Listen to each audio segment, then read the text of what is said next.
Yeah, how's everybody doing? Is everybody good? I hope so. Is everybody pogging, champing, etc.? Ready for a Twitch-pilled Sophie stream? Um, right. Right. My volume level looks pretty good. I didn't test it because I've kind of had a weird, like, packed-in day. Anyway, all chill, all fine, whatever. We're gonna play some Forgotten City. So what's Forgotten City? Two things. Forgotten City is a video game that I am making a video about, set in a Roman city where you are stuck in like a Groundhog Day style time loop where everyone's gonna get turned to gold unless you can figure out what one person did wrong, triggering the thing. Two, Forgotten City is a philosophical masterpiece, akin to The Phenomenology of the Spirit by Wilhelm Friedrich Hegel. And so it's complicated. We're going to be chatting through it as we go, because I want to have a lot of stuff like kind of fresh for me. That's the reason I'm replaying it a bit today, because I am making this video about it. But I'm also open to, as ever, like chatting about whatever people want to chat about. And yeah, that's most of it, I think. So, hello to B-Rat, hello Ludo Na, hello Becky Apples, hello Muff Cub. Good to see you. Hey Drakeson, and hello to Witch Boy Kit. Hello Failing Cookie, and Kel McDonald, and Gumba Master. Hello Ultra Breezy, and Quatoria, welcome to the stream. Sophie Lautia, hello, welcome to the stream. Glad to see everybody here. I hope we're ready to dive in. Yeah, like I said, happy to chat kind of throughout. Let me know if there are any issues, any volume adjustments I can make, me or the game. Hello, Rivka Winter, welcome to the stream. Yeah, I think that's it. There's, oh, fuck. I said that I would play the trailer for the fundraiser as like an ad. At the start of my streams from now on, until the fundraiser happens. So let's just go do that real quick. And I'm just gonna go over there, and we can watch that, and then we will start properly. Cool? Okay, cool. So that everyone's caught up to date on what's happening about the fundraiser on the 20th to the 22nd. Right, let's have a look here.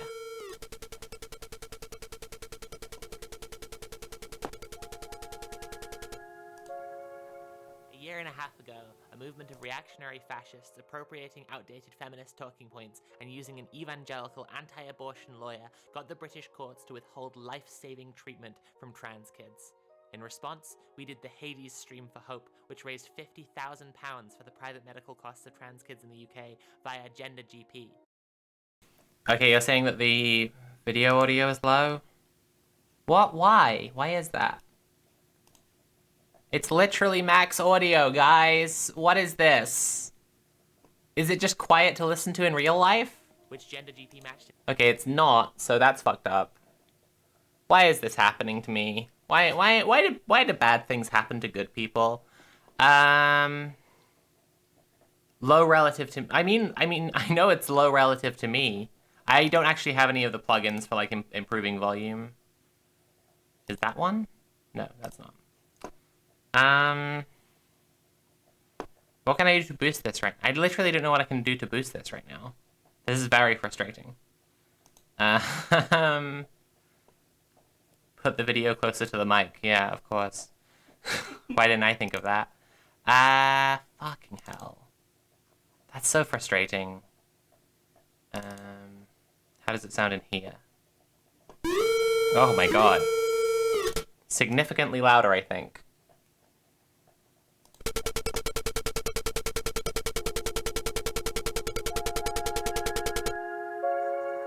A year and a half ago, a movement of reactionary fascists appropriating outdated feminist talking points and using an evangelical anti-abortion lawyer got the British courts to withhold life-saving treatment from trans kids. In response, we did the Hades Stream for Hope, which raised £50,000 for the private medical costs of trans kids in the UK via Gender GP, which Gender GP matched in kind, bringing the effect of the fund to £100,000. But since then, despite overwhelming public support for trans rights, the war on trans people has only been drawn out further. In the US, across states like Texas, Tennessee, Alabama, Arkansas, Arizona, and many more, far-right Christo-fascists have been trying to make it illegal to help trans kids, to teach people about trans lives, to even be ourselves. In the UK, Stonewall has been strategically excluded from any sort of ability to help LGBT people, and now the government has left an exemption in their conversion therapy ban for trans kids, making it clear to bigots that trying to stop a trans person from living as themselves is okay by them. Sajid Javid, Tory pond scum goblin person, has launched an inquiry into the treatment of trans kids in an attempt to clamp down even harder than before on the provision of life-saving medicine for children. We aren't going to let them do this to us. We aren't going to disappear. We aren't going to be erased. And we aren't going to be legislated out of existence. We're going to show the bigots in power that trans people will always be here, will always keep existing, defiantly and joyfully, long after they are gone and when history remembers them only as the monsters they are. Their attacks are widespread and coordinated, and so our response is going to be widespread and coordinated too. So on the 20th of May, I and my fellow hosts on Red Planet are going to stream to raise money for the UK-based Good Law Project, the organisation fighting to overturn the Tory government's violation of our basic human rights. The Campaign for Southern Equality, an organisation defending LGBT people across the American South, and Gendered Intelligence, a charity that shows trans kids in the UK that they can have a future. Working together, we can bring in the funds to fight back against this exterminationist, genocidal project. Because I know, we all know, ordinary people don't hate trans people. Ordinary people don't want to see us wiped out. Only the ruling class and their simpering bootlickers push this nonsense. And despite their disproportionate power, there are so many more of us than there are of them. It's time to fight for the future. Fight for trans kids, fight for bodily autonomy rights which will affect everyone. It's time to stop running and start believing in the power that we all have when we work together. Join us on the 20th of May on twitch.tv/Sophie from Mars, DJ Mule, Kira Chats, and Conquest of Dread for the Red Planet stream for trans power.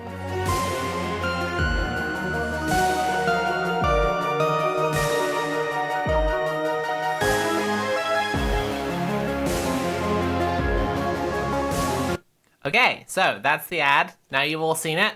We can start playing the game. If you're enjoying the stream, please consider paying for the stream. You can subscribe or cheer or donate directly using command tip. If you use command tip, you will be donating to my laser beams on my face fund to get laser beams on my face to remove facial hair. And I really appreciate that.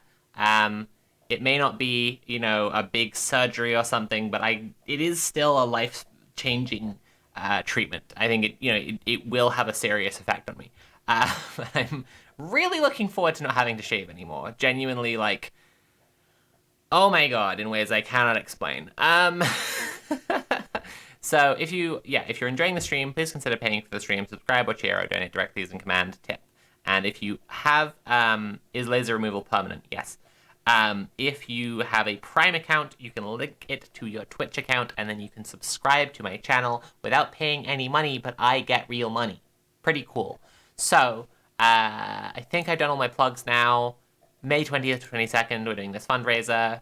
Be there, or you don't care about children, you fuck.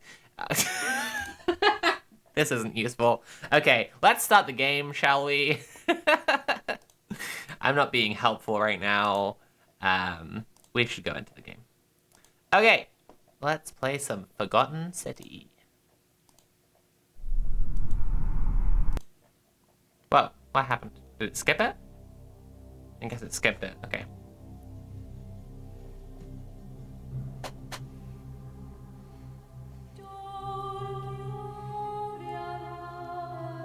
Like I said, continue to let me know the volume levels.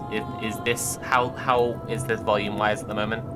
Thank you, Witchboykit, for tipping £4.20. I get it. It's the sex number. Wow, amazing.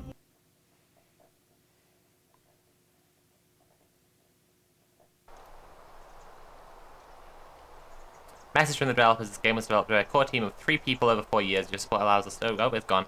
This is a mystery adventure with multiple endings. It rewards thoughtful conversation and exploration, not brute force. The fate of the city is in your hands. Very cool. Love it.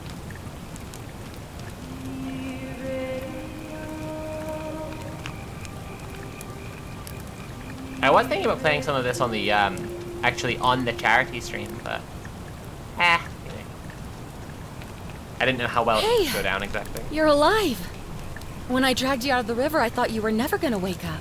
I checked your pockets for ID. It's very, very phone, conversational, maybe? so I just kind of figured that, like, but it all I wouldn't found necessarily was work change. well for having guests on. So, wanna tell me who you are?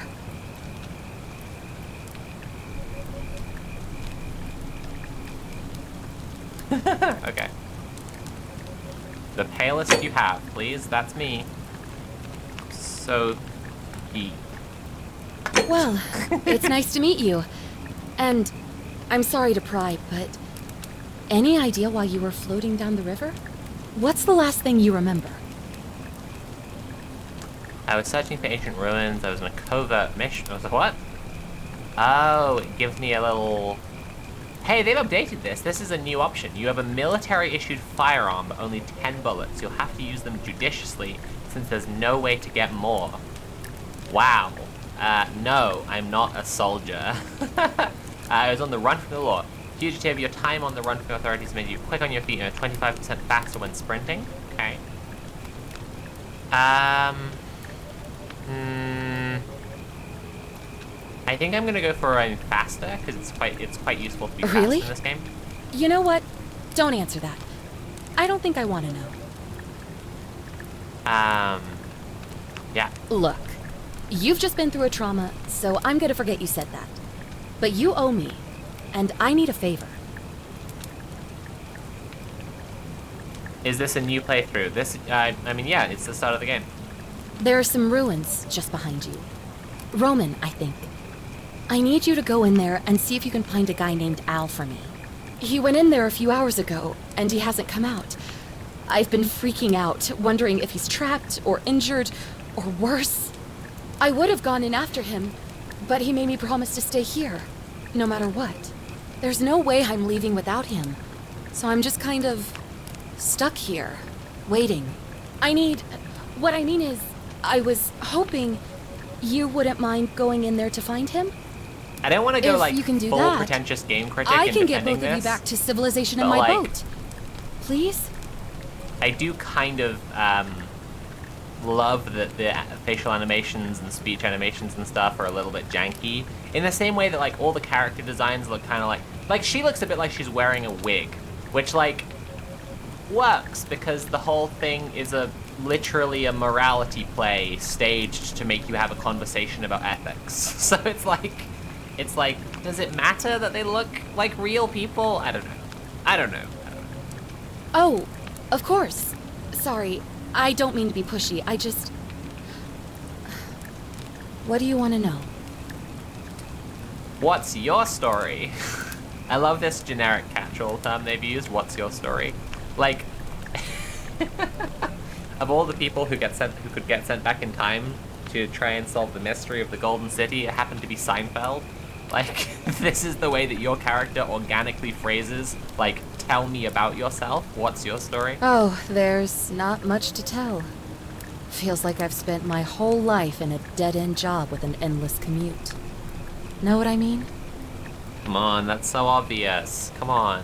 Oh, I'd rather not say if it's all the same to you.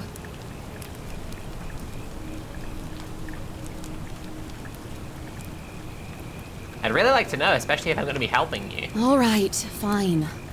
Sorry if I sounded cagey, it's just that I don't always get the best reactions when I introduce myself. My name's Karen. Oh, can I make the subtitles visible? Yeah, I think I can. One sec. I'll just try and move stuff around a bit. Donation goal up there. Sorry, everything's calibrated for Minecraft still. That's my bad. Webcam. Whoop. Okay, I think that should be better. Sorry about that, everyone. All those Karen memes have really ruined that name, huh? Yeah, something like that. But right now, I have bigger problems, like finding Al.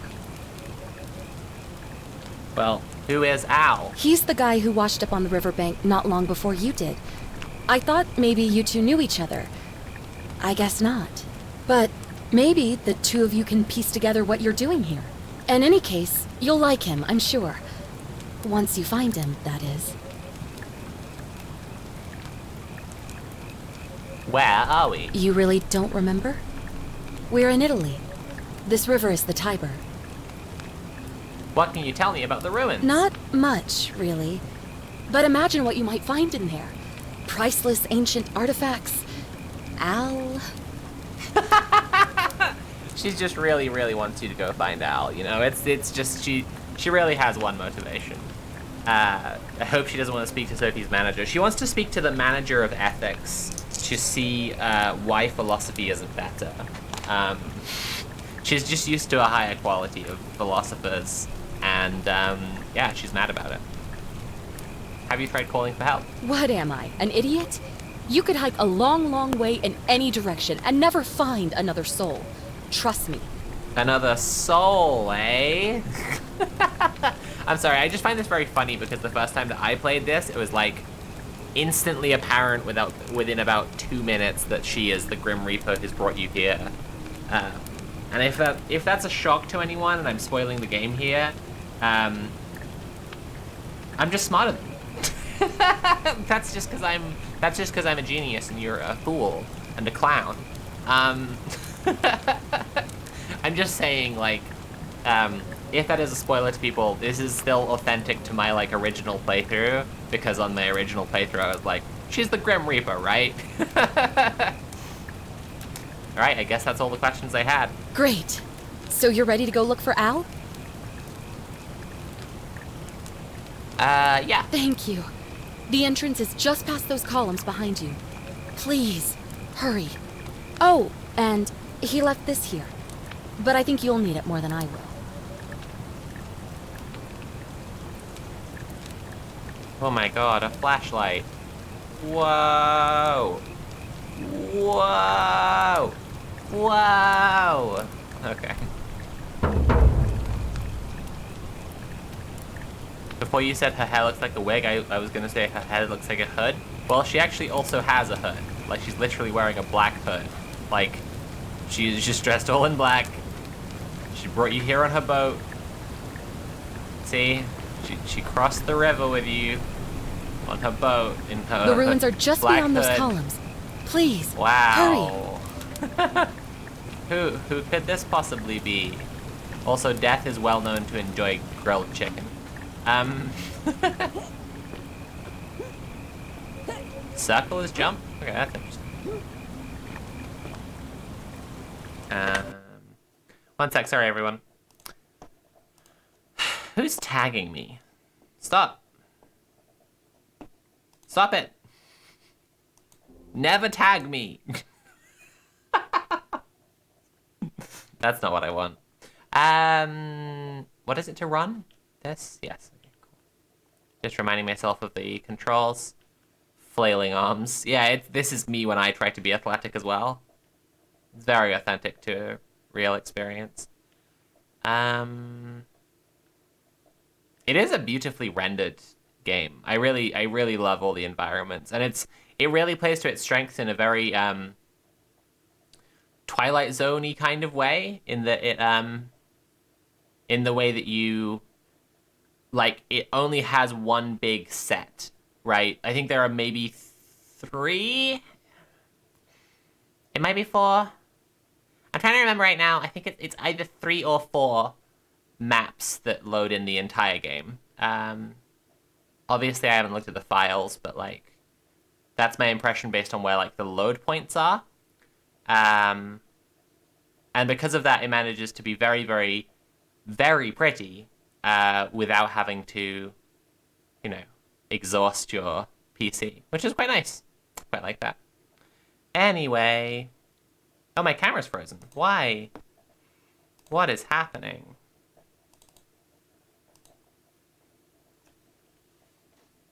Jesus. Okay, I'm saying it doesn't exhaust your PC, but it's actually, like, making my camera freeze up.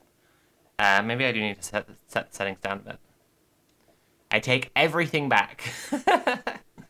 My PC's running really hot now.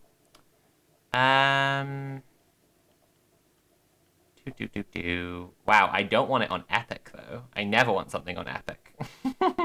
That's just disgusting.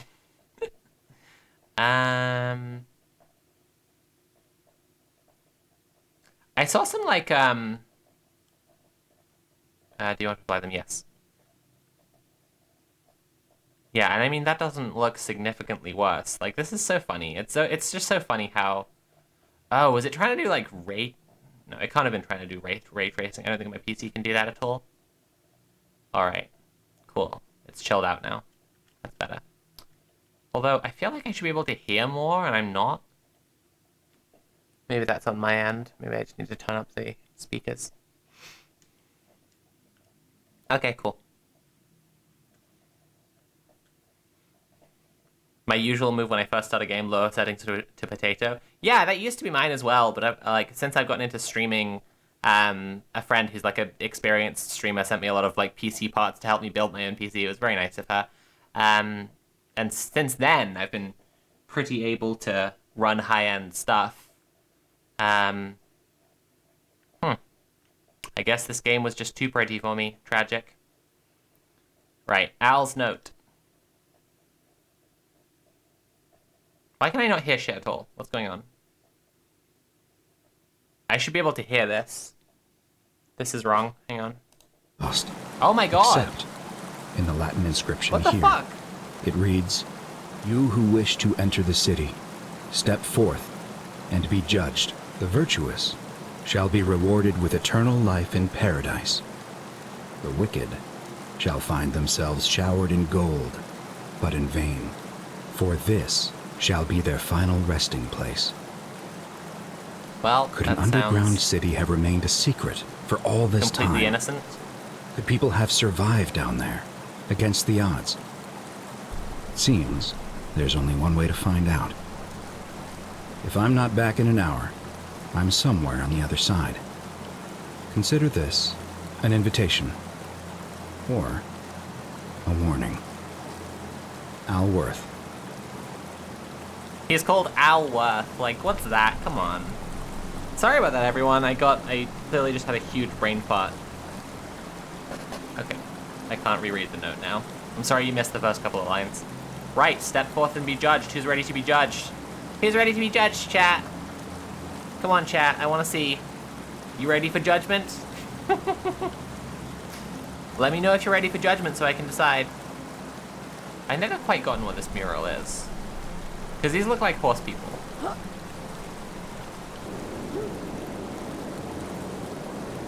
It's a really interesting mural, and I feel like I should look it up. Because it probably is some kind of interesting... probably gives some kind of pretty interesting context to the game.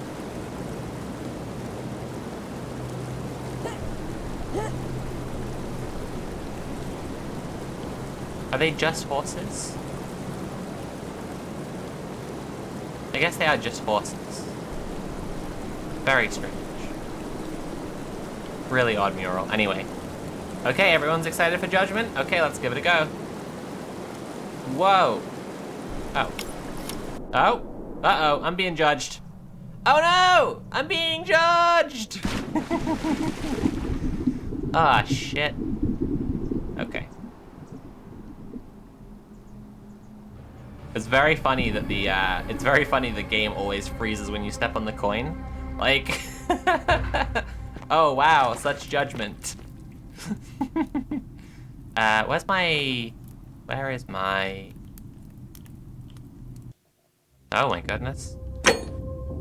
This is not what I wanted. Flashlight.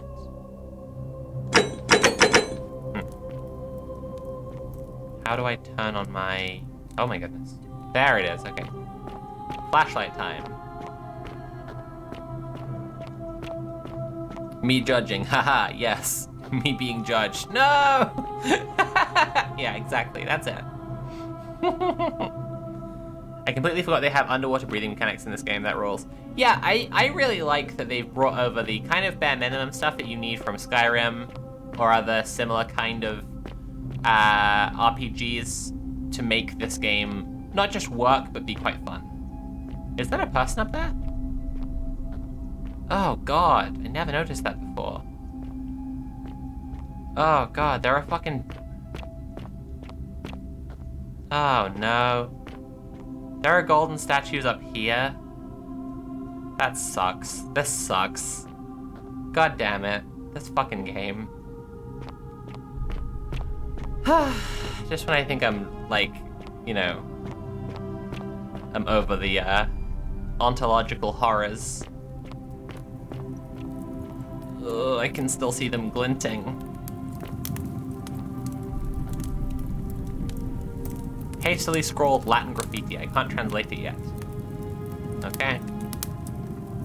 But I think it means, remember they are watching. I think.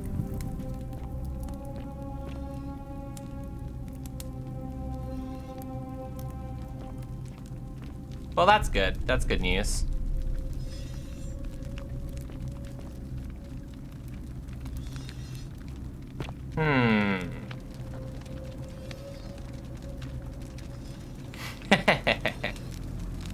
I love this creepy place.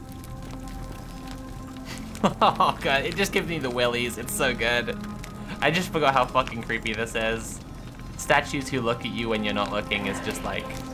no! Ugh.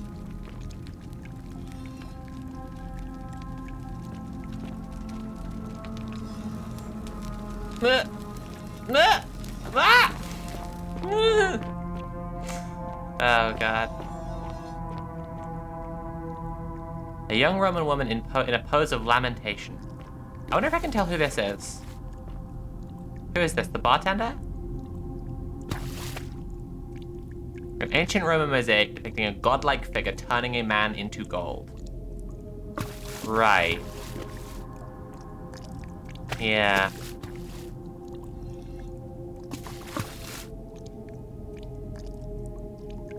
A Latin plaque, which, given its position, seems important. If only I could read Latin! Pro peccata unius multis dolabunt. Okay. I think that might say... Ugh! Ugh! Ugh! I think it might say the, that many shall be punished for the sins of the one. I think. That's just a hunch. King Midas's funny water park? True, so true. God.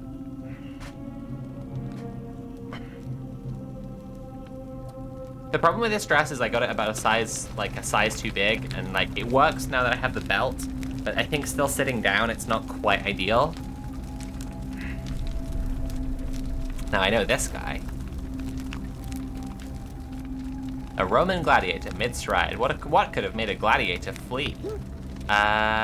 Maybe being a loser. Maybe being a fucking dickhead could have made what made him flee. You fucking dick. Eat shit, you golden bitch. Fuck you. Ha ha ha ha. You guys will understand the context later. Ha ha ha ha. Fuck you. Fuck you. Everyone will understand and stop thinking I'm being mean later. Fuck you.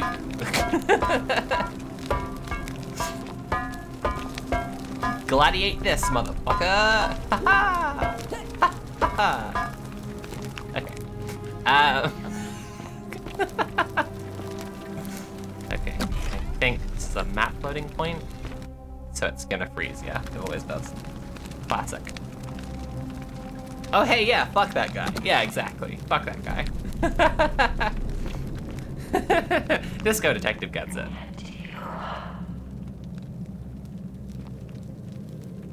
begging for her life. Yeah.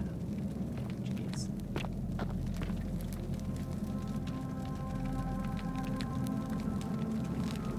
He fled from the gladiator battle in the market Colosseum of ideas. Yeah, it's true. Roman Ben Shapiro came to debate him. He had to just flee.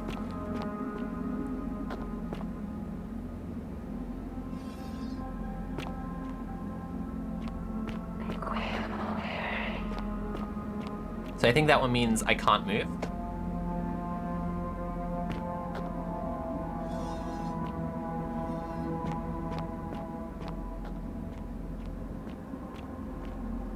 A Roman military commander attempting to scramble away from something. Roman military commander? Who does that mean this is? Oh yeah, fuck this guy, okay. Fuck you. Fuck you! Fuck this guy! Okay. Who else have we got? A Roman legionary in a state of terror. Nah, I like this guy. That's all chill.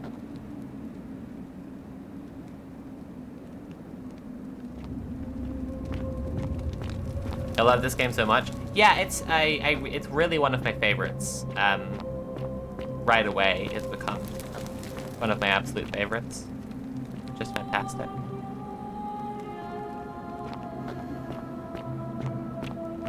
What do we have here?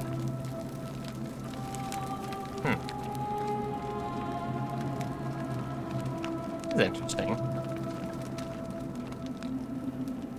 I don't remember who this is. Hey, Gav. Are these statues the people from the town that you meet later? Yeah, that's right. It's pretty cool, I think. Like, there's a lot of replay value in this beginning at least.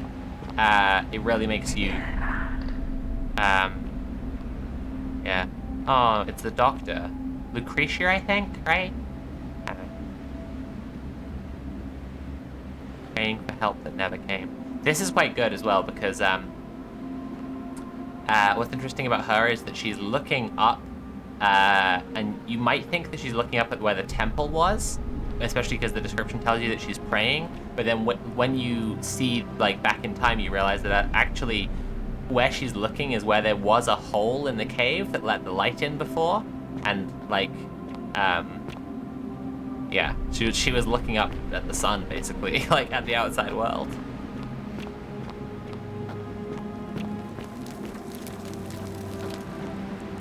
Ah, shucks. Well, there's Al. The golden statue of an old man wearing modern clothing. This must be Al, but how is that possible? How was he turned into a statue? Guess the rope turned to gold as well. To whoever reads this, I'm sorry you had to find me like this. And worse. But you'll suffer the same fate I did.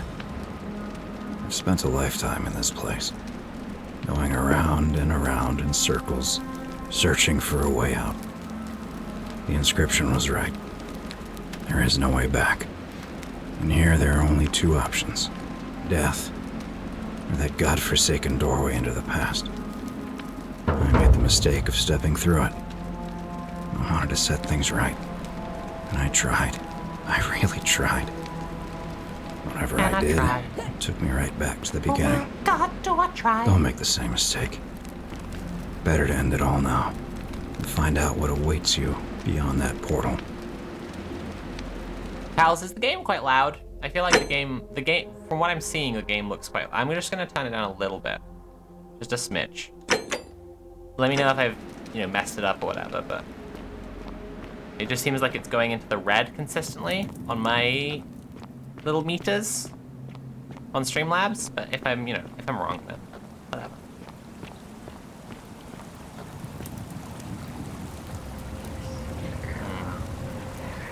A young Roman woman. Uh-oh. Oh, okay. Fuck you, I guess. Shit. Oops.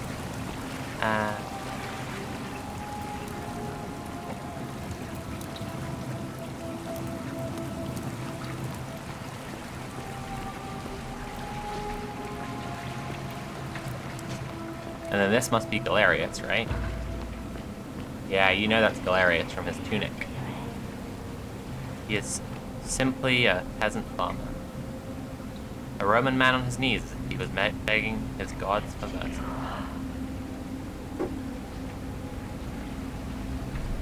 I guess Galerius is looking at the... No, he isn't looking at the temple, is he? What is he looking at? That's really interesting. Huh. Interesting. Okay. Oh my god. Some kind of hole. Whoever it was died a long, long time ago. Wow. University. Oh my god. Look at that gaping cosmosy. Alright, let's get crazy. Woo!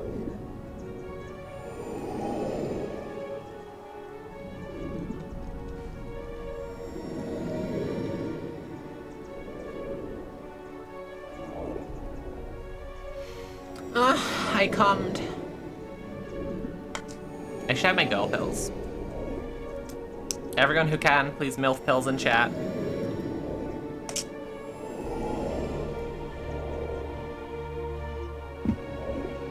Can I get a MILF pills in chat?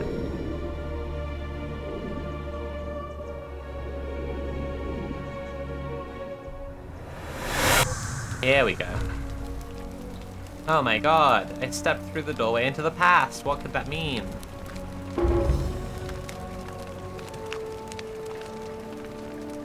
Oh, shit!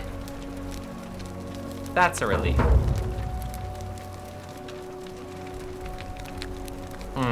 Okay.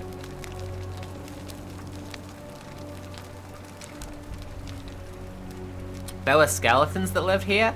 Yeah, that's the scary thing. There are skeletons inside of you. So, you can hide from skeletons. Salve, friend. But you can never I'm run away Galerius. from them. Mind telling me who you are and what you were doing in the Shrine of Proserpina? I'm Soapy, and I've just come from the future. No idea what you're talking about. Oh, wait. Are you a bit, not right in the head? That's all right, friend. Everyone's welcome here. Wow. What a welcoming society. He didn't even call me any slurs. Seriously, what's today's date? We sort of lose track of the date down here, but it feels like the beginning of spring to me, so I'd say early March? What year? It's 817 AUC. Sorry, you look confused. 817 years since the founding of Rome. Which part of the empire are you from, exactly? That doesn't help me as this poor Christ. Never mind. But listen, most folks seem a bit confused when they get here, but you seem very lost, and in more ways than one. So let me make this nice and simple for you. Live by our law here, and we'll all get along just fine. Sounds like a threat. Time to die, fucko. Live by your law? No! Live free or die. Not laws, law. There's just one, the golden rule, and the punishment for breaking it's kind of horrific. He looks a bit like Handsome Squidward. Our magistrate insists Holy we shit. take all newcomers to see him. So Holy fucking... Hang on a second. Hang on a second.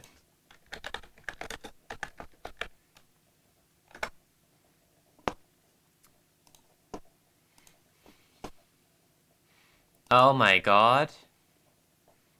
I've uncovered a conspiracy.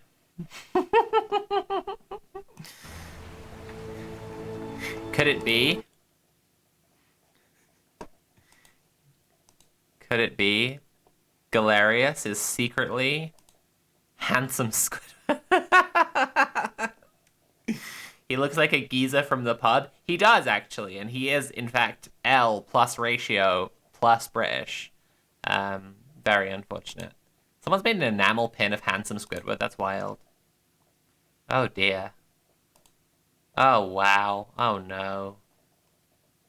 This is dreadful. Okay, that's enough of that nonsense.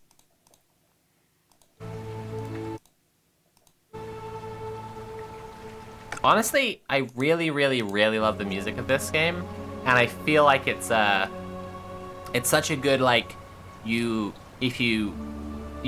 playing this and wandering around for hours and hours and hours. It doesn't really get old or get, like, grating or whatever, the same way that a lot of other games do. He looks like a handsome Squidwardified version of Elijah Wood. Wow, okay. Really just coming into my chat to spit bars right now. Okay. All right, lead the way. Sorry. So for those who missed it because I was getting distracted by the truth, we have to go and see the mayor to learn about the law, because they will use violence to make me obey the law. No, that's not true. But I have to learn about the law. Follow me. When I first arrived, I couldn't believe there were people living down here. But, as you can see, we've got a nice little community now. Only 23 of us at the moment, if you count the 3 who are missing. No idea how, since nobody knows a way out. But it's just big and dark enough to get lost in, if you're not careful. Aren't you going to introduce me to your pretty new friend, Galerius? Keep it in your loincloth, Aurelia. I'm taking her to see the magistrate. That pompous old bore won't be magistrate for much longer. Anyone who helps vote him out today drinks at my bar for free tonight. That is election fraud. Politics. I'd stay clear of it and her, if I were you. She's... it's not my place to say. Down on your right is our farm, where I grow all the food you'll ever want. As long as all you want is leek, cabbage, and wheat. Huh. That one usually gets a chuckle. The bloodless shadows wander without flesh or bone. Don't mind Livia. She means well. She's just been in a bad place since...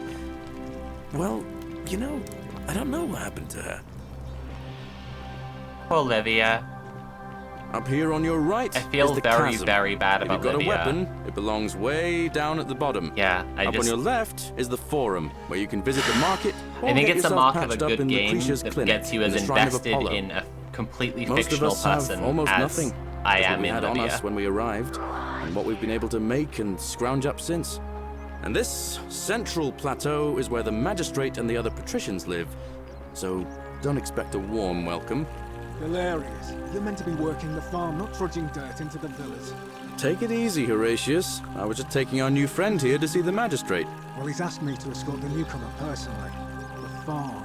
Go. Now. You'd better go with him. But just remember, they're not like you and me. Don't let them use you. What was that? What did you just say? I said it'll take some getting used to. Yeah, I'm watching you, farm boy. Wow. Greetings, citizen. My name's Horatius. Hail and well met. Magistrate Sentius asked me to escort you to him personally. Follow me, please. Follow me. The only thing you really need to understand right now is the golden rule. Let me see if I can explain it this way. When I was serving in the Legion, if there was a mutiny brewing in one cohort, the legate in charge wouldn't waste time finding the bad apples among hundreds. They just divided us into groups of 10, made us draw straws, and whoever drew the short straw had to be executed by the other 9. Didn't matter whether he'd done anything wrong. One of us in 10 would die for the crimes of the collective. We call it decimation. If that seems like rough justice to you, you're in for a rude shock. Because the golden rule is exactly 10 times worse. The magistrate can explain the rest. He's up these stairs. I really like Horatius, honestly. I think he's neat.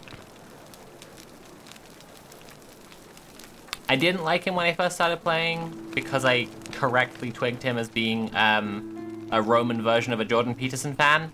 I still stand by that. This is a really interesting one, honestly, because this one really shows again how good the game is at communicating philosophy.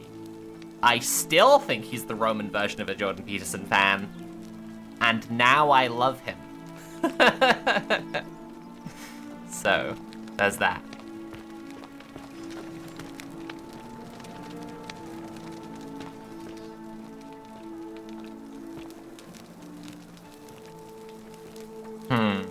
Okay. Let's learn about the law. The golden rule is exactly 10 times worse is so good a line. Honestly, chills. It's like, oh, fuck.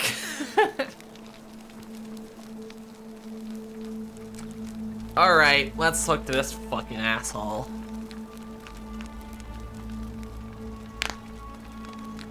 We're finally alone. I assume you already know who I am. May I know your name? Grantus Pax, you are a citizen. It does mean a specific thing in ancient Rome, yes, but you are. Yes. No, I take your point, but like, you are one. A curious name to match a curious accent. But I digress. A curious Something name? About your demeanor. Wait, gives you think me the urge Sophie to is caution weird? you against doing anything, shall we say, unlawful while you're here? Is that understood? Hey, Matt with 2Ts, welcome to the stream. I am glad you're looking forward to the video. I think it's gonna be good. It's kind of odd because I've been much more politically focused recently with my work, and so returning to doing a video game analysis is kind of strange. But like, I also think this is one of the best games, and like, it really needs discussing. So I'm kind of happy to. I suppose Sophie would be more common in the Eastern Empire. I have a line in my script about like when he says a strange name, I'm like, it's literally Sophia is literally fucking. Wait, is it Latin or Greek? Shit, I fucked this up. No, it's literally Latin. No, it's literally Greek. I fucked it up. Okay, whatever. Right. Okay. Is that understood? Sure, why not? Now, you're probably wondering why I summoned you, and I'll get to that. Oh my god, But get to first, it. take a look at this wondrous place, would you? A secret city built deep in the mountains many hundreds of years ago. Am I imagining things, or did you forget the H in Sophie? I did. On purpose. Because in my first playthrough, I called myself Sophie. In my second playthrough, I called myself Sophia. In my third playthrough, I called myself Sophie with an F. So now I'm Sophie. Classic. Hagia Sophie. Okay. Thank you for subscribing, NozoQueer. Everyone, please remember, if you're enjoying the stream, to consider paying for the stream. I am doing my job right now, and it's neat when I get paid for my job. You can subscribe or cheer or donate directly using Command Tip. And if you donate directly using Command Tip, you'll be contributing to my fundraiser to get laser beams on my face, and I'd really appreciate that. It's beautiful. Indeed. More importantly, consider the miraculous community we've built here over the last 7 months.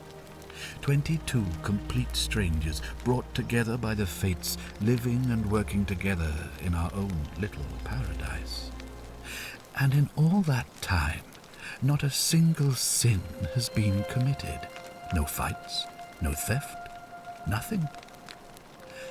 Have you ever witnessed something so extraordinary as a city without sin?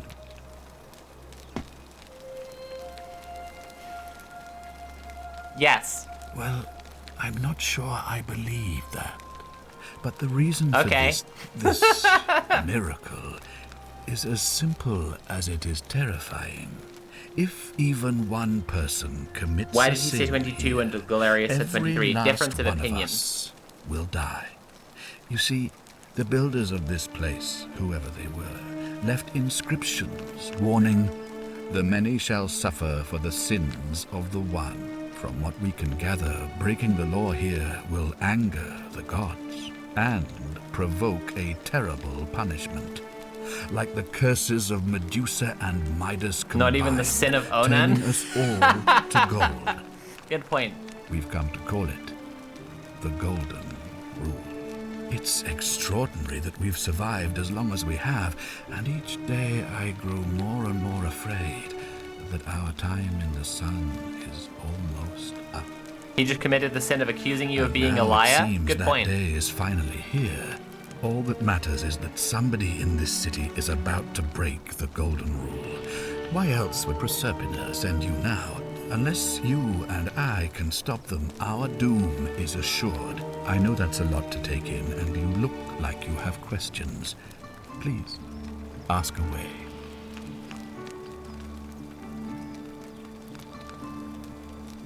I can actually say, and I can't explain why right now, Locan, but I can actually say for sure that onanism is not a sin that violates the Golden Rule.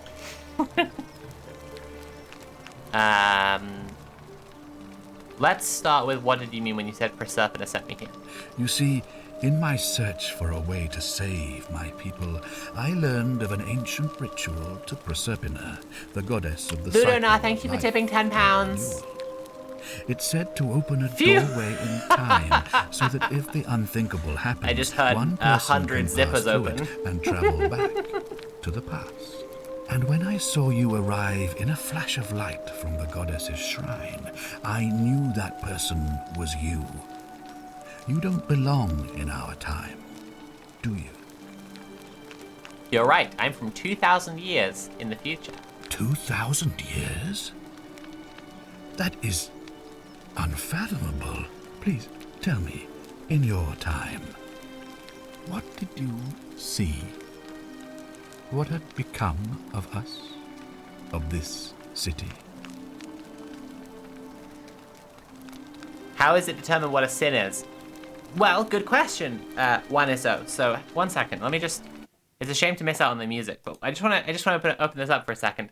This is exactly what's so good about this game. Check it out. You're thinking now, right? Oh, Passion Tentacle, thank you. Oh, Passion Tentacle, very good username. Thank you for subscribing with Prime. Everyone else, please remember, if you have a Prime account, you can link it to your Twitch account, and it won't cost you anything, but you can subscribe to me, and I get real money. How do you define a sin? What is a sin, right? Here's a pretty good definition for a sin. An action that is morally wrong. So, the game is going to engage you in a dialectic about morality. It's pretty fucking cool. It's a pretty fucking cool game. And yes, how do you determine what a sin is? Well, that's the question. You'd all been turned into golden statues. I have imagined it, our downfall, 1,000 times. But it still breaks my heart to hear the truth of it. Right. What counts as a sin? An intelligent question. There was a good deal of debate about that in our first weeks here. Does it refer to crimes or to some other ill-defined wrong? Of course, everyone agrees on the basics. No theft, no assault, and certainly no murder. But beyond that, it was more difficult to reach a consensus. What about lying, insulting someone, blasphemy, trespass, trying to escape, bribery, infidelity, suicide?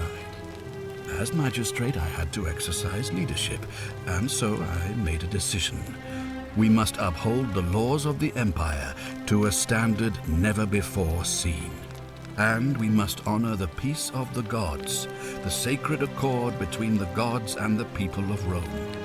It is only by offering the gods the proper respect that we may prosper, as Rome has for centuries. Matt with 2Ts says, without spoiling anything, I love that a huge part of the game is figuring out what a sin is.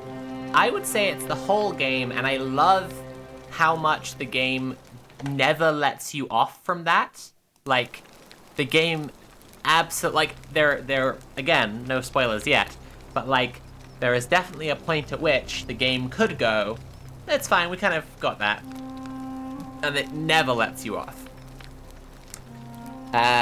Always fun to go about your day with no idea what exactly will offend the gods and end your entire civilization. Yeah, also, like, it's an entire city of, like, narc-ass preppy losers? No. Interesting.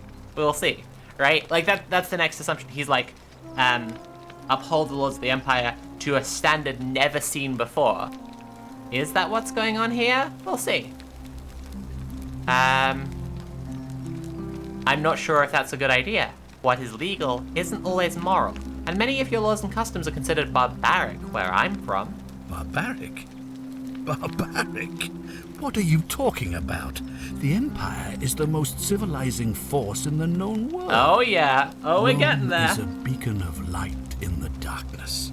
For 800 years she has borne great statesmen, philosophers, poets, artists, and engineers. We have comprehensive laws protecting the rights of our citizens. Not to mention the Republic which and the have Kingdom before unified that. countless warring tribes all across the Mediterranean and beyond, from Gallia to Judea. All our citizens are treated the same, regardless of the color of their skin or their sexual preference. Can you say the same? When our people are starving, they are given food rations, and when they are wronged, they have the right to bring the guilty party before the magistrate. Our laws forbid treason, murder, assault, and rape, as well as theft and arson, and so on. No other civilization in the world is so advanced, and you have the hubris to call us barbaric? Don't your laws allow slave ownership? Of course. What else would we do with those prisoners of war who would otherwise have been executed? And besides, there are laws for their protection as well. Yeah, and check this one out. Roman slaves, by pretty easy, rough calculations, worked less hard and had more legal protections than many people working in, say, America today. Don't your people watch blood sports for entertainment? On occasion. But our gladiators are almost all volunteers seeking glory, or condemned prisoners who would have been executed anyway. I do not see the harm. Sophie from Mars, really excited for your new video. Really like your content and your collabs with Mildred. Also, this is embarrassing to ask, but would you unblock me on Twitter at SpaceBaricua? Okay, well... What did I block you for? Do you know what I blocked you for? Because, as a general rule, I tend not to unblock people.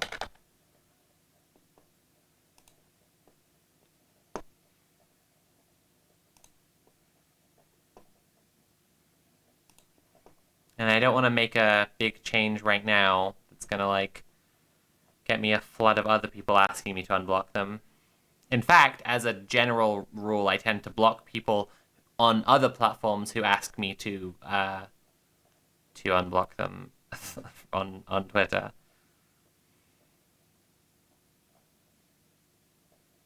Passion Tentacle says, I've been loving the Cringe Corner stuff too. Thank you very much, Passion Tentacle. I really appreciate that.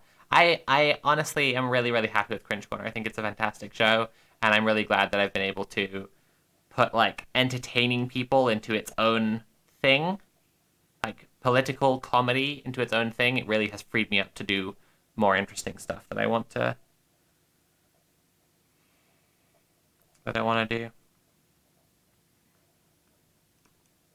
I think I was being too familiar and I said, cope to you on your opinion on the new Matrix.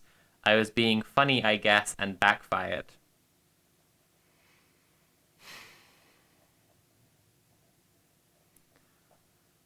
Okay. I don't think you should have come here to ask me to unblock you.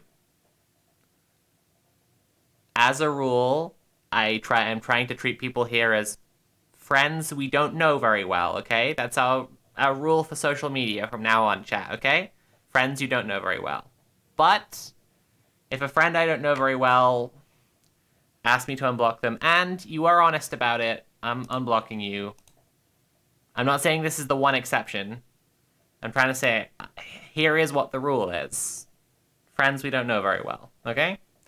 The last Cringe Corner was great. Listened to it 4 times at work yesterday. That's based. Boss makes $1, you make a dime.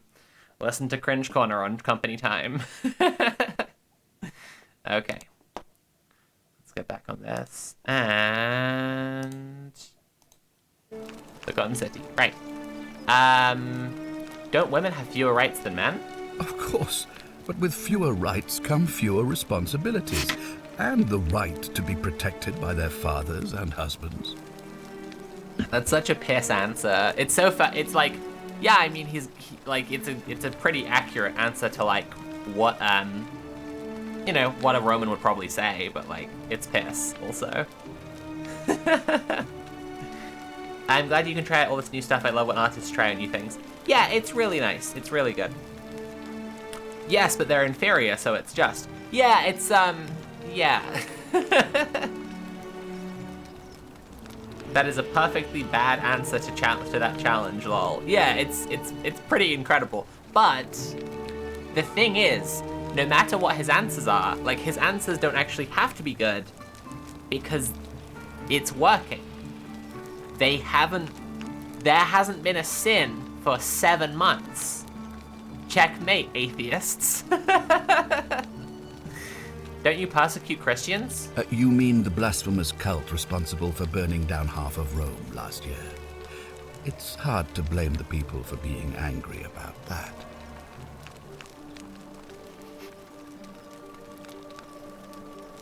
Don't you practice collective punishment? Are you talking about our practice of decimation? Of course. We could hardly unite all these warring tribes without a disciplined, formidable legion. Not as good point against the Christians there. Where I'm from, we consider those things to be abhorrent.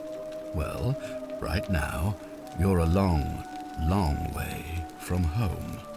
I have made my pronouncement on the subject. Good enough answer. Unfortunately, there are still those here who resist, whispering blasphemous and treasonous lies in the shadows. I would be keeping a close eye on them if I were you. It's very interesting. It's just like, he is, at first blush, just the, like, lawful neutral character, like D&D alignment, right? Like, he's just, we should obey the law. And it works. And that's interesting. Replace Christians with Muslims and this guy would blend right in with the Republican Party. Yeah, he is actually an awful dude, but also he's just as awful as the status quo is, which is quite awful, but like, you know, to use a very time-worn fucking defense, he is a product of his time. How does the ritual work? All I can tell you is that it's a ritual sacrifice to Proserpina. I stumbled across instructions. I have to recite a prayer, and of course, as with all rituals, some sacrifice is involved. Usually that means wine or food, or in some cases a live animal. In this case, the sacrifice is rather more costly. The life of the person performing the ritual. I don't suppose you saw any sign of me in the future? I did see human remains in the temple. I assume that was me. If I'm forced to perform the ritual, it's going to cost me everything. You'll try to make sure I don't need to use it, won't you? I can't promise anything. Well, thank you for your candor, I suppose. Why can't you investigate? Well, I believe you're in the best position to go around asking people questions. You're new here, and it'll seem perfectly normal. As for me, well, it pains me to say my attempts to impose order have not earned me many friends. I fear I may not even remain magistrate after today's election. The people here would only treat my curiosity with suspicion. You shouldn't have that problem, though, unless, of course, you get off on the wrong foot. Ultra Breezy says, I'm super interested in this game now, this owns. Yeah, it does. It's a really fucking cool game. You can see why I'm making a video about it. It's like, this is so fucking interesting. Do you have any suspects? Do you ever stare at a problem for so long that you can't see it for what it is anymore? What's needed here is a fresh pair of eyes. The less I prejudice the independence of your investigation, the better. New Type Z, thank you very much for gifting a sub to Bunny Boy Branwyn. Bunny Boy Branwyn, you now have all the cool emotes that you can use, like MILF pills and bimbo stickers and CIA femboy, if you would like to. And then when you do, everyone's gonna be like, oh shit, they have Sophie emotes. That's so fucking cool. And New Type Z, thank you for also gifting a sub to Kelly Tree Jane. You don't have to sub to me to apologize or anything, if that's just in case that's the thinking here. However, giving Sophie money is based, and not giving Sophie money is cringe, so I'm not gonna complain about it. How do I know you're not the person responsible? Me? Why would you suspect me? Because you seem like a shitty guy. You, I'm about to sacrifice my own life to ensure these people have a second chance. What reason could you possibly have to suspect me, of all people? But what if you do a sin without realizing? I'm glad you think so. Without trust, without each other, we won't be able to prevent what is about to happen. Come on, tell me what you really think. Well, all right. There are those who wish to vote me out of office so that they can pursue their own misguided political agenda. Frankly, their selfishness and recklessness risk destabilizing the entire city. I would be looking very carefully at them if I were you. Yeah, he immediately points you at his political opponent as the cause for the problem. It's like, okay, this guy is interesting. Right. Why can we understand each other? I don't speak Latin. You mean you couldn't speak Latin before you arrived here? How strange. But the gods are active here. And okay, perhaps magic, fine, when it's Proserpina magic. Brought you here... Okay, it's magic, fine, awesome. Indeed. If I do this, will you help me get back to my own time? If I understand Proserpina's ritual correctly, that problem should take care of itself. Let me see if I can explain. If you manage to prevent the sin that breaks the Golden Rule, I won't need to bring you here. I won't create the portal, and you will never have been able to come here. Thus, you'll have created a paradox. If this occurs, you should be flung back to your own time, having changed the past for all of us. Make sense? I think so. I guess the question on my mind right now is, are the Roman gods enacting this curse cops? Do we need to attack and dethrone God? Good question, Sophie Lauter. Sophie Lautia. Yes. Abso-fucking-lutely. That's it. That's absolutely and exactly what we have to do. That's all the questions I had. Ah, good. So, are you with me? Can I count on you to figure out who's about to break the Golden Rule? Wonderful. Yeah. Oh, and one last thing. If I were you, I'd start my investigation by visiting Lucretia at the Shrine of Apollo in the Forum. I heard wailing from there not long ago. Seems like something's not right. Yeah, I think there's a line in my script which is something like... So the logic that the game brings you through is that if there is any kind of authority who is capable of dictating its moral system to everyone else in such an absolute fashion, and using its power and its monopoly on violence to impose its morality on others, it is your moral responsibility to destroy it. Modern storyteller, more like modern big communism builder. It's I really like this game. I don't know if I've made it clear, but I really like this game. Okay. Lucretia first. Interesting. Whoop! Well, I died.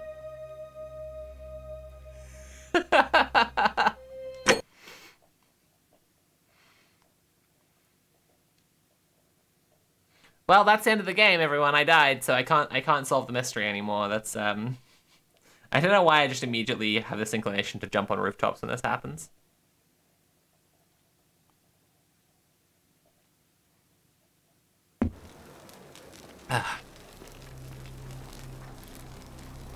Yeah. The load times are the big downside here. Pop, pop, pop.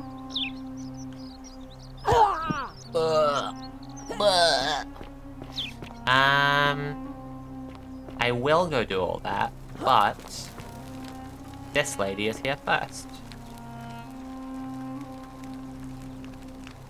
Ugh, I wish Horatius would stop letting barbarians in here. What do you want?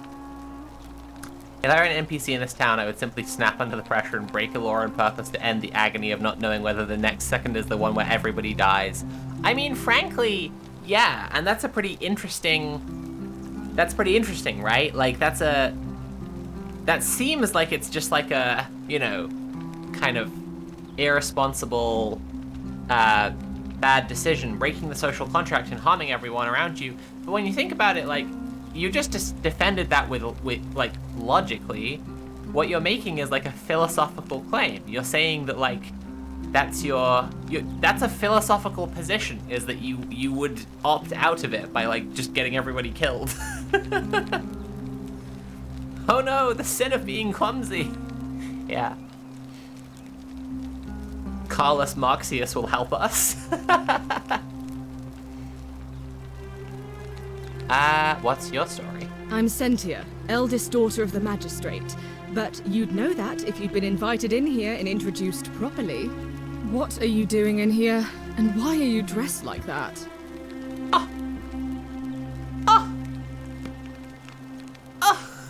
Attacking me where I live. I'm not from around here. Really? I'd never have noticed, what with your flawless accent, appropriate attire, and impressive mastery of our customs. She's such now, a piece remind of shit. me, why are we having this conversation?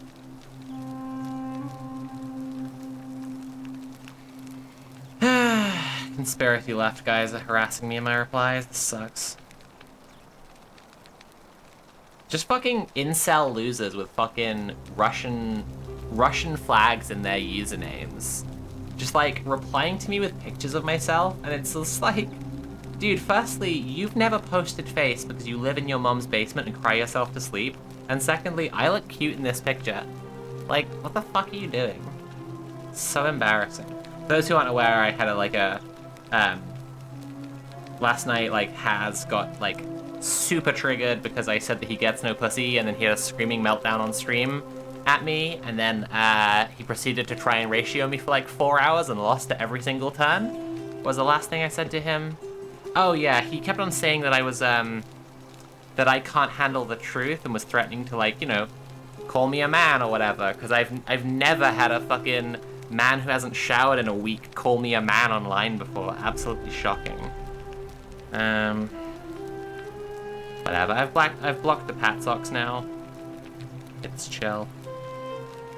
Last thing I said to Haz was like, because he kept on being like, should I say it? Should I say it? It was just like, dude, this is so unbelievably cringe. So I just I said, just like every woman in your life, I'm waiting for you to do a single thing I haven't seen before, knowing what comes next is going to be deeply unimpressive and embarrassing. And then I just went to bed. But his little boys are still harassing me to try and impress Daddy, which is so pathetic.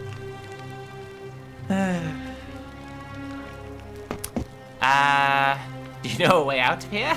Ugh, what is it with you people?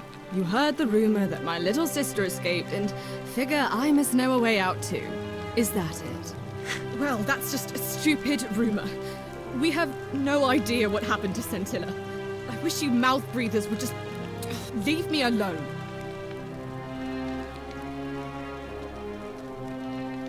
That one person replying to you with a Jigglypuff under your selfie or something was incredibly funny, literally just calling you cute and pink, lol.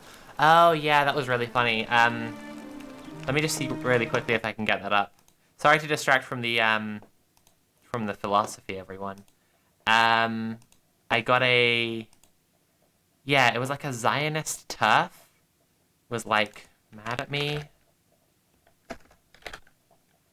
Was, like, mad at me for... Well, basically because of this, because they made a poll which I was asking... Because Okay, sorry, I need to backpedal a whole bunch.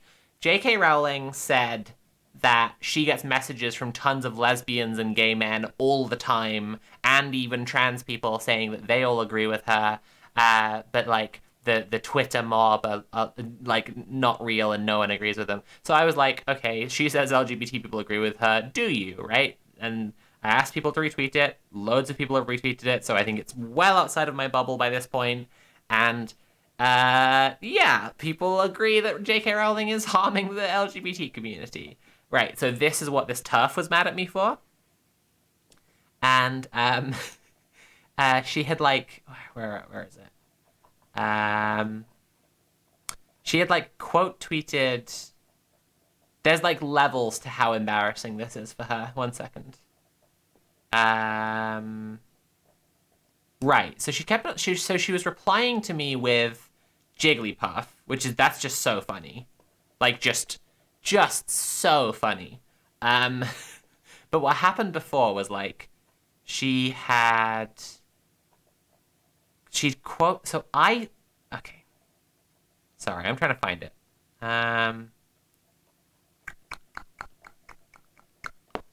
Right.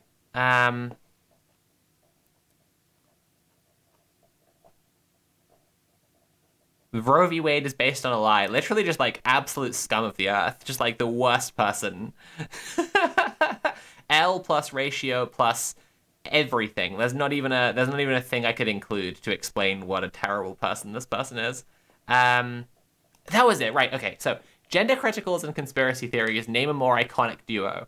Right. Now, what's that tweet? Let's just go, like, I have to explore this for a second. I'm sorry, everyone who I'm distracting from the Forgotten City. I will be back on it in let's say 5 minutes, I promise, okay? I promise. Gender criticals and conspiracy theories. Name a more iconic duo. Here we go. Right, okay.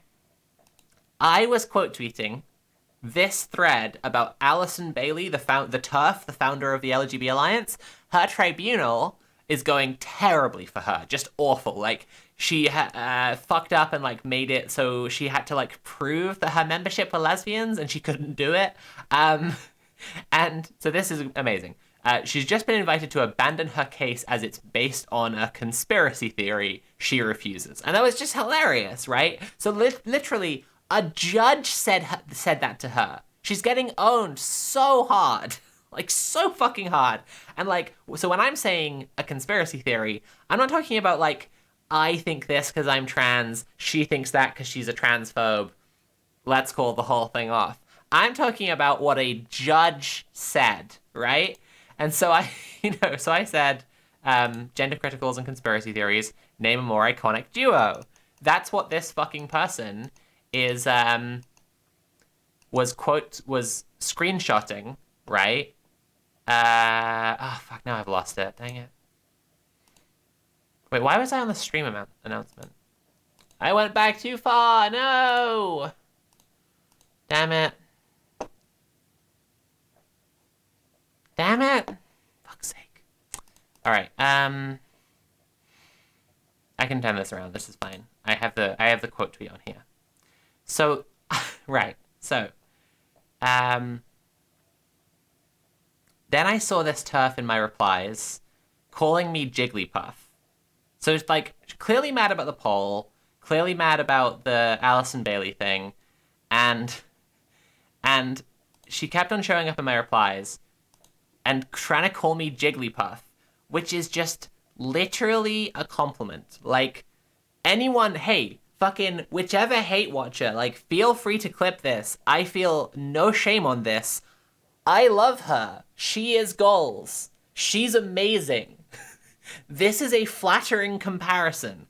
I love Jigglypuff. You hold no power here. Like, this This is a compliment. I can't handle it. It's so funny. It's so fucking funny. And then, yeah, so then I saw this, right? Which was taking a screenshot of this bit. Again, I'm quoting a judge. This isn't my opinion. I'm quoting a judge saying that Alison Bailey's case is based on a conspiracy theory, right? Bruh, yeah, fuck off.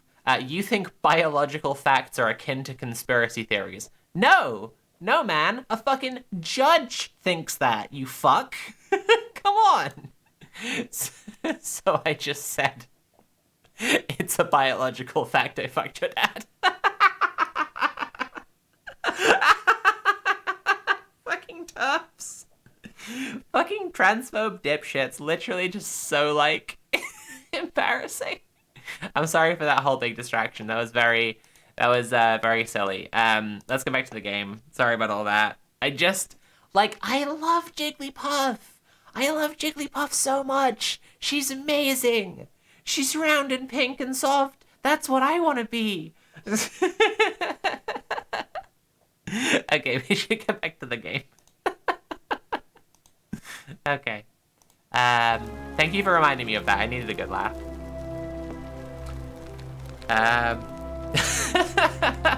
It ended with, it's a biological fact I fucked your dad, don't apologize, that's fucking gold. Thank you very much, I appreciate that.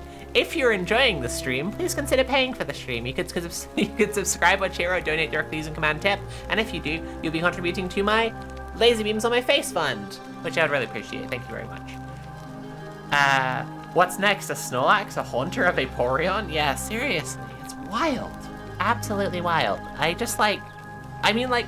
From laughing about it, I went online and I was looking up, like, Jigglypuff plushes, because, like, they're adorable. It made me go, shit, should I buy a Jigglypuff? This is cute. Add permitted term. I fucked your dad. Thank you very much, Hogfun. I appreciate that. Right. Can I help? I don't know. Can you? Can you tell me how a person could have disappeared from a city with no exits and no crime? Was she snatched away by the harpies? Your father didn't mention any of this when I spoke to him. Any idea why? That doesn't surprise me. To him, it was like a prize cow wandering off from its paddock. He's upset, of course, but he says he's too busy with the election to help look for her. So he's letting Horatius do the heavy lifting. Some good that's done. When did you last see her? It was 3 weeks ago. We ate our evening meal together, and I remember she seemed happy. In love. We went into our rooms, I went to sleep, and when I woke up, she was gone. That's it. She was seeing someone? I think so, yes. But she was very careful about keeping his identity a secret, even from me.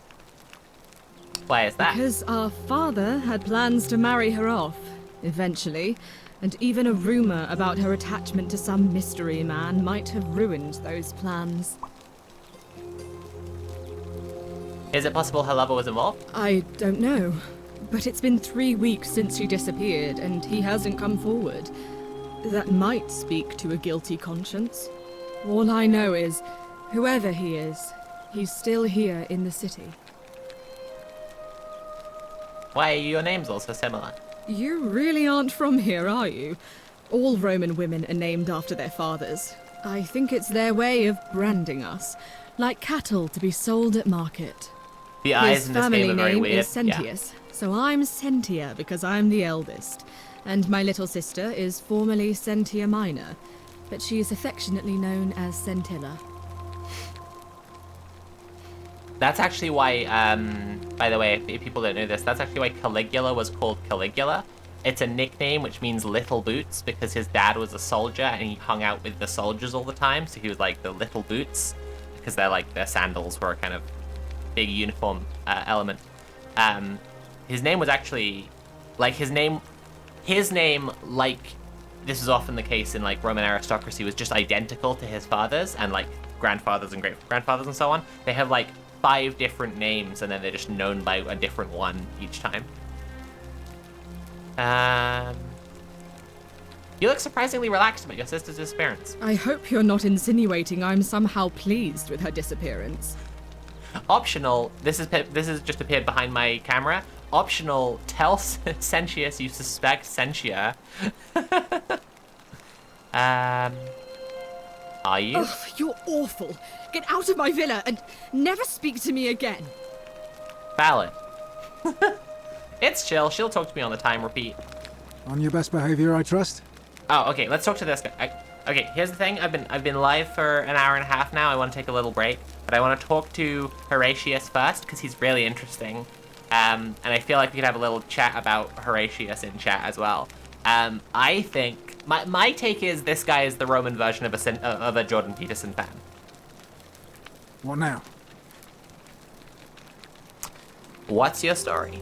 I'm a legionary of the 1st Italica, but there's not a lot of fighting down here.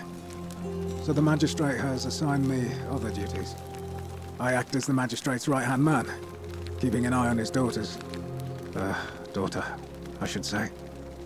And the others. And making sure they're all behaving. I also keep a register of new arrivals. How did you end up here? I'm from Liguria, up north originally. I was doing alright for myself. 12 years into my service. Had a nice girl lined up for when it was all over. Not anymore.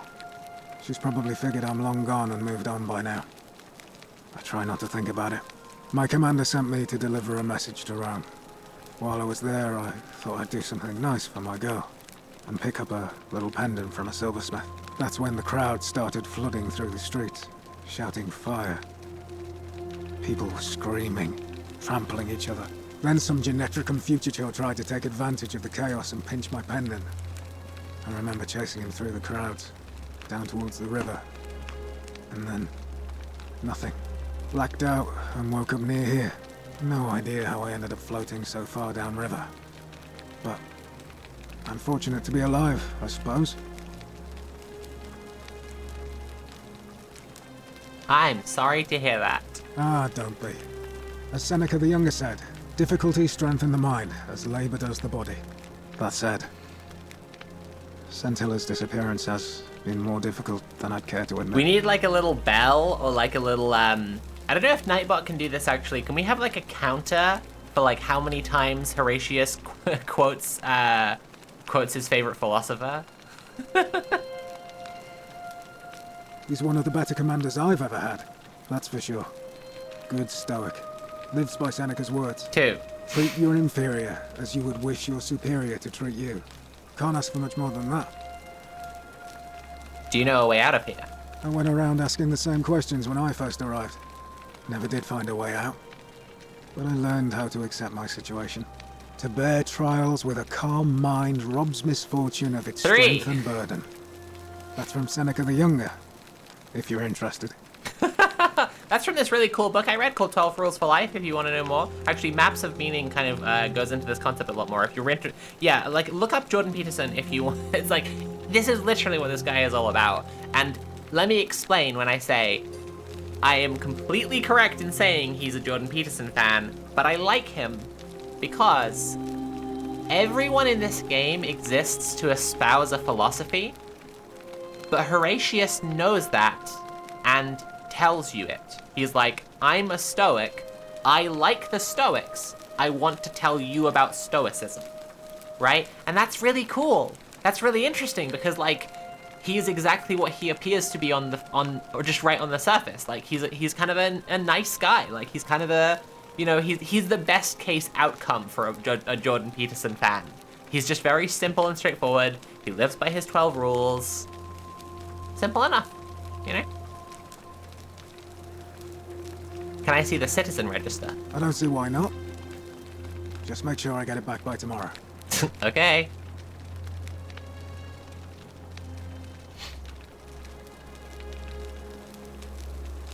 Of course. What do you think about the Golden Rule? Well, as I always say, it's kind of like a divine version of the practice of decimation in the Legion. Yes. By threatening to execute 1 in 10 men.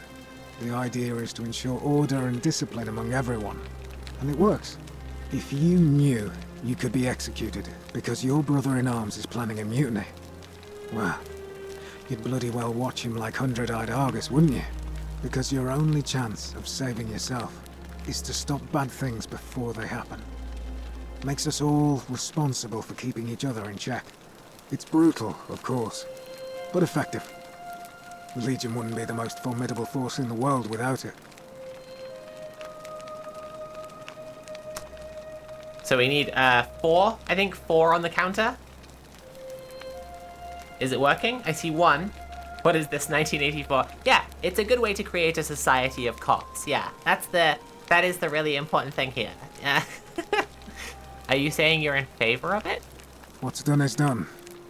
I was forced to execute my brothers-in-arms, and those memories will always visit me in my sleep.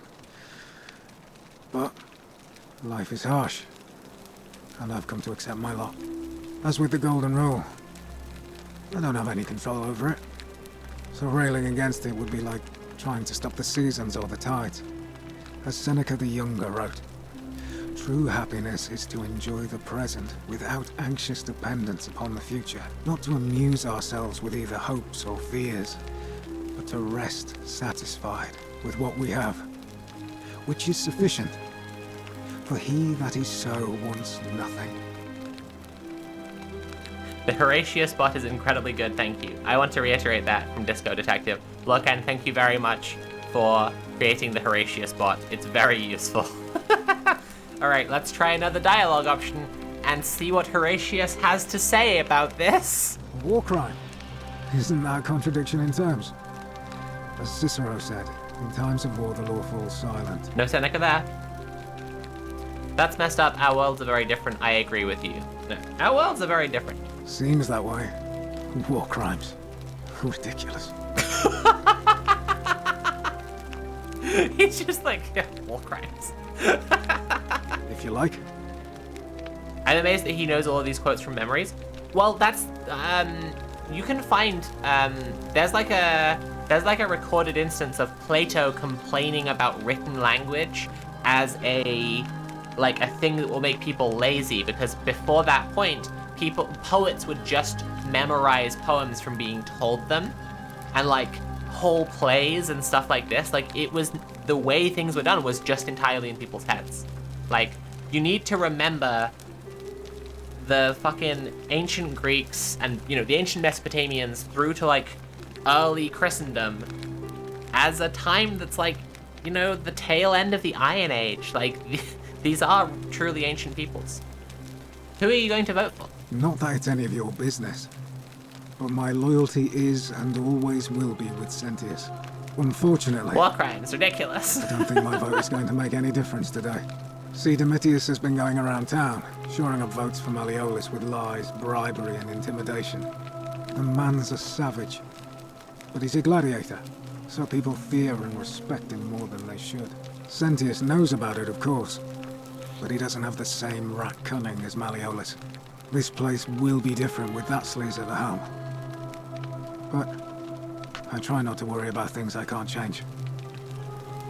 Saying explicitly, I try not to worry about the things I can't change, is, for a Stoic, is like an absurdist just being like, but I embrace the absurdity.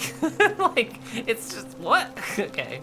Can I help? Yeah, can I help? I appreciate the thought, but you're new here, and I just can't see how you could make an impact in the time between now and the election this afternoon. In any case, if you're interested in the election, go and have a chat with Equitia, the Vestal Priestess. She'll be overseeing proceedings. Horatius is also contemporary with Seneca the Younger, 4 BC to 65 AD, so I suppose he's got a head start. Yeah, he is. This is what I'm saying. He's literally just a Jordan Peterson fan. Like, the guy he loves this much is alive when he is.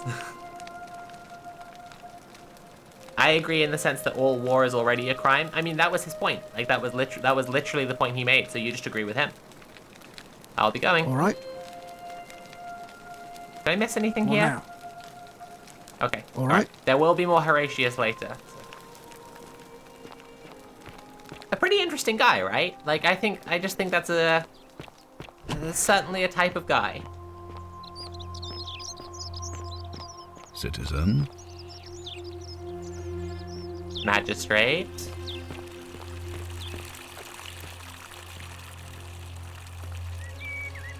Alright. I think I'm gonna get go on a little bit break. A little bitty break. Little breaky. Little breaky. That's not even it. Voice training has ruined my ability to do Alex Jones impressions. Because it's like just such a different resonance. I need to like take a second before being able to do it. Little breaky. Really enjoying this, but it's late and I don't want to spoil myself too much, so I'm heading to bed. Good luck with the stream. Thank you for hanging out, Sophie Loggia. It's been nice to have you here.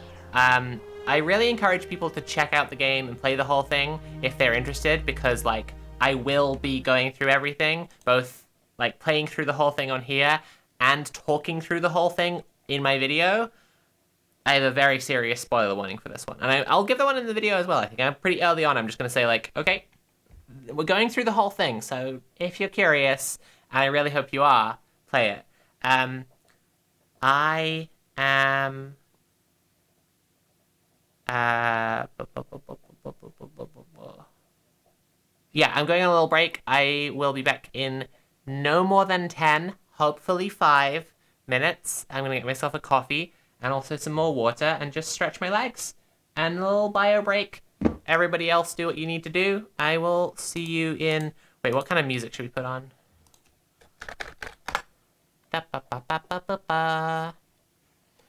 Oh, I could put on the Forgotten City soundtrack, actually. Because it's really nice.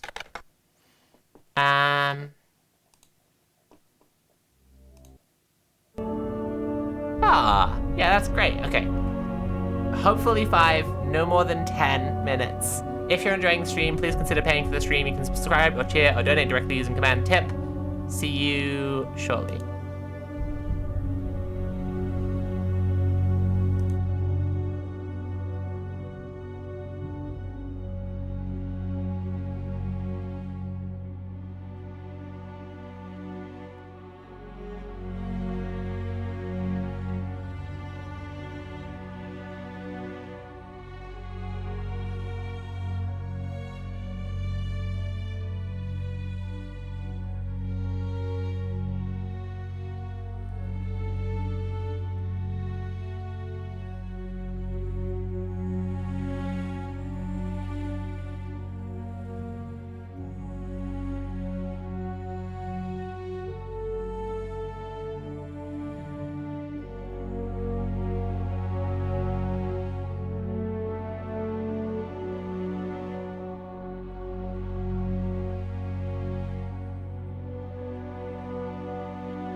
everyone. I'm so sorry. That was a lot longer than 10 minutes.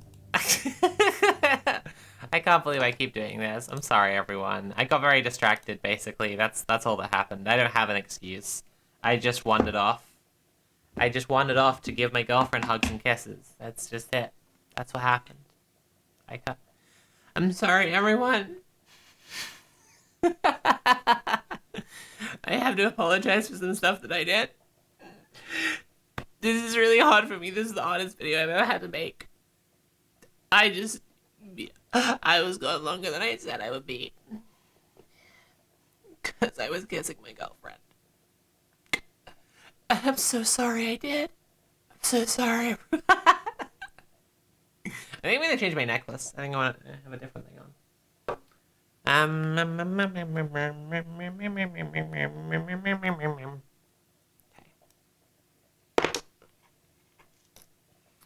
Non-anomaly. Thank you for subscribing with Prime.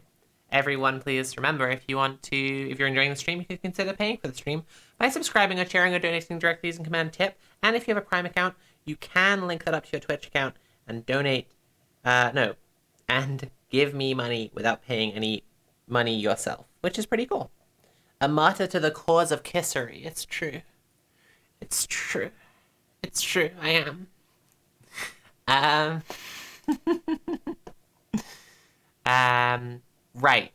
Back to the game. More game. Everyone excited for more game? Got myself a little coffee. That's good.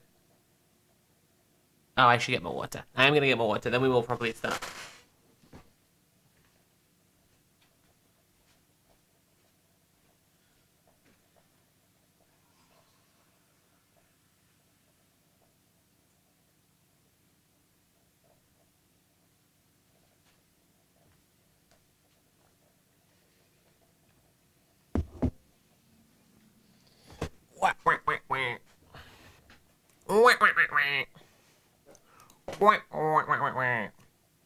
All right.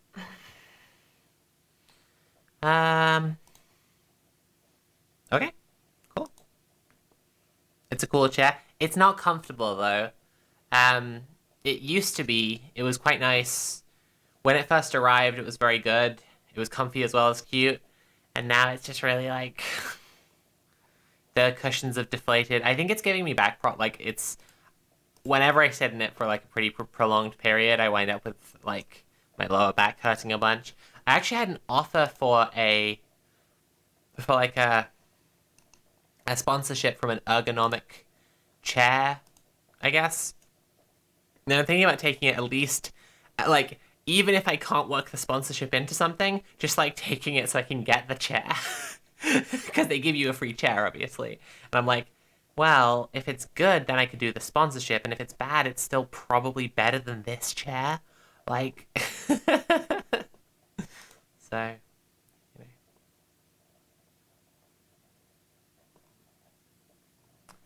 Anyway. Right, back to the stream. Let's play some more. Sophie's selling us out for big chair, that's right. I'm in the pocket of I'm in the comfy cushion of big chair. I wish I was. Speaking of, actually, I might put a cushion on this chair so I can be a bit more comfy. I don't want to wind up with back pain tomorrow. Right.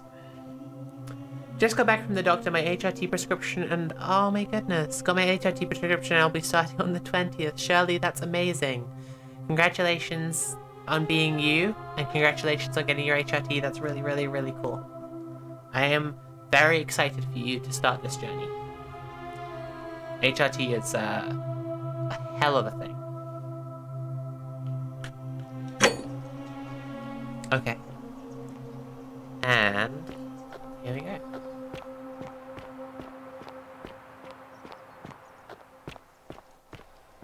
So, am I going to go over here to the... You know what I'm going to do? I'm going to go actually see if I can find Equitia first.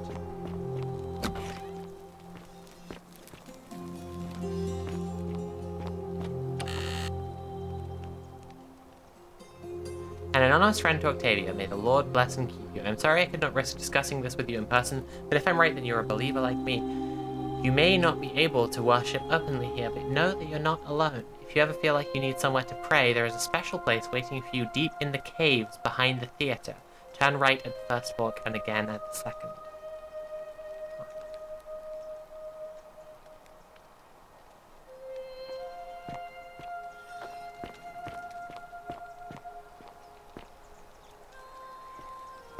Okay, I guess Lydia's not here. Or is she? Yeah, okay, cool.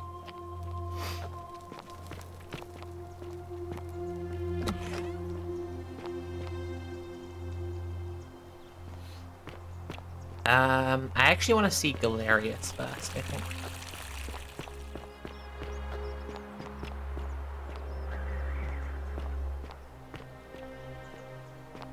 We'll all be like, where's Sophie? And then someone will say, have you looked behind the cushions of Big Chair? Yeah, it's true. That is exactly what's going to happen to me. Is this the farm? Is this the farm that's supposedly feeding, like, the whole town? I'm not sure I believe that. Salve!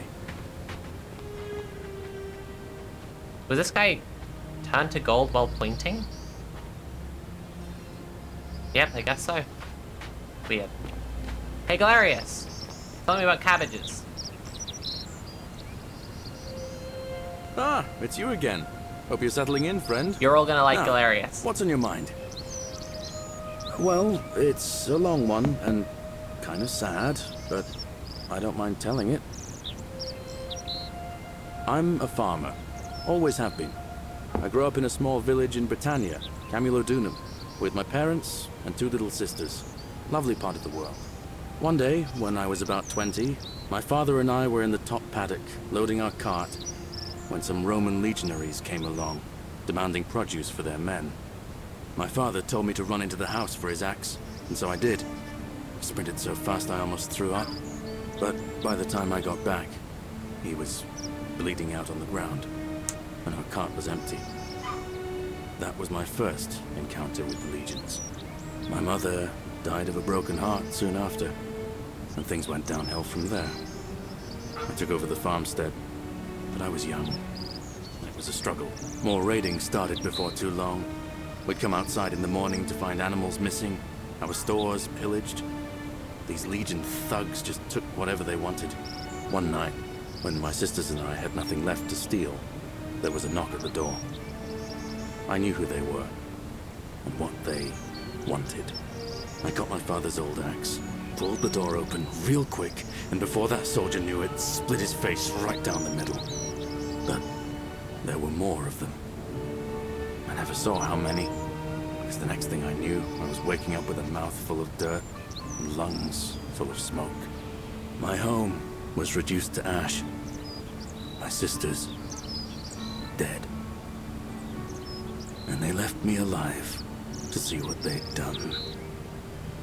It still burns whenever I think about it.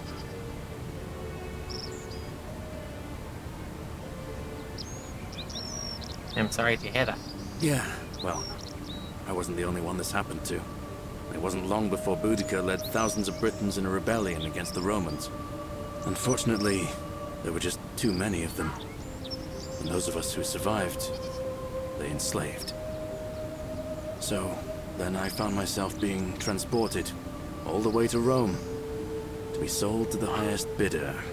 I spent a few years working for my new master, learning the Romans' ways, Romanized my name and everything. Tried to escape a couple of times, but they always found me, and I'd just end up right back where I was. I'd probably still be there too, if it wasn't for the stampedes breaking out. You see, about 7 months ago, an enormous fire broke out in Rome. Everybody was running down toward the river, screaming and shouting. Never seen anything like it. Human beings acting like cattle. I got swept up with them somehow, and the rest was a blur. The next thing I knew, some stranger was dragging me out of a river. Stumbled across this place and started my life over again. I'm glad things worked out in the end. That's what I thought too, for a while. but it seems the gods aren't done tormenting me yet. See, I finally had my own farm again, safe from the grasping hands of the Romans. Or so I thought. Until Sentius the Decurion demanded I hand over all my produce. It's for the good of us all, he says. Only he takes the best bits for himself, of course. He even told me if I refuse his demands, I'll break the golden rule. I'm not sure I believe him, but then, what if he's right?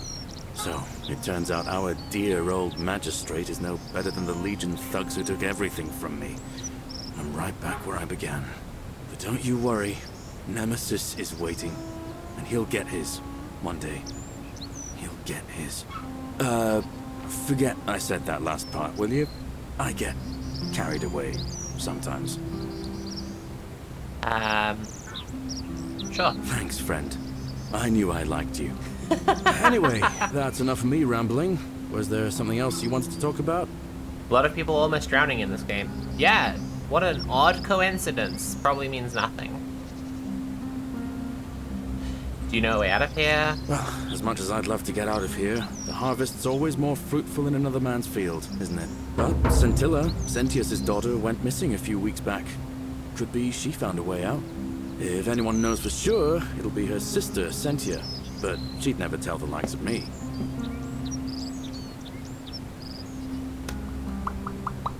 What do you think about the golden rule? Oh, I don't give it much thought these days. I mean, everybody here's got their own view about what we need to do to survive. But I say, let's spend less time arguing about what it means to be good and just get on with it, you know? What do you think about the election? I can't see how I could vote for either candidate. I don't like Sentius much, but Malleolus is almost as bad. Even I could do a better job. Me, a farmer. And I've never given a speech or put on a toga in my life. I'll be going now. All right. See you around. Is that all? Is that all I can say to him it's for you now? again. Now, what's... Alright. All right. He's just very nice. He's a nice boy. He is a nice boy and he deserves better. And that's the gospel truth. Okay. Uh-oh.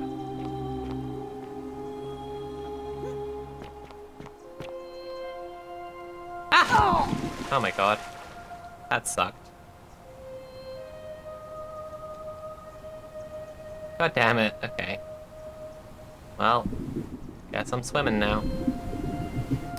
Guess it's just time to swim.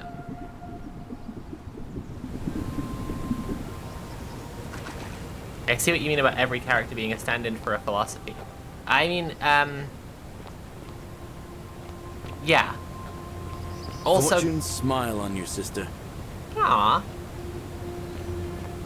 Thanks, Galerius. I'm still newly out trans enough that people validating my gender even in a video game is great. It's just like, cool. Thanks, Galerius. It's very silly, but yeah. Possibly the last bottle of wine in the city.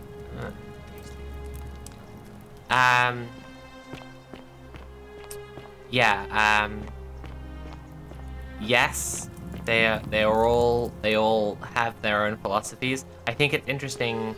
No, that's the wrong thing.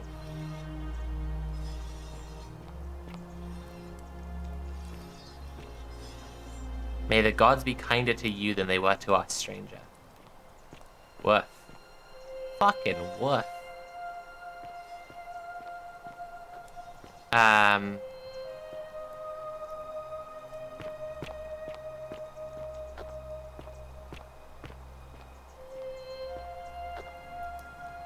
Theophilus had an orgy with 4 girls here and disappointed all of them equally. Okay, that's pretty good. Nice. What was I gonna say? Yeah, they also have a lot of historical connections. Like, there are a lot of characters who are just, like, pretty uncomplicatedly just a guy from history. So, what's the name of the cabbage farmer? Galerius is literally a cabbage farmer, and it's like strongly suggested that if you could make him the mayor, or the magistrate, then the town would be just. But that's not true. But it's suggested that it would be. What the fuck's that guy's name? Not Claudius. It's not Claudius. It's... Oh my god. Roman graffiti was pretty amazing. Savage, yeah, absolutely.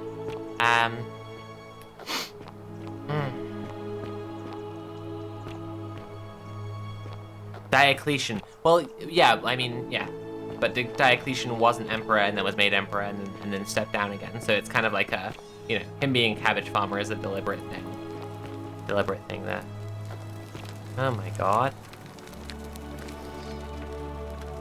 I never totally got this one. I think that, like, I get the Ixion reference, and they also have some explanation of it within the game where you can chat to people. But I'm like, was this person put on this wheel and then shot and turned into gold?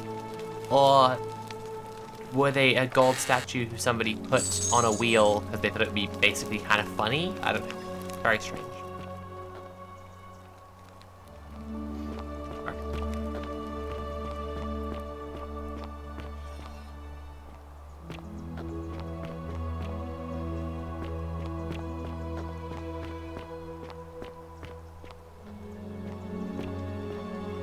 He sort of represents people who say the problem with politics is there's too much ideology and we just need common sense. Kinda. I mean, he's still like... The fact that he has the fruits of his labor... Uh-oh. Help! You have to do something! Do I? A man arrived in the baths. A real nasty sort, with his face all covered up. And he's got a weapon. You have to do something, or he's gonna break the golden rule. How? I don't have a weapon. None of us do. The magistrate made us throw them all into the chasm. So now this man's bow is the only one in the city. You'll just have to improvise. That seems like a flaw in your society. I'll see what I can do. Thank you. He's still in there, somewhere. I have to hide. Find me in this empty shrine when it's over. Maybe we shouldn't meet in there? What? We don't have time for this. I have to go. Urgle Wurgle, thank you so much for tipping £100. That's so nice of you. Oh my god. Thank you so much. Oh my goodness. I really appreciate that. Oh no, she's going into the shrine. Someone stop her. No. The shrine is collapsing!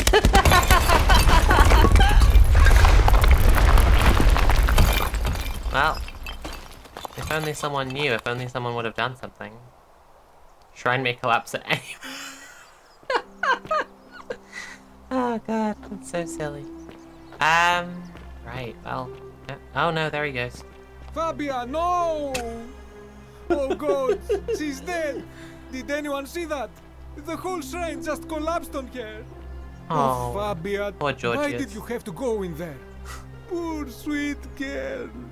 What do you mean by laser beams on my face? I need laser hair removal to have my facial hair removed so I don't have to shave anymore because it's very annoying, painful, inconvenient, and stressful for me.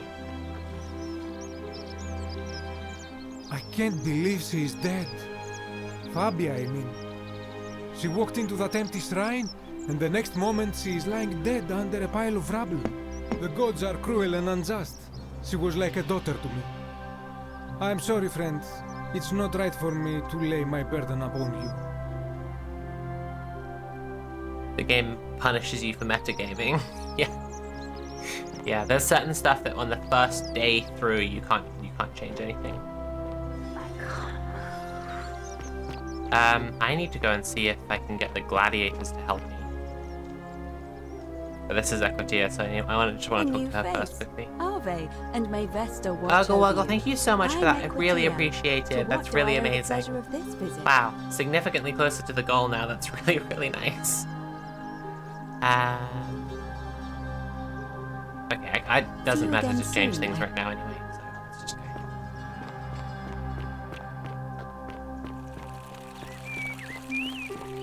go. Are they?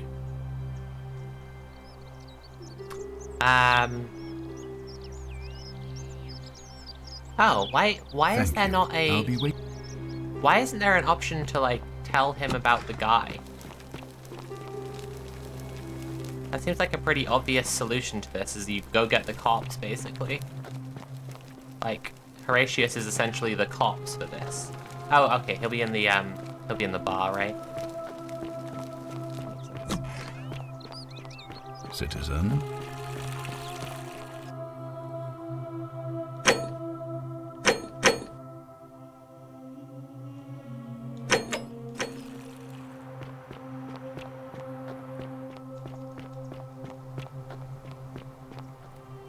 I wonder which philosophy this character named Equity will represent. Well, yeah, I mean, she's the, like, she literally regulates the elections.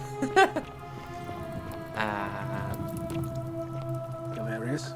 Horatius? Oh my god, there he is. Hey. Looking a bit troubled Are you there. fucking kidding me right now? Still no sign of Centaur. Dude. Exotic. And I haven't slept Fucking- right in 3 weeks. No, Horatius. Don't be too hard on yourself. From what I hear, nobody saw it coming. There's a madman with a Anyway, bow. I Come thought on. you Stoics weren't supposed to worry about things you can't control. Yeah, but I keep thinking, what if I there is love something your I can do? clothes. Oh my god, shut up. What if she's out there somewhere exotic. suffering, waiting to be found? Sounds like you're torturing yourself. Leave that for the gods. Try to relax. Get some rest. Tomorrow's a new day. Is it? I suppose you're right.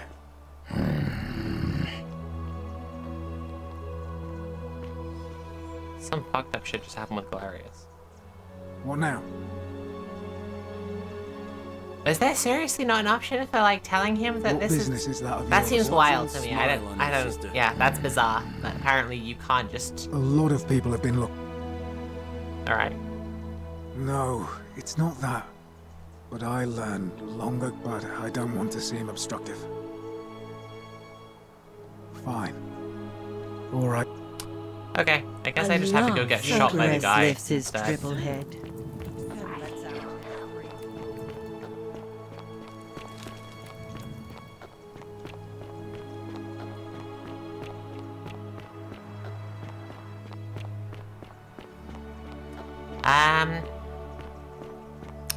I was gonna say something about this just earlier. I can't remember it. Okay, I'm just gonna go into the temple and find the guy. It's assassin time, baby. Stop right there. I'm looking for Tiberius Quinctius Crispus, otherwise known as Quinctius. Christmas? Do you know where he is? You're looking for Father Christmas? I don't know, Quinctius. I'm not sure I believe that, so allow me to explain something to you. I am here with orders from Emperor Nero himself to find and execute the cultist Quinctius for terrible crimes against the Empire. I just want to say So, again, thank if you, you Urkel tell me Wurkel. the That's so truth, cool. I will allow you to live. I'm very But hyped. if you lie to me It's very or cool to be a otherwise big step obstruct closer the to face Emperor's business lasers. in any way, I will put this arrow through your chest. Is that understood?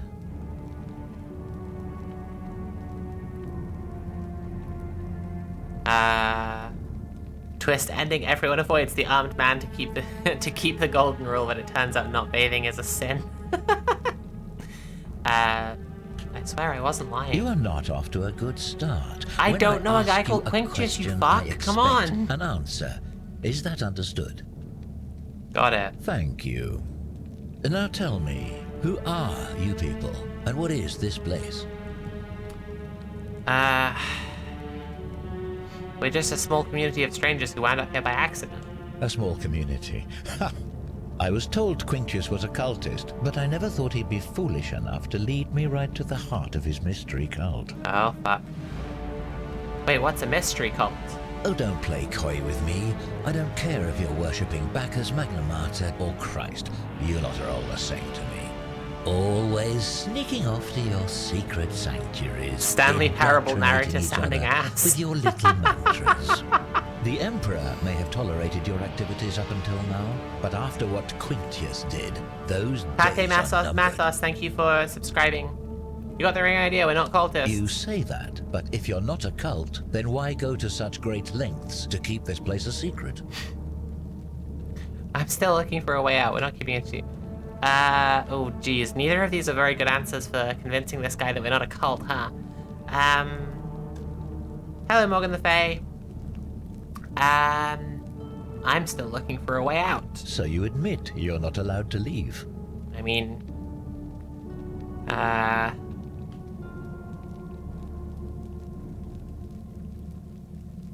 we physically can't leave, there's no way out. Threatening me is not going to help you, but in any case, that The sounds assassin an is just awful such a lot fucking like a loser. cult to me.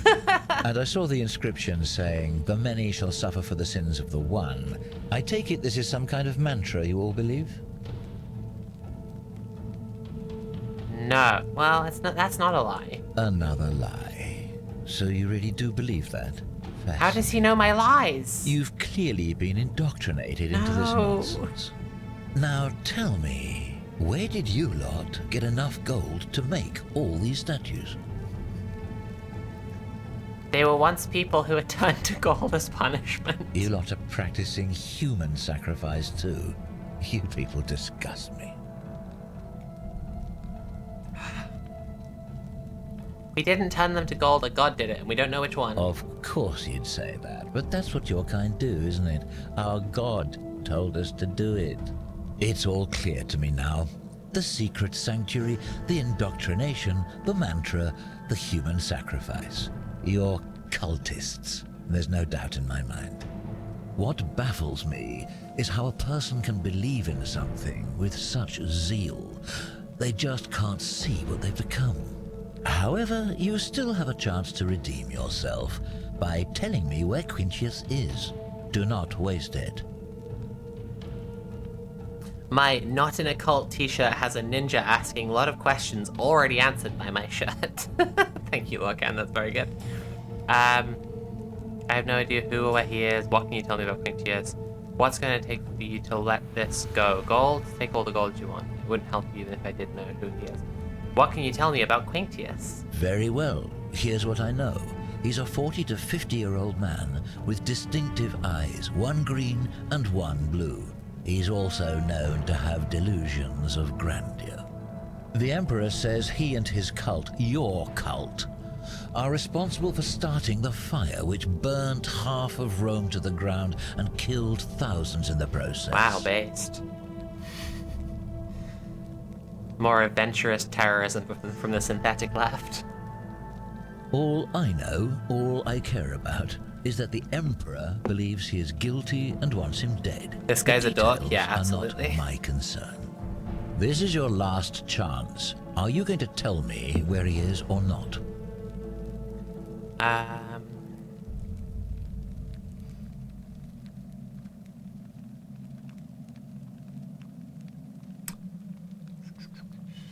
I wouldn't help you even if I did know who he is. Then you're of no use to me. Yeah. Do you have any last words? The many shall suffer for the sins of the one?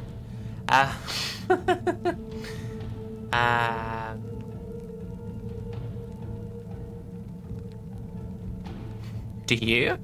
As a matter of fact, I do. Once I'm done with you and Quintius, I intend to kill every last one of you wretched degenerates. And I can think of nothing I'd enjoy more. God, this guy's a fucking loser. The many shall suffer for the sins of the one.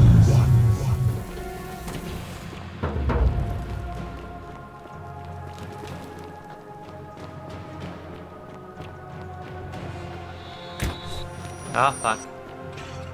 No! Golden arches everywhere! We must get to the shrine.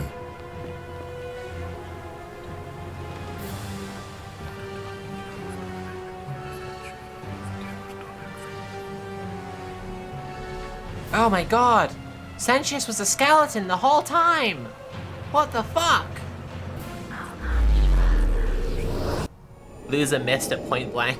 I think it's implied that he hit you, but like non-lethally, so you like, you know.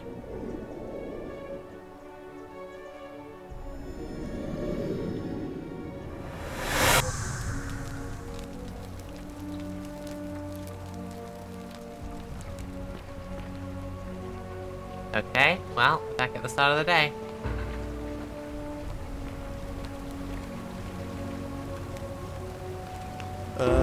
This is the part at which you really start. I'm Galerius. Like liking Galerius because he's the only friend you have.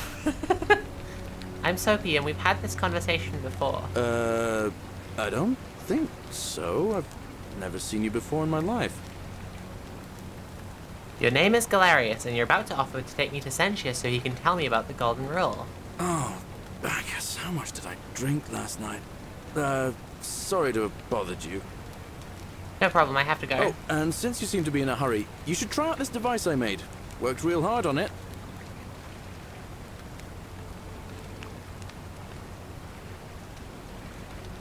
Just attach the pulley to the rope over the lake and hang on to the handles. If it works, it'll be faster than walking. And if it doesn't work, worst thing that can happen is you'll take a swim in the lake. I haven't quite summoned the courage to test it myself. But don't worry, it's completely safe. Probably. How is that not a sin? How is giving a fucking stranger you just met a device to travel ungodly fast over a huge drop that you haven't tested? How is that not a sin, Galerius? Alright, see you around. Jesus Christ. Ah, it's you again. Now. Okay, I thought I could tell him about my time predicament just now. What?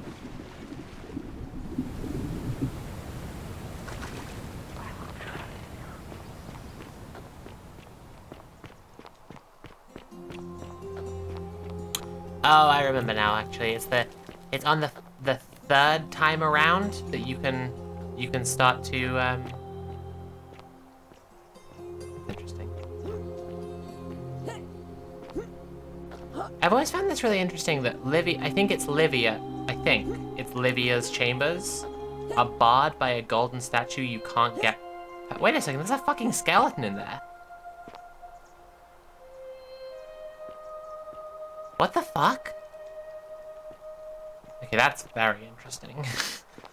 Really need to figure that one out. Yeah, I think it's on the third time around you can convince Galerius you're legit because, oh god, oh fuck!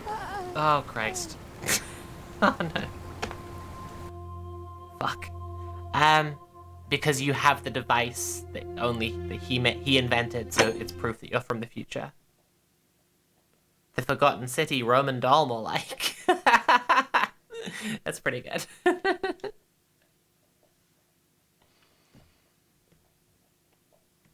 I don't mean to just go on about it, but thank you very much, Ogle Woggle. I'm genuinely really touched, and I'm very excited because I really, really want to not have to shave anymore, and it means a lot that you helped me out like that.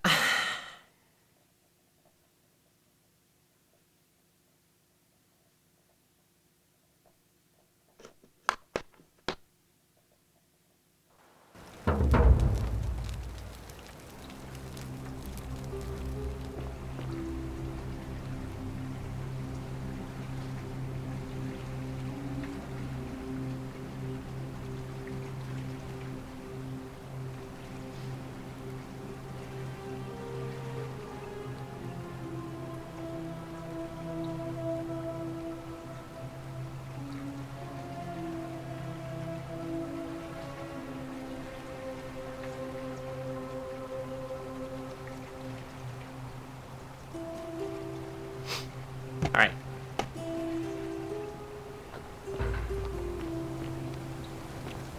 Here we go. Oh. Okay, and then this, yep. Got it. Just attach the... But don't... Oh. Alright, cool. I just want to do the...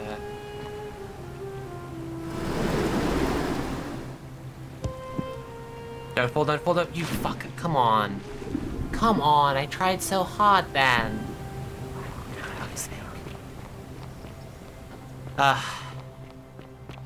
Need to look into getting like laser hair removal and stuff, maybe shaving as a burden.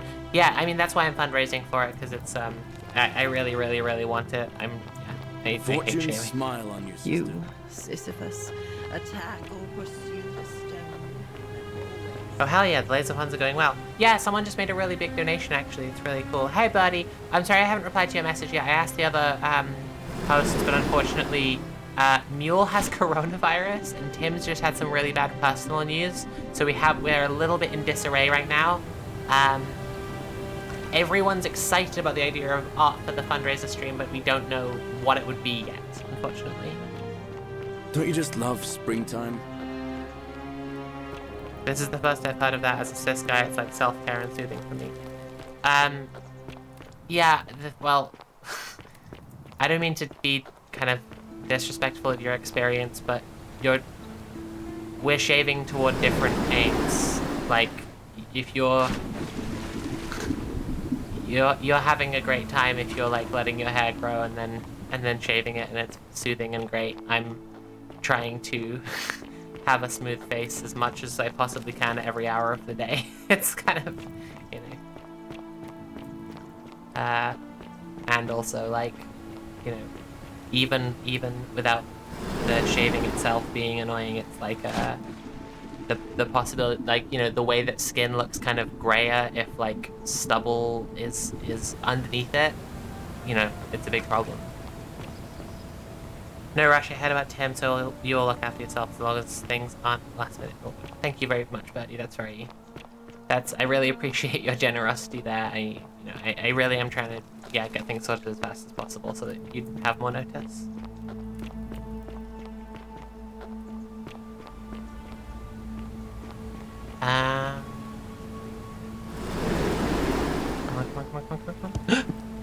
No, come on!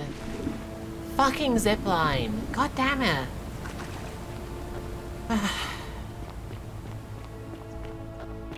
It's about a second from the start, I know that. This is so frustrating. Wow, this is just like that guy from that Greek myth. Bill Murray. Come on. Fuck off.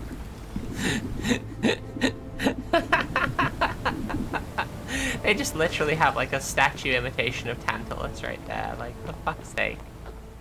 That's, I love this game.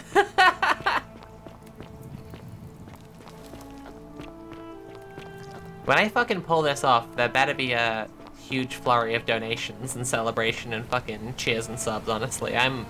Chat, I need encouragement. This is bullshit. Come on, no! Just let me get the fucking flower. For fuck's sake. Alright.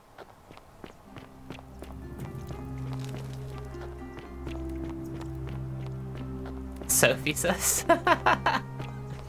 Yeah, exactly, that's me. One must imagine the Sisyphus girl pill. Pretty flower. I did it! I got the pretty flower! Hooray! Oh, Jesus fucking Christ. It's such absolute bullshit. Okay. Now seriously, how do I... Oh, thank you, Ginger and Envy, for subscribing. Okay, seriously, how do I get past here? I think you can only get past here if like, the archers are awakened, and then you have to do it all really fast. What's with the skeleton? Whose skeleton is that?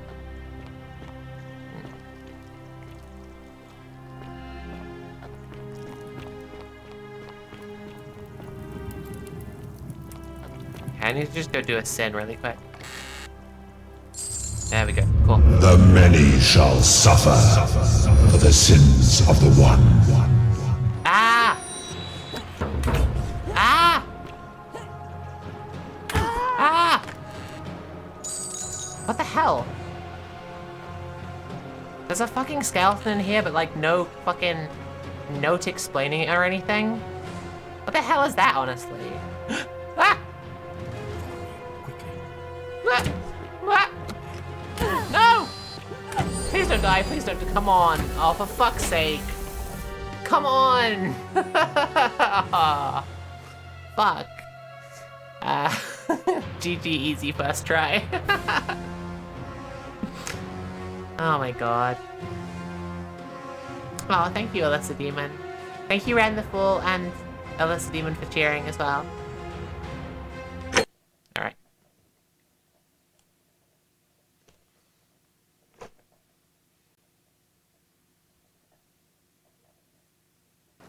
And Ludona, thank you for tipping £3.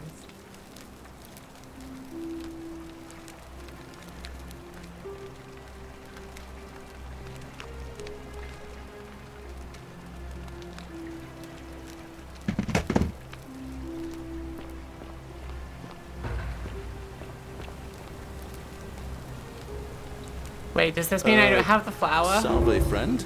I'm Galerius. Mind telling me who you are and what you were doing in the Shrine of Proserpina? I'm gonna fucking Minecraft parody redacted myself. Jesus fucking Christ. I'm so upset. I fucking... Are you kidding me right now? Just attach the pulley to the rope over the lake and hang on to the handles. No! If it works, it'll be faster than walking. Fuck! And... but don't... I should have saved. Why didn't I save? God damn it, no. No! Fuck! Oh, chat, this sucks. What the fuck have I done? Oh, no. And I didn't even get anything out of it. Like, I didn't even fucking... There's not even any... Like, there's nothing in there. Like, fucking skeleton. Don't you just love springtime? Cannot catch the drops of...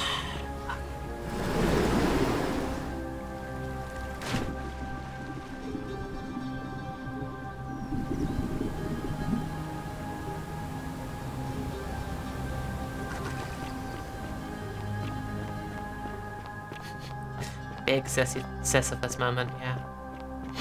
God. Fortune smile on you, sister. Thanks, Galerius.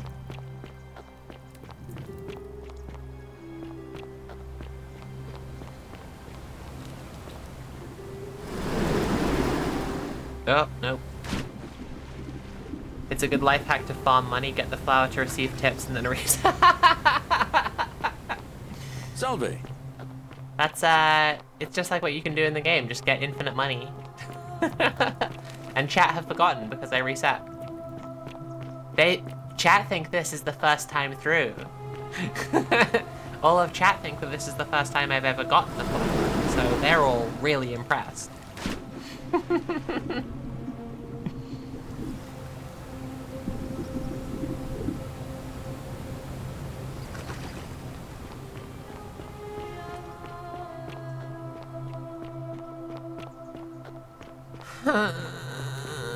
Fucking hell. Alright. Okay.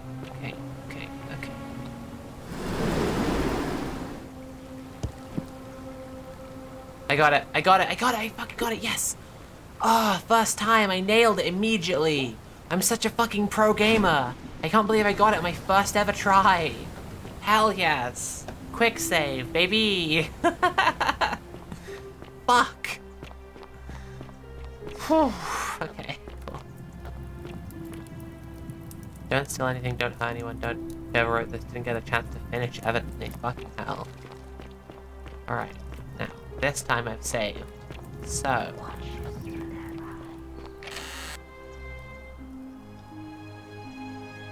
Oh my god. A fucking love poem from Galerius?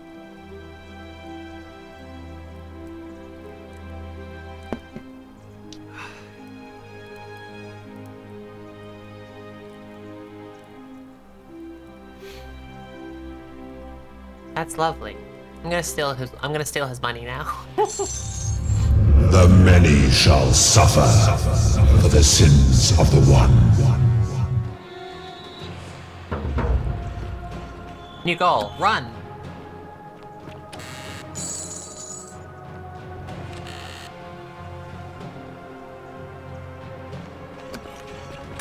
No!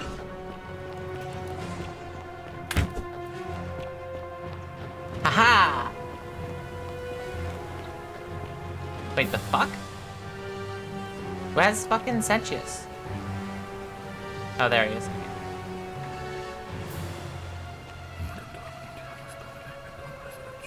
Okay, his prayer is quiet no matter where he is. Eat shit, Bone Boy! Whew. Sentius just got off Mr. Bones' wild ride.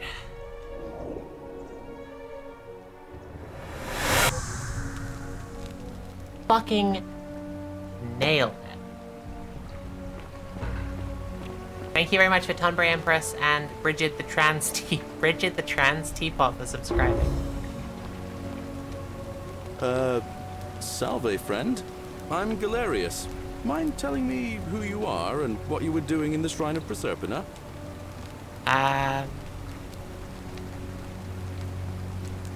Wait, are you speaking English? What? I'm speaking Latin.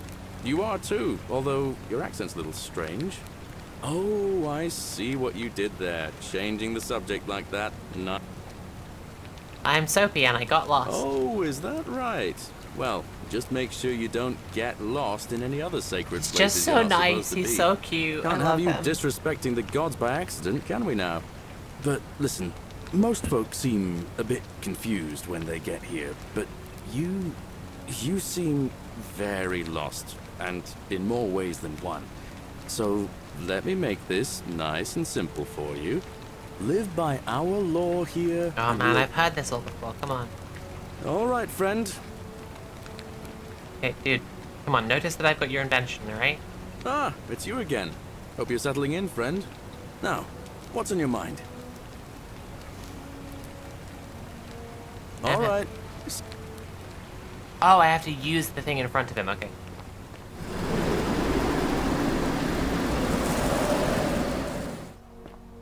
Right, now he's going to be really confused that I used it because he invented it and he has the only one. Ixion turns. True. Fortune smile on you, sister.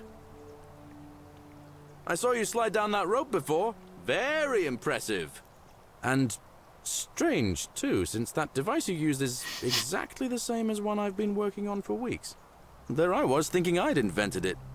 Anyway, I'm sorry to ask, but is there any chance you'd be willing to do me a favor? What do you need? Well, I've been trying to get this rare flower from the rock spire in the middle of the lake. It's too steep to climb, so I hung a rope over the lake and made this pulley device, only I couldn't quite summon the nerve to use it. He invented the pulley device again and so he could get his secret love, a flower. It's just... I already have an identical flower. What a kind of coincidence. You already have it?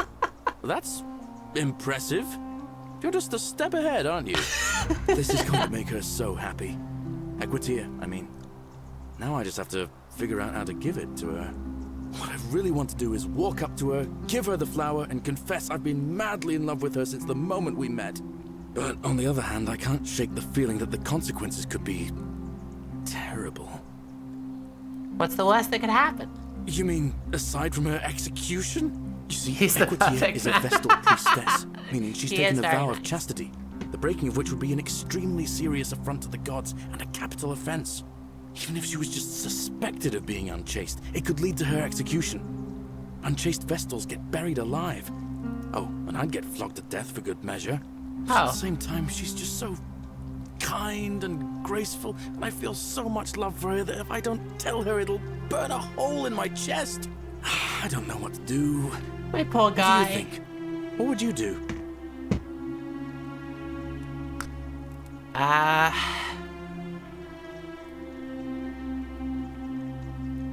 I think you should tell her how you feel. Consequences be damned. Now that I hear you say that out loud, I hear how crazy it is. I think maybe I need to be a bit more cautious. What I need is a go-between. Someone who can tell her how I feel and find out how she feels without risking her life. What do you say? Do you think you could help me one more time? All right. Wonderful! Now, all I need you to do is give her the flower and tell her it's from a secret admirer. Tell her I'll keep my distance and that I just want her to know that she's loved. My boy. Thank you. Come back as quick as you can and tell me what she says. My boy.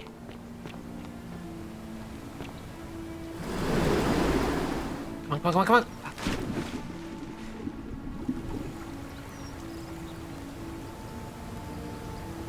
I just want the flower again.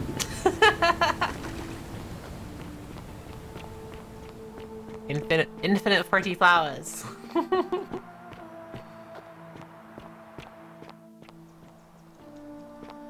Galerius deserves only the best timeline. What a man. Yeah. Sadly, you can't farm infinite Galeriuses.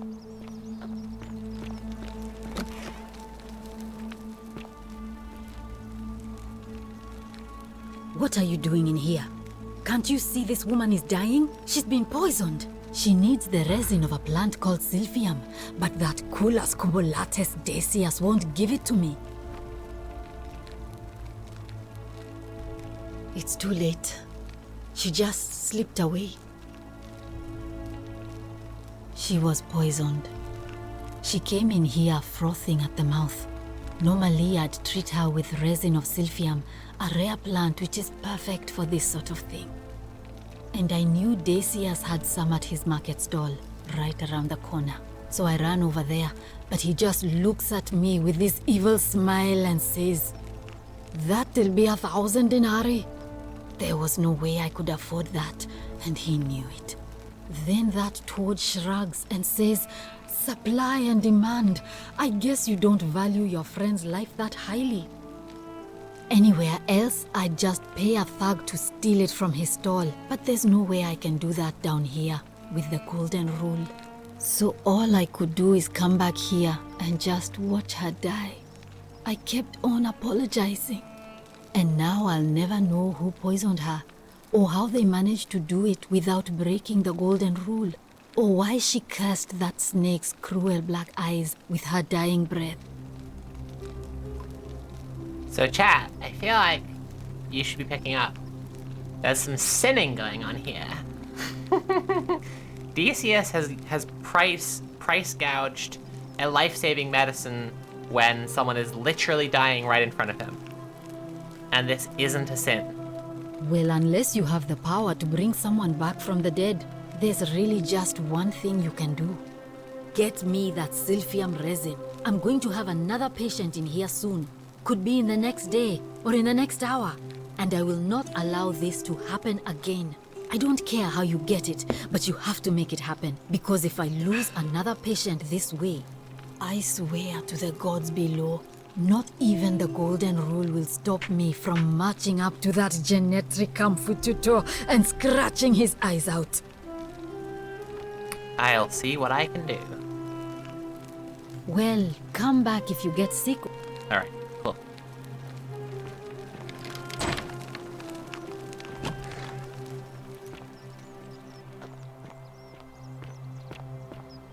Okay, let's go meet Decius. Wonder how much one of these statues is worth on the outside.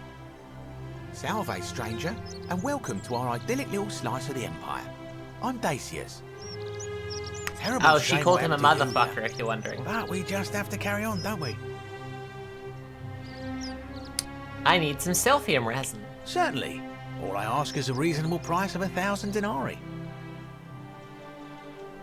Fine, here's 1,000 denarii. Oh, you have it. I'm impressed. Okay, well, now I have the Silphium resin, you fucking dickhead. Pleasure doing business. Can I help you with anything else? What's your story? You mean how did I end up here? That is a lengthy tale. Let's hear it. All right. Well, you see, I'm in the business of procuring rare and precious objects liberated from the enemies of Rome. Mostly sculptures, vases, the occasional slave, fetch a magnificent price in Roman high society. Had myself a nice little shop in Rome, just off the Forum. Lots of foot traffic and close to the docks. Good place to be when the fires broke out. See, about 7 months ago, half of Rome caught on fire. Everyone who couldn't get to an outer gate was running for the river, open to escape by barge. So I gathered my coins and some priceless vases into a cart and had my most loyal slave girl, pretty young thing named Acantha, push it for me. All the way down to the river, I'm elbowing for a stampede of people, turning back now and then to make sure she hasn't legged it with my valuables. But, to my surprise, we make it, and I see this barge loading up, and it's so full it's almost sinking. But the captain's happy to take my coin, so I start boarding, and then he puts his hand on my chest and he says, "No, too heavy. The cart or the girl." So I did what anyone would have done.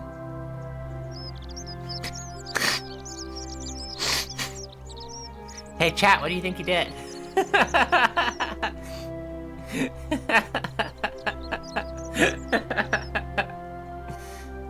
You chose the cart, didn't you? Of course I chose the cart. I mean, I can always buy a new slave girl if I still have my money. So I put my hand on the cart, and I guess she realised what was happening because those pretty black eyes of hers go all wide. And in one swift motion, she topples the whole bloody thing into the Tiber.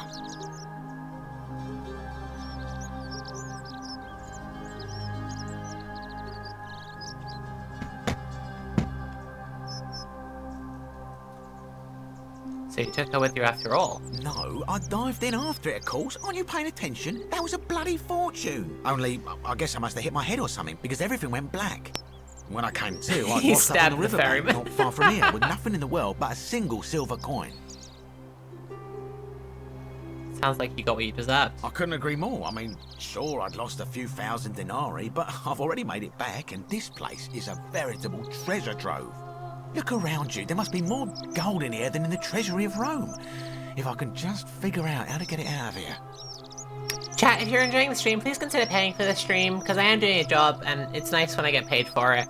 You can subscribe or cheer or donate directly using Command Tip, and if you donate using Command Tip, you will be contributing to my fundraiser to get my facial hair laser beamed off so I don't have to shave anymore, which I really want to do, and that would be cool, but I appreciate subscribing and sharing just as much, you know, it all helps me to pay the bills.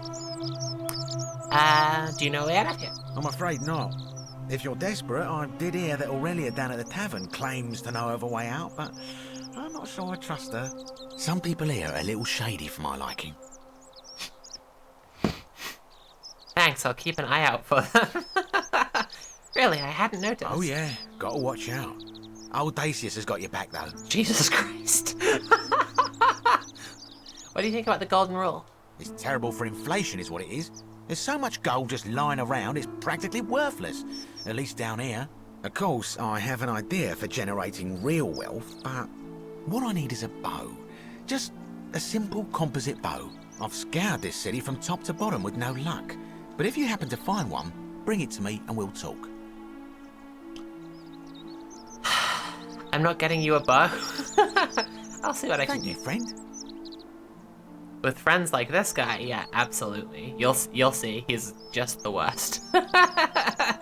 It's really good. The game actively punishes you for trusting him at any point. Who are you gonna vote for? Malleolus.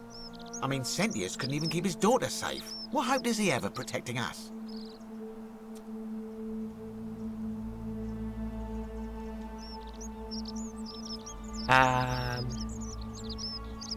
I'd like you to vote for Sentius. Not going to happen. Yeah. Very well. Another time. I tried.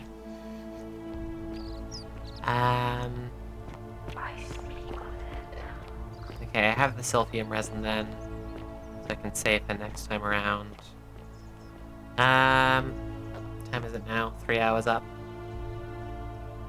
Isn't the great temple majestic?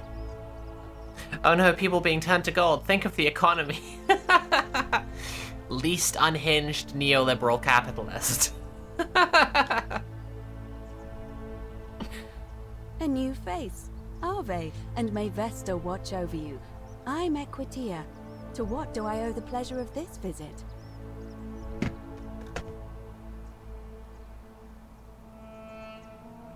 Someone wanted me to give you this flower. Oh, how lovely. She just puts it in just her ass happens and to be my just forgets about favorite it. too. Who do I have to thank for this? I'm supposed to tell you it's from your secret admirer and that they'll keep their distance. They just wanted you to know you're loved. I see. So, it's from Galerius then? You know already? Of course I do. I think everyone in the city knows.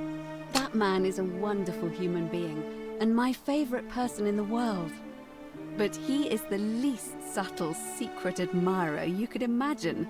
The way he looks at me with those puppy dog eyes. Plus, he's been trying for weeks to get his hands on this flower. He went to so much effort too, suspending that rope above the lake, inventing that pulley device all on his own. He'd just stand there each morning, looking at the flower, trying to summon the courage to seize it. Oh, my heart. I love him. So what should I tell him? Tell that adorable oaf that my Vestal's vow of chastity ends once I turn 36. So if we ever make it out of here, and he doesn't mind waiting a few years, then tell him I love him too. I'm pogging! And now I'm imagining him just falling in the lake repeatedly, thinking no one has noticed. Galerius just sopping wet, like Sentius is like, hey Galerius, what's going on? He's like, nothing, don't worry about it. I'm sure he'll be happy to hear that. I hope so. Right, what's your story? Oh my. I take it people are quite direct where you're from. I suppose it's quite charming in its own way. Usually, however, you wouldn't simply march up to a Vestal priestess and without due formality or courtesy ask, what is your story?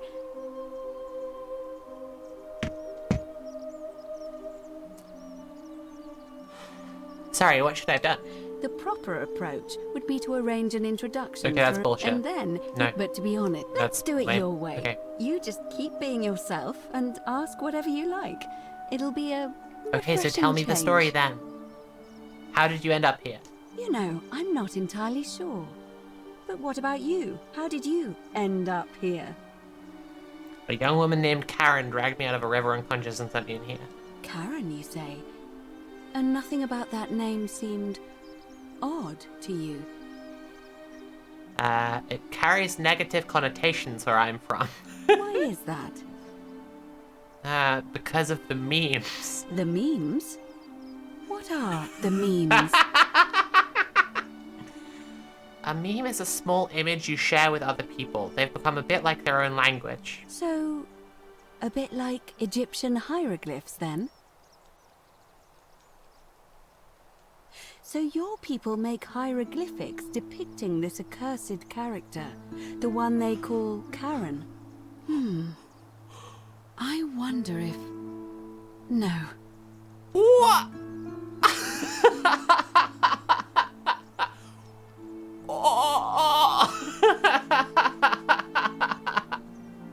One, so thank you for tipping £10 and saying Galerius is just the best guy. He is. He's wonderful. The memes! It was all in the memes all along. What were you gonna say? I apologize. I don't mean to be cryptic. It's just that you've got me thinking. Have you spoken with any of the others about how they arrived here too? I really think you should. Go around and ask them what they remember and see if you notice any patterns. You're being a bit coy. I know, I know. I just don't want to see what happened to Livia happen to you too. What happened to Livia? Up until a few weeks ago, she was a perfectly productive member of our little community, darning clothes and cutting hair. She was always so chatty, always seeking out newcomers and asking them where they were from and how they wound up here. And then, about a month ago, she suddenly changed. She withdrew, stopped working, and became despondent, started muttering to herself. Galerius and I visited her to see how we could help, but she just looked at us with this haunted stare, called us bloodless shadows, and told us we were ignorant of some pattern. Look, it could be unrelated. Perhaps she simply fell ill. Or, as Galerius suggested, the weight of the golden rule was too much for her. But there is a small chance that she learned something, saw a pattern nobody else saw, and that it broke her. I just don't want to see that happen to you. So be careful, will you? Thank you. Now, go and follow the thread of truth through this labyrinth, and come back to me if you discover any patterns. I love it. It's so good. Do you know what I don't, I'm afraid. It seems to me we're exiled here until the gods judge us, one way or another.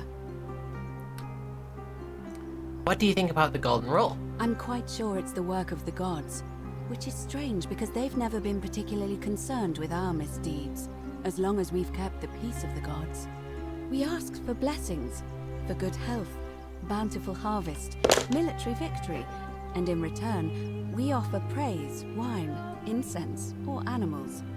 But here, it seems they require much more of Keep us. an eye out for Scintilla, would I you? find myself reminded of an especially pertinent tale from our great poet Ovid in his epic Metamorphoses. Would you like to hear it? It is rather long.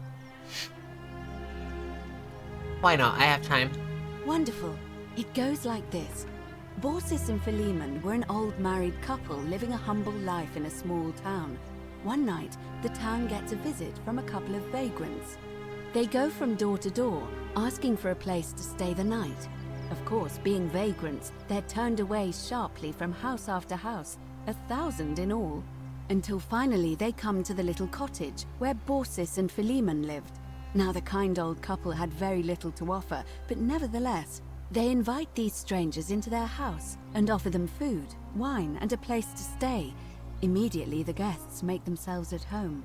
They begin gulping down the old couple's wine, so much so that Baucis, the old lady, begins to worry they're going to run out. And then she notices something strange. Her wine pitcher keeps refilling itself, as if by magic. Realizing only a select few possess such powers, says to her husband, Philemon, "I think these men are gods in disguise." Immediately, the couple begins apologizing for offering such coarse wine, and the vagrants metamorphosize and reveal themselves to be Jupiter, the king of the gods, and Mercury, the trickster god. They confide they didn't mind the meager offerings. They were just pleased that someone in the town offered them hospitality. Then Jupiter says to them, "You have passed our test, but everyone else in this city failed, so we are going to destroy this place and everyone in it, except you, who we will grant a wish." So old Baucis and Philemon escape up into the mountains safely, and they receive their wish, which is for eternity together. Meanwhile, Jupiter carries through with his threat and wipes that city off the map. Some say the moral of that story is that we must all honor the sacred rituals of guest friendship, the reciprocal obligations owed between hosts and guests. Graber would be But I like coming to right think now. it's that we should always show compassion for those less fortunate than ourselves. Or perhaps is that the gods might kill you at any moment for failing their test, and they don't even have to tell you what the rules are. Yes. A cynic philosopher might take that view, but it's not entirely invalid, I suppose. Aha, a cynic, you say? If only there were a cynic philosopher around here we could talk to a little. What's the status of the election? It must be completed by dusk, just the same as any other official business. It'll be between Sentius, the incumbent, and Malleolus, the challenger. Why do you ask?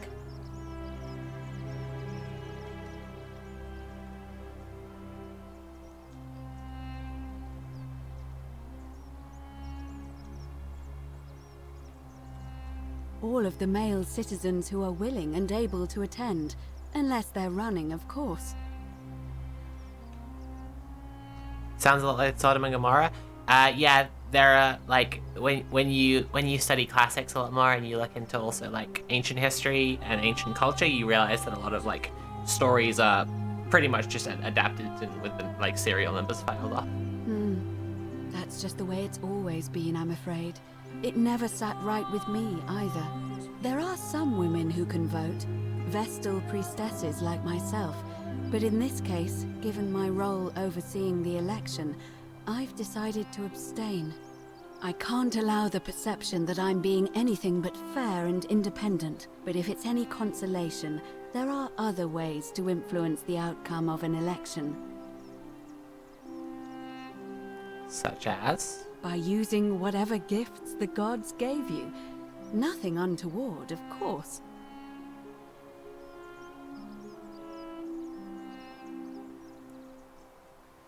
Can I nominate another candidate? You can, assuming they're eligible and will. Okay. Certainly. I've been asking people about how they wound up here. And did you notice anything? A pattern? Come on. Yes, I did. Well Fuck then, off. Keep That's so asking people how they annoying. wound Come up on. here. I don't want us to rush to any conclusions yet. Livia's fate weighs heavily on my mind. I feel really bad And about in Livia, case honestly. We should be sure.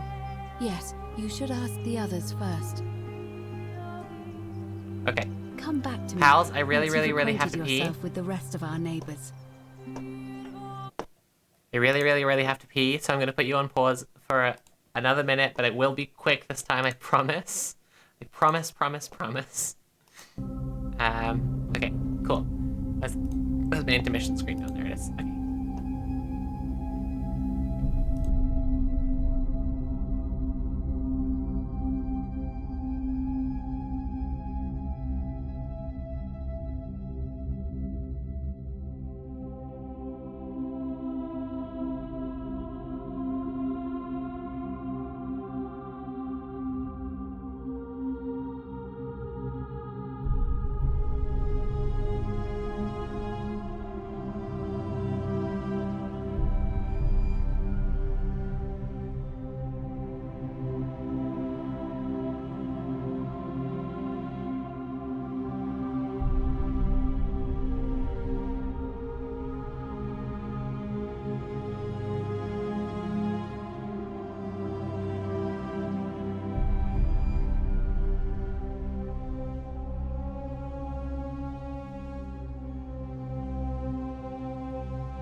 Hey pals, how's it going? I'm back again. Right, there's half an hour left of the stream. I'm thinking, what do we want to do? I don't want to just jump right off the stream right away. I'm here to hang out. Do you want to see half an hour more of Forgotten City? Do you want to just hang out? Maybe watch a YouTube video or something? You know, I'm easy, really. Stone Bum, thank you for following. I'm open to, like, memes if people have them. I could just chat if people want to chat about something. There was a Caleb Morpin video I thought was very funny, but I don't think I can cover it in half an hour because it's like an hour long. It's like... It's called, like, 4 Definitions of Satanism, a Marxist View, and it's absolutely fucking ridiculous. Down for more Forgotten City if you're feeling it? Yeah, I'm saying, I could just play a bit more for the remaining half an hour. Bit distracted. Yeah, that's what I mean. I'm just kind of all over the place a bit today. It's been a very busy day. So I'm just kind of like, sounds ridiculous. Yeah, it's a very silly video.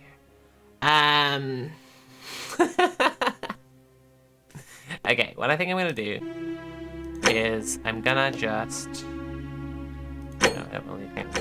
Let's just save. Yeah, save. No. Save properly. Yeah, okay, it's saving now. What I'm gonna do is I'm gonna load Minecraft. I'm just gonna bum around in Minecraft for a little bit, and I'll have this fucking Morpin video on. Since people are interested in that. It's very, very silly. It's also like, honestly, it's weird fucking doublethink shit, like trying to make people in his following like just use words in a completely nonsensical way.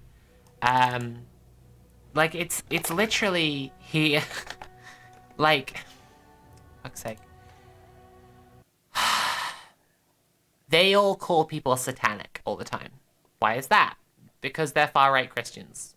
Like, because they're fucking conspiracy theorists and far-right Christians, and it's pretty straightforward to see what that's about. Like, that like a bunch of like fundamentalist Christian fucking dipshits who think that the real working class is to be appealed to with bigotry go around calling people satanic, especially like queer people. It's like, well, you know, what could that be all about, you know? I didn't come up with just chatting. There it is. Caleb Morpin defines Satanism. There we go. Boop, boop, boop, boop. Cool. And like... yeah, it's just bizarre. Like, he's basically tried to redefine Satanism so that he can just say it means whatever he wants. And it's like, well, it doesn't mean just whatever you want, though, does it, my guy? It means, like, it refers to a specific, like, religious practice of worshipping Satan, the arch nemesis of God and Jesus, from Christianity.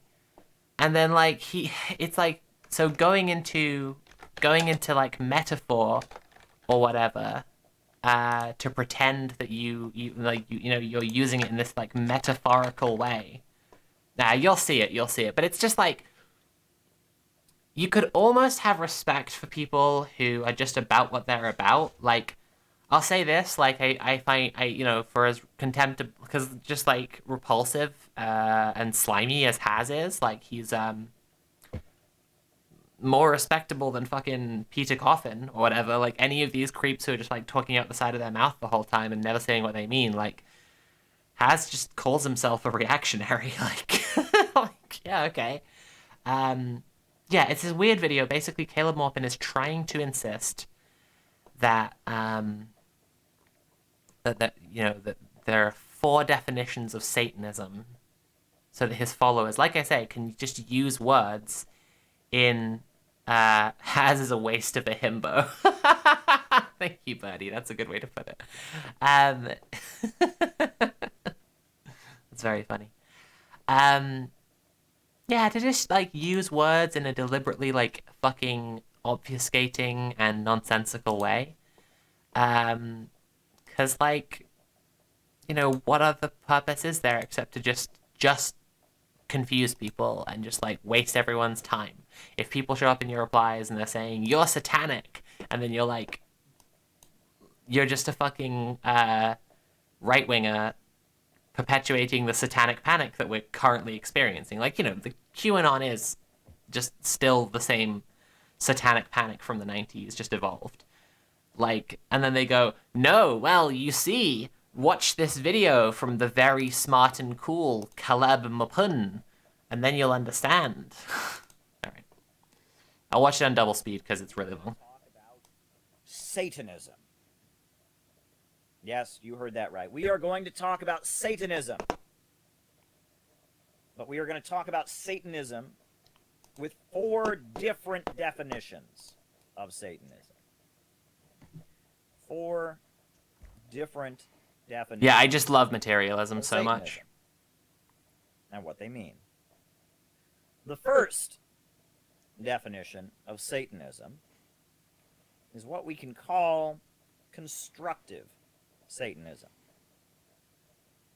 Now, let me back up before we get into that. When we talk about Satanism, right? Every culture, every religion, every belief system has some kind of concept of good and bad, good and evil, etc. Right, so it's just kind of like, okay, this is the beginning of the stretching of Satanism into this other thing, right? The beginning is like, what if Satanism didn't mean specifically worshipping literally Satan, but instead referred to, like, worshipping the enemy of whatever established system there is? Okay, I kind of get that, maybe.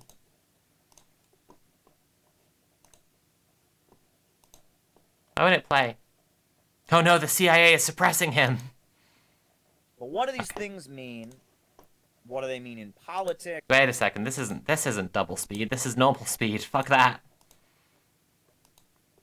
What do they mean in life? It's an interesting topic, so I want to delve into it a little bit, because I have 4 different definitions of Satanism, which I think we can all kind of more or less relate to. So the first definition of Satanism that I will go with is what I would call constructive Satanism, which I think is an interesting one, because you generally think of Satanism. And this is also constructive Satanism. Like, this is also, like, completely just for the purposes of fucking obfuscating and wasting everyone's time, just for the purposes of trolling. Like, it's just like, oh, and my first definition of Satanism is good as well. Like, I don't even necessarily mean you're bad if I'm calling you satanic. And it's like, yeah, you fucking do. You call someone satanic, like, come on. Being bad. You generally think of Satanism as just being purely bad. But, interestingly, if you read the book of Job in the Christian Bible, Satan is very different in the book of Job than he is presented throughout a lot of Christian theology. And this is reflective of the Hebrew tradition, that Satan is one of God's angels who tests your faith, who tests your loyalty. You can see that in different traditions. The idea is that God, the force of good, has a special angel whose job isn't to help you. His job is to bring hardship into your life. His job is to present you with tests, to ask you tough questions, to point out your flaws. And in doing so, reveal who you truly are, reveal your strengths, test your loyalty, test your resilience, etc. That's the idea. And constructive Satanism is an important part of any organization. You always want to have somebody there asking the tough questions. You always want to have somebody there trouble. See, if Caleb Maupin really wanted to get in and own on me right now, he would point out that I'm going creative mode on my Innsmouth project. See, then he would have me dead to rights as a fake leftist. Real leftists, obviously, engage in materialism by only ever using survival mode. Shooting, the worst case scenarios. You always want to have somebody there who cares about you enough to point out your real flaws. And this is something that, individuals recognize, right? Those who love you the most will criticize you, right? This is something that organizations will realize, right? If you ever develop a culture in the organization where people can't get up and point out flaws, the organization is going to get weaker and weaker and weaker. Why? Because the flaws and problems will never be addressed. This is true of countries.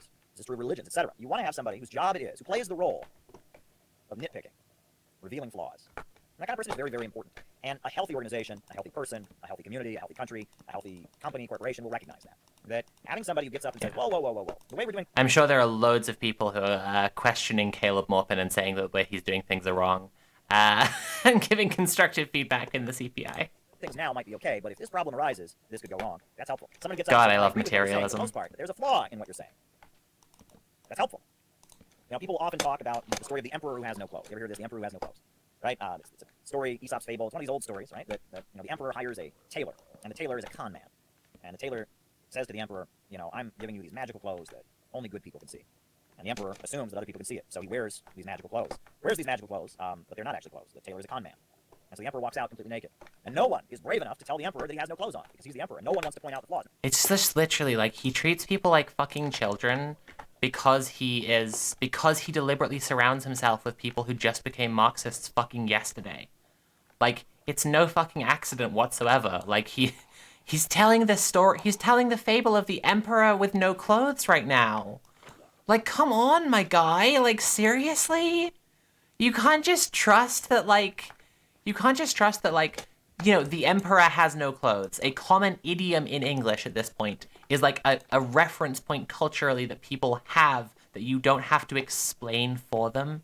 Like, God, it's embarrassing, seriously. And you know what it creates in the effect in his speech for his, like, followers is the impression that he's speaking down to people who are even dumber than them, right? And that's the point. He's trying to make people feel like they're the smart one. It's like a fucking bigger fool scam, honestly. Like, he's trying to make them feel like they're the smart one who understands the stuff all fine, but like he's only dumbing it down because he wants it to be accessible to the working class. Because this guy fucking loathes the working class and thinks that they're all dumb as hell. You know? It's so insidious. It's such fucking creepy behavior to just like, you know, like this isn't making your shit accessible. This is making people who like you think that they're the fucking smart one, and the other people are the ones who are like, you know, nodding along. Wow. Oh my God. The emperor. I've never heard of that before. Whoa. No one wants to say that he's wrong. You never want that to develop in any organization. If there's a problem, you want people to get up and be able to address it. If there is a way that things are developing that's not helpful, you want to be able to get up and say that they're wrong. Abraham Lincoln. Interesting fact. Many people don't know this. Fucking Abraham. Many people don't know basically this. An agnostic, right? He used religious language because that was the style of the time. But he was basically an agnostic, and he had a very well-known reputation when he was living in Illinois. He would go to churches and debate the pastors. Did you know this? Abraham Lincoln, he was a lawyer, a well-educated man, but he was from unsettled territory in Illinois. Illinois was a new state in the United States, just entered the United States, entered the Union. And Abraham Lincoln was notorious for going to churches and debating the pastors. He would get up and his great man shit is so insufferable. It says the snake went on its Why are we learning about Abraham Lincoln right now, Caleb? Seriously. What the fuck is this? What about contradictory things in the Bible? Abraham Lincoln would go to churches and debate the pastors. Nowadays, people would consider that to be a really rude, disrespectful thing to do. So go back to your church and was saying, I think you're wrong. And would debate. Yeah, no shit, man. Say that guy is a disrespectful jerk. He needs to go to his own church. He needs to get the hell out of here because he thinks he is. But apparently, back in Abraham Lincoln's time, many pastors were happy that Abraham Lincoln did that because that gave them an opportunity to test their ideas and to practice engaging and debating, and that it made the church services much more lively. And so when Abraham Lincoln, the lawyer who eventually became U.S. Senator and eventually became President of the United States, oh my God, are we all learning things, pals in chat? Are we becoming educated little Marxist-Leninist materialists? We're learning so much right now. Oh my God, Abraham Lincoln. And people argue with you and they say they're playing the devil's advocate. This is what they're getting at. They are criticizing you. They are challenging you. They are troubleshooting you for your ultimate benefit.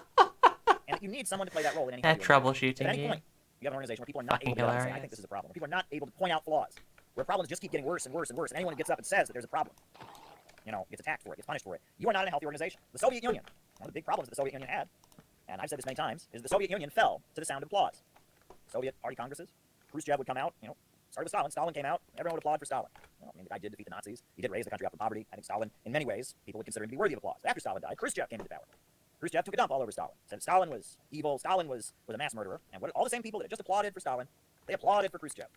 Then in 1964, Kosygin and Brezhnev arrested Khrushchev and threw out Khrushchev. And Brezhnev and Kosygin took power and they said Khrushchev was no good, he was a traitor to socialism. All the same people applauded for Kosygin and Brezhnev for toppling Khrushchev. And then Brezhnev died, and then you got Andropov, and eventually you got Gorbachev. And Gorbachev came into power. Gorbachev said, Instead of class struggle, we need universal human value. Absolutely fucking wild to see Caleb Maupin offer like a salient critique of the USSR. Like, what the fuck? Of course, it doesn't admit any wrongdoing on Stalin's part, because he's like an absolute fucking brain rotten Stalinist. So he's just like,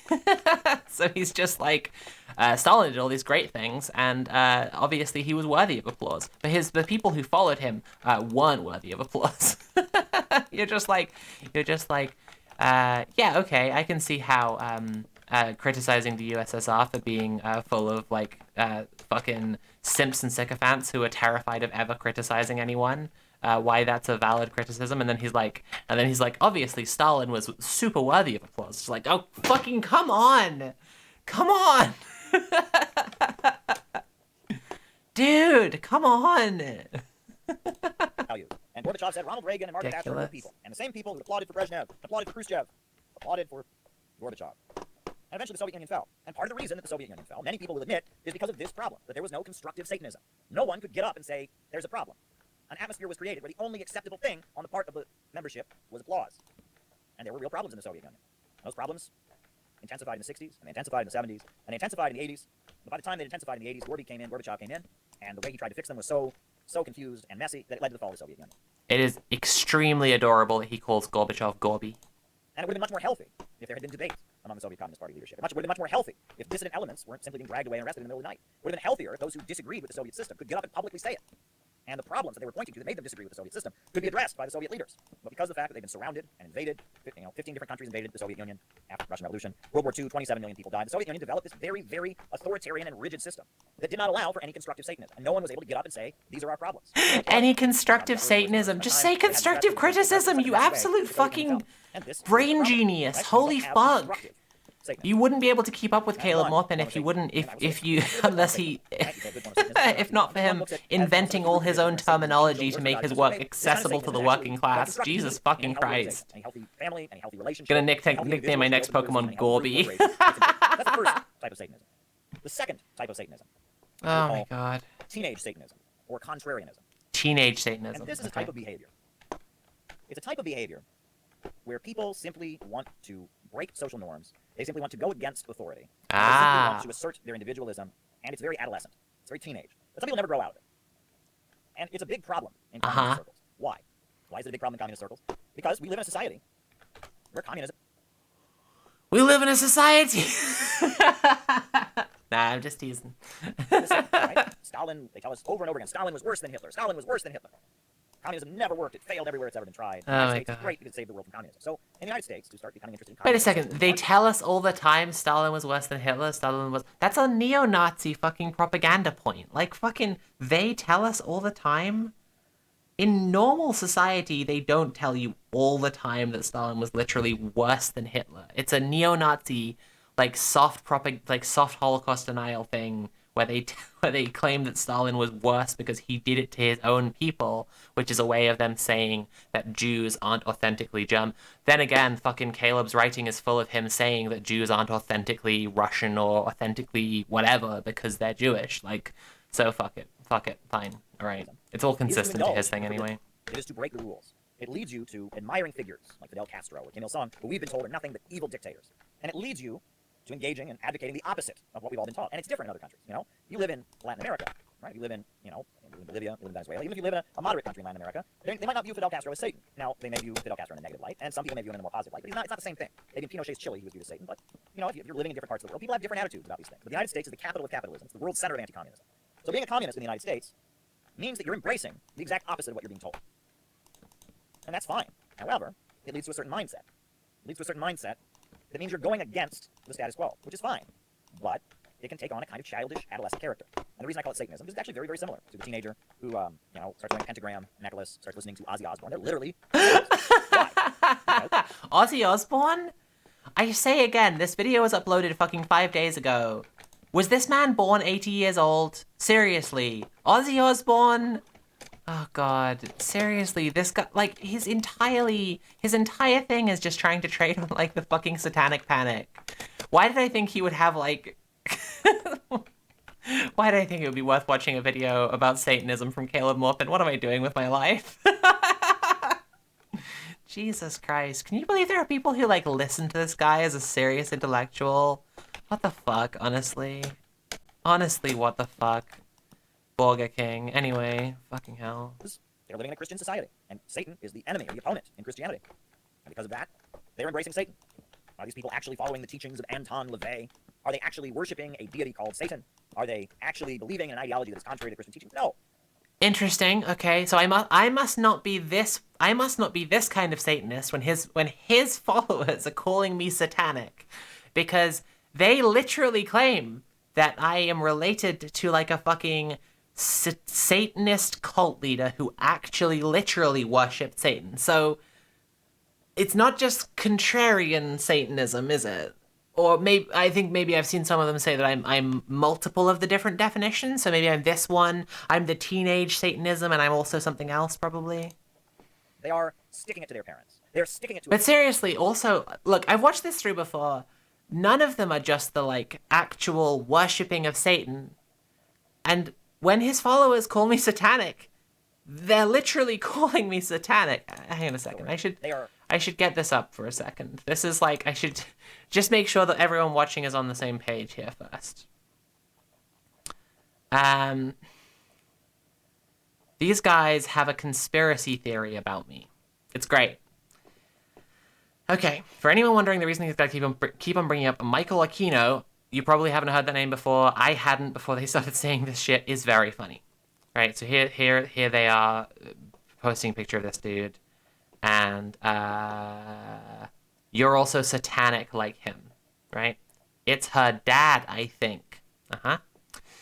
After my conspiracy vid, Peter Coffin was so big mad, they tried to force a joke about my baby brows looking like Hitler's mustache for like 5 or 6 times, and it kept getting no response and no likes. Clearly the CIA suppressing them in the algorithm.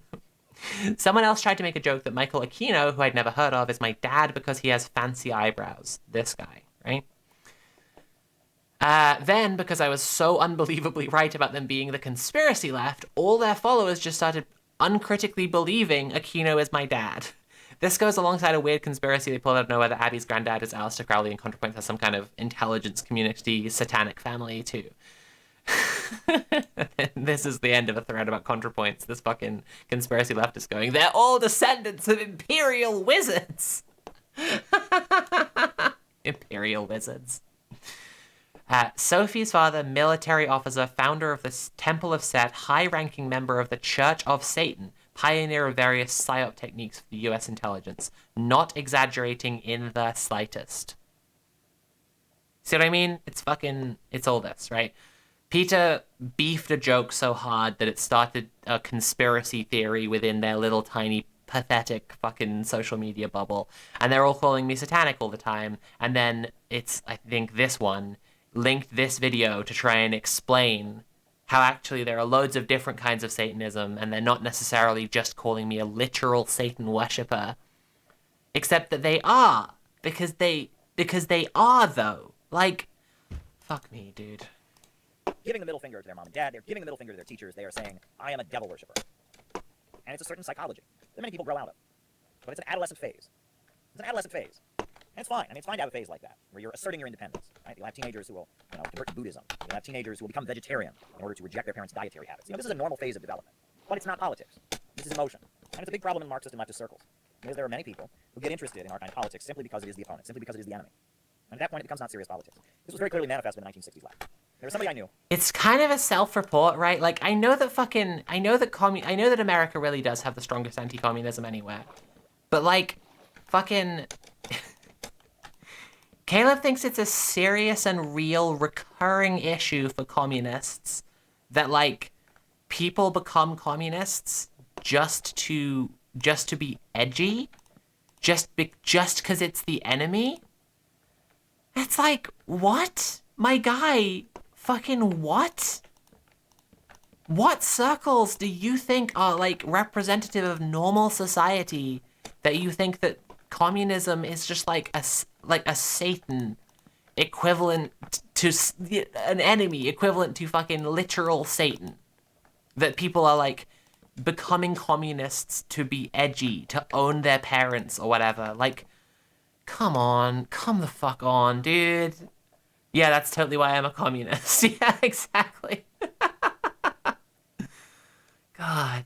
Did he say vegetarian as well? What? Hang on a second. Because it is the enemy. And that's not their parents' dietary habits. You know, right? You'll have teenagers who will, convert to Buddhism. You'll have teenagers who will become vegetarian in order to reject their parents' dietary habits. Oh my god. Oh my god. Vegetarian. Fucking vegetarianism is Satanism. Fuck me, dude. Come on. But it's not politics. This is emotion. And it's not just surface. There are many people who get interested in our kind of politics simply because it is the opponent, simply because it is the enemy. And at that point, it becomes not serious politics. This was very clearly manifested in the 1960s left. There was somebody I knew years ago, a boomer leftist, a communist. And the more I got to know this person, a woman, the more I realized that this is what her politics were about. I asked her life story, how she got involved with Marxist politics. She was a college student in New York City in the late 60s when protesting the war was a thing that went on. And she liked how the protesters would go out and break windows and how the protesters would punch people and scuffle with the police. And she thought that was badass and it was exciting. She told me how these protests in the 1960s, a lot of these people were not really political at all. One of the chants they would do at their demonstrations was, smoke dope, get high, all the cops are gonna die, smoke dope, get high, all the cops are... Hang on a sec, it's not political at all to chant smoke dope, get high, all the cops are gonna die? What? Sorry, people who are at a protest who are about to physically fight the police in the street are being non-political and just being edgy when they say, smoke dope, get high, all the cops are gonna die. What? That's a non-political... What does this guy even think politics are? Is politics only when you do a fucking land bridge with Siberia? Is that the only meaning that politics has, you fucking LaRoucheite dipshit? Like, what is happening? What is this? Cops are gonna die. That is one of the stupidest chants I've ever heard in my life. Right? We're advocating murder of police officers, we're advocating drug use. Yeah, that's really great. Two really awesome messages there. It's one of the dumbest things I've ever heard in my life, but... Caleb's like, hang on a sec, let's hear that again. Heard in my life. Right? We're advocating murder of police officers, we're advocating drug use. Yeah, that's really great. Advocating drug use. Man, fucking, when are you gonna get this? Like, drug use is just like... Drug use isn't an evil. Drug use isn't fucking bad. It's not like a moral failing.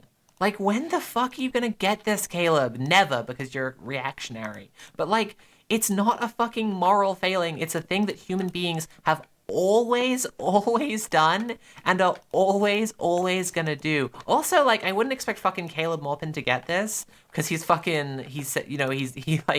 called Richard Nixon a fucking city builder. But, like, fucking the war on drugs, right, is one of the great fucking evils that America has perpetrated against its own people. Like, it's not...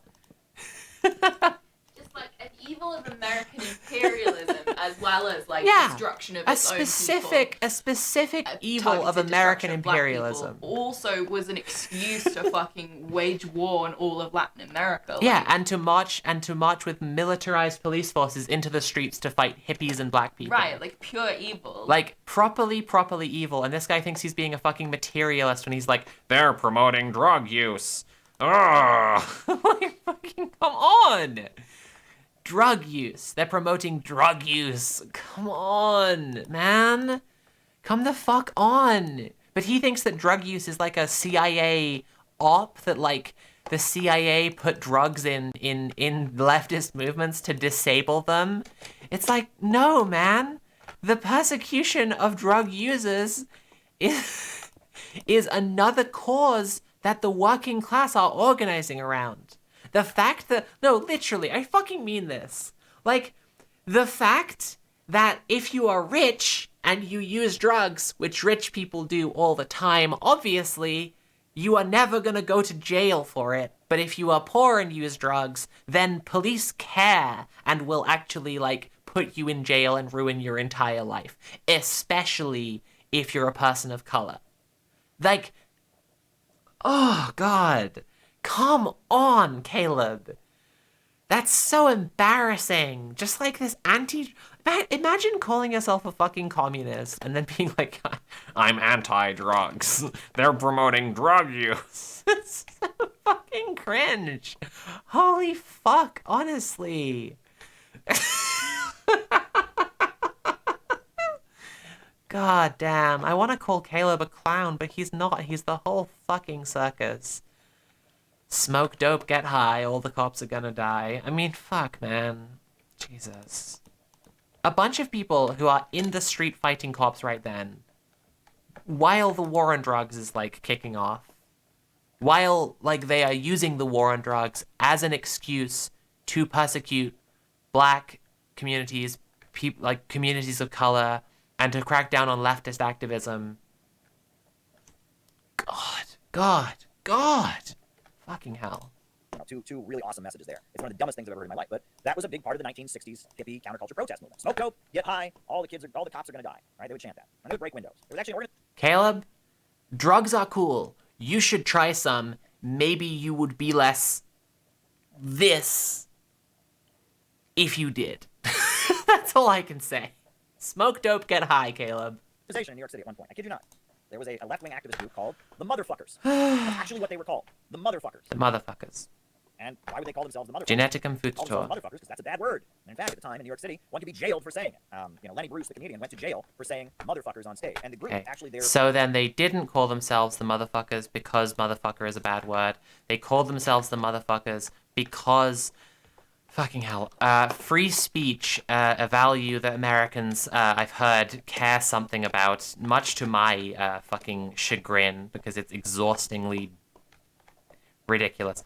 Fucking free speech is supposedly something that's protected by the American Constitution, and he's saying that you could be jailed in New York for saying motherfucker there. I don't even know if that's true. I haven't fucking looked this up because I'm just like taking his word for this right now. But literally, if you could be jailed for saying motherfucker, then them calling themselves the Motherfuckers is an explicitly political act and is not like just edgy Satanism. God, this guy's... He's just a conservative. He's just a right-winger. Fuser thank you for tipping 30 pounds. I appreciate it. Their chant, their salute was what Lenny Bruce had said. Lenny Bruce, the comedian, he was speaking at a comedy club in the early 60s, and he told a joke, and the punchline of the joke was, "This is a stick-up, up against the wall, motherfuckers." And he said that, the NYPD were in the audience, they handcuffed him and arrested him for obscenity. You can't say that word in public. So this group, the leader of the group would hold his fist up in the air and shout, "Up against the wall," and the whole group would shout, "Motherfuckers!" This is Satanism. This is childishness, right? This is childishness. This isn't real politics. But she was an activist, and she liked how the This isn't real politics. They're literally, they are protesting. A group in New York City called the New York City Sorry, Committee. fucking dude, they're... No, I've already said it, fuck it, like... He's just detailing that there was literally a guy who was, like, arrested on stage. Oh, God, okay, whatever. To support the Vietnamese. Fuck it. Now, why did she join this group? Did she join it because she really, in her heart, felt the Vietnamese people were right and U.S. imperialism was wrong? There were many people during this time period who did feel that way. There were many people that supported the Vietnamese people in their struggle against U.S. imperialism. That wasn't her. She joined the New York City Committee to support the Vietnamese. She joined them because they walked through the streets of New York City waving the flag of the enemy. That's true, they did. They waved the flag of the Vietnamese, and they chanted, "Ho, ho, Ho Chi Minh, the NLF is going to win. Ho, ho, Ho Chi Minh." A great chant. And I know many people who chanted that because they meant it, because they understood what it meant. But for her, it was very much... How did this video suddenly start becoming like Caleb Morton's tour of which chants were good and which chants were bad? very much just, I'm being bad. I'm breaking the rules. I'm going against what I'm being told. And I knew this person years later because they got involved in activism. And they were involved in helping someone else I know apply for something. I can't even get into the specifics of it. But she was basically helping them be deceptive in the way that they applied for this thing. And it was one of the weirdest things I'd ever seen. This was not a young person. This was somebody well over 60 years old. Might have even been 70 at the time. I think at least well over 60. Let me just put it that way, mid-60s. And she's sitting there helping someone fill out an application. And they're putting false information on this application. She gets this grin on her face. Yes, we're going to lie. We're going to lie. I love it. I love it. And she's thrilled by breaking the rules. What is happening right now? This is childishness. This is what I would call teenage Satanism, adolescent Satanism. This is what you might call contrarianism. This is not real politics. Yes, it is what you might call contrarianism. You're just bringing together four concepts that are not Satanism and just calling them all Satanism so that your followers can be weird fucking conspiracy cultist freaks, like just going around using like this weird fucking doublethink. I called you a Satanist, but aha, I don't actually mean that. I mean you're a contrarian, or I mean you're a what the fuck? Oh, God. Or a constructive criticism. I actually meant it as a compliment. Oh my God, dude. Real politics. It's a form of arrested development. It's the person who's stuck in their teen years. They're aroused, they're thrilled by breaking the rules. And aroused? Politics, for whatever reason, is rooted in that. Whew. It's rooted in saying bad words. Caleb. It's rooted in breaking the rules. It's rooted in sticking it to authority. It's rooted in childishness. And this form of Satanism is not helpful. It's not constructive. And I would argue that it's something that we really ought to find out how we can get beyond. Now, it's one thing to recognize that whoever the U.S. imperialists are going after, we stand in solidarity with them against U.S. imperialism. Man, he really hated that woman, huh? He like, that woman he just told that long story about, he fucking hated her, huh? Like, like, that's so shitty. Right on, brother. I'm with you. It's one thing to recognize that we would never support the capitalist government in going after anybody in the working class movement. And we'd always stand with the oppressed against the oppressor. I'm with you. But when it becomes a fetish, when it becomes, we're going to break the rules, I like the enemy, I'm badass, when it becomes that, it's silly. It's completely silly. And that for a lot of internet communists, this is what their politics is rooted in. They're asserting their independence as a person. They're defying authority. They're disrespecting sacred institutions. They're violating social norms.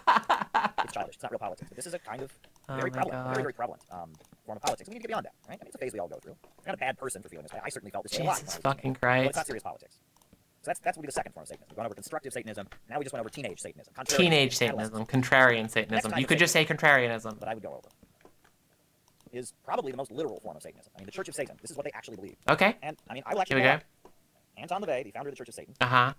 One of his most favorite writers, who he recommends, is Ayn Rand. Ayn Rand, the anti-communist philosopher. Oh, okay. Atlas Shrugged, the author of The Fountainhead.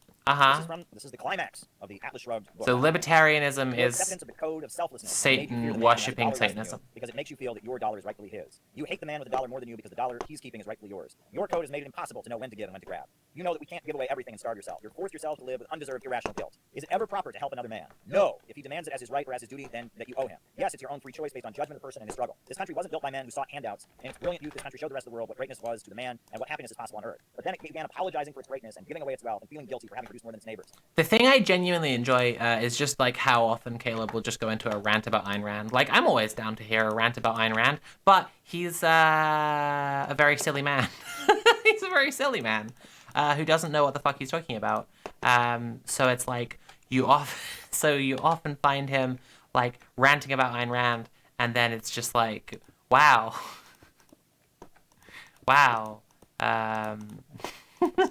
The issue with Ayn Rand is not that she is satanic. Okay. Wait a second. Is this just a response to the fact that I pointed out I pointed this out, right, in the stream and in the video, that he called Ayn Rand satanic and said that she was like a Russian-born Jewish atheist, and so she has no right to like talk about America or whatever. Like, did he make this video because of me pointing that out? Is he trying to explain why it's justified to call Ayn Rand satanic? Like, you could just call her satanic and move on, my guy. That's not even the issue here. It's not the fact that you called her satanic per se. It's the anti-Semitism. It's like, on its own, I don't really have much of an issue with people calling people demonic. It's when it's accompanied by being a fucking whack-ass conspiracy crank. Like, it's... Okay. Fuck me, dude. I swear by my life that I will never live for the sake of another man, nor ask another man to live for the sake of mine. Selfishness as a virtue. Your world is only the product of sacrifices. While you were dragging the men who made your happiness possible to your sacrificial altars, I beat you to it. I reached them first and told them about the game you were playing. You read the John Galt speech from Atlas Shrugged. This is a rejection of morality. It's saying don't love your neighbor. Agreed. It's saying don't be kind to others. It's saying don't be selfish. Ayn Rand sucks. I agree. Go on. Go off, King. It's very, very evil. It's very, very evil. It's very, very evil. Ayn Rand, you read The Fountainhead, you read Atlas Shrugged. This is evil stuff. It's saying that one should not... It's very, very evil. Purely self-interested. One should not help their fellow man. Oh my god. I mean, I don't know how else to put it. It's the ideology of capitalism. Ayn Rand called capitalism the unknown ideal. The unknown ideal. The idea was capitalism had never been enacted because we have a post office, because we have government-subsidized railroads, we have a military. But capitalism is a society where no one helps anyone else. Capitalism is a society where the government completely keeps its hands off. Yes, she was batshit fucking insane. Ayn Rand wrote about the virtue of selfishness. The idea that people should never have empathy for other people. That the problems of the world are rooted in altruism.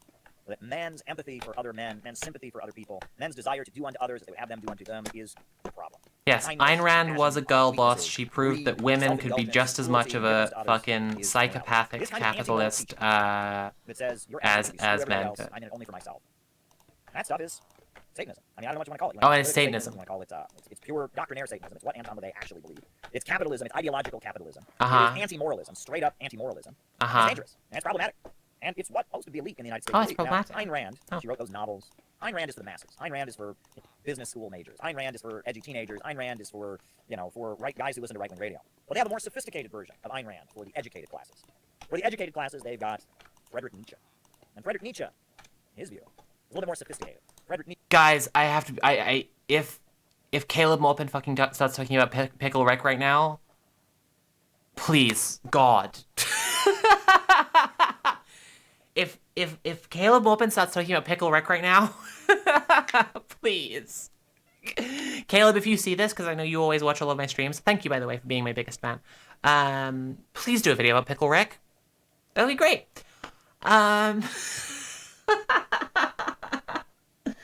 Nietzsche, Jesus Christ. Everyone, if you're enjoying the stream, please consider paying for the stream. You can subscribe or share or donate directly using Command Tip. If you use Command Tip, you'll be contributing to my laser hair removal fund, which I really, really want so that I can stop having to shave, because I hate shaving and it sucks. And it also doesn't really work, like, for what I'm trying to do. And it's expensive. There's lots of reasons why I hate it. So I'd really appreciate any donations to the fund. But also if you subscribe or share, I love that too. Oh shit, do you think they've seen my fucking... Hang on a second. Nat? Do you think they've seen my goat tattoo? Do you think Caleb Maupin's seen my goat tattoo? I would... Well, he will now, so That's true, he's probably watching right now. Caleb Do you think seems he's... to have a long-lasting fascination with psychedelics and MK Ultra. That's true! Oh shit! I should actually... No. I'm just saying, when they're calling me satanic. Yeah, definitely. He's definitely, God, I've just realized... space, yeah. I've just realized what amazing evidence this is. Yeah. For Caleb's freaks. Yeah. That I have the... I love that. I yeah. have the Yeah. devil. The devil. Hi, and a guys. bunch of magic mushrooms. Enjoy this, I guess. Shit, man. Evidence. Didn't even think... Evidence. We've been trying to cover it up this whole time. True. So true. It's on double speed, so it'll be done pretty soon. Okay. Okay. You want to hang out for the rest of it? It's pretty wacky stuff. Oh. We're just starting to hear about doctrinaire Satanism, which apparently is what Ayn Rand and Nietzsche proposed. Wow.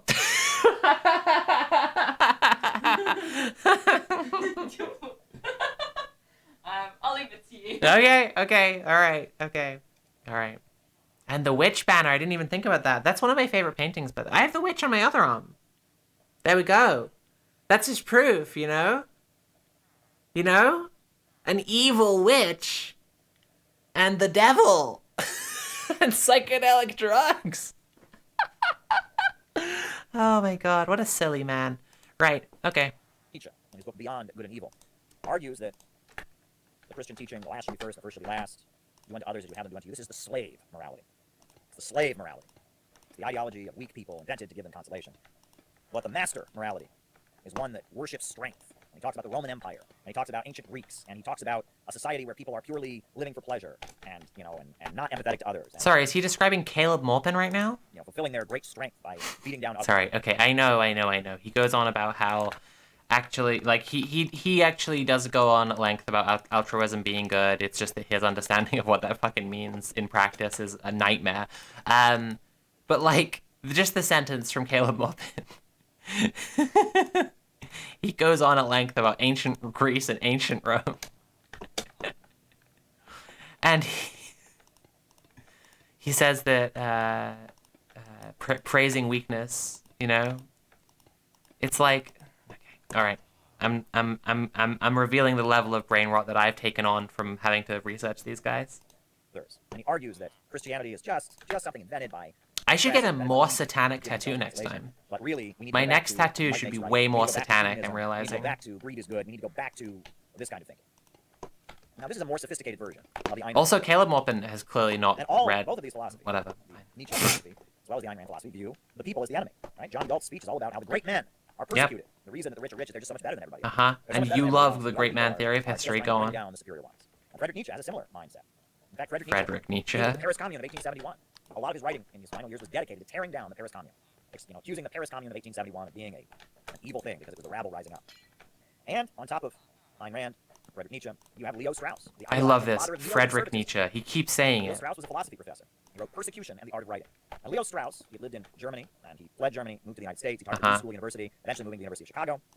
Leo Strauss, he argued that all of the great philosophers throughout history, Plato, Socrates, Kant, Descartes, they all wrote in code.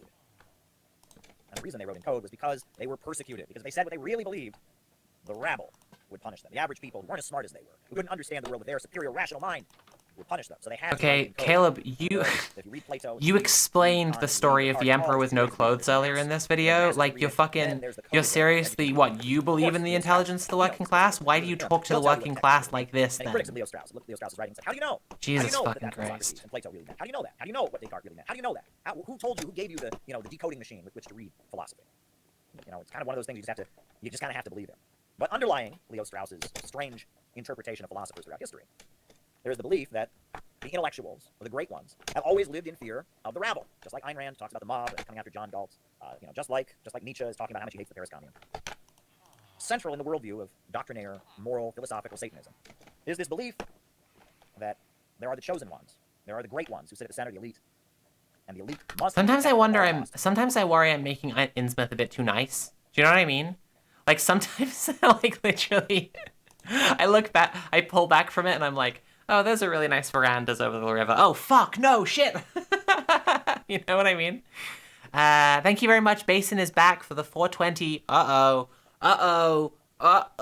that's a satanic donation.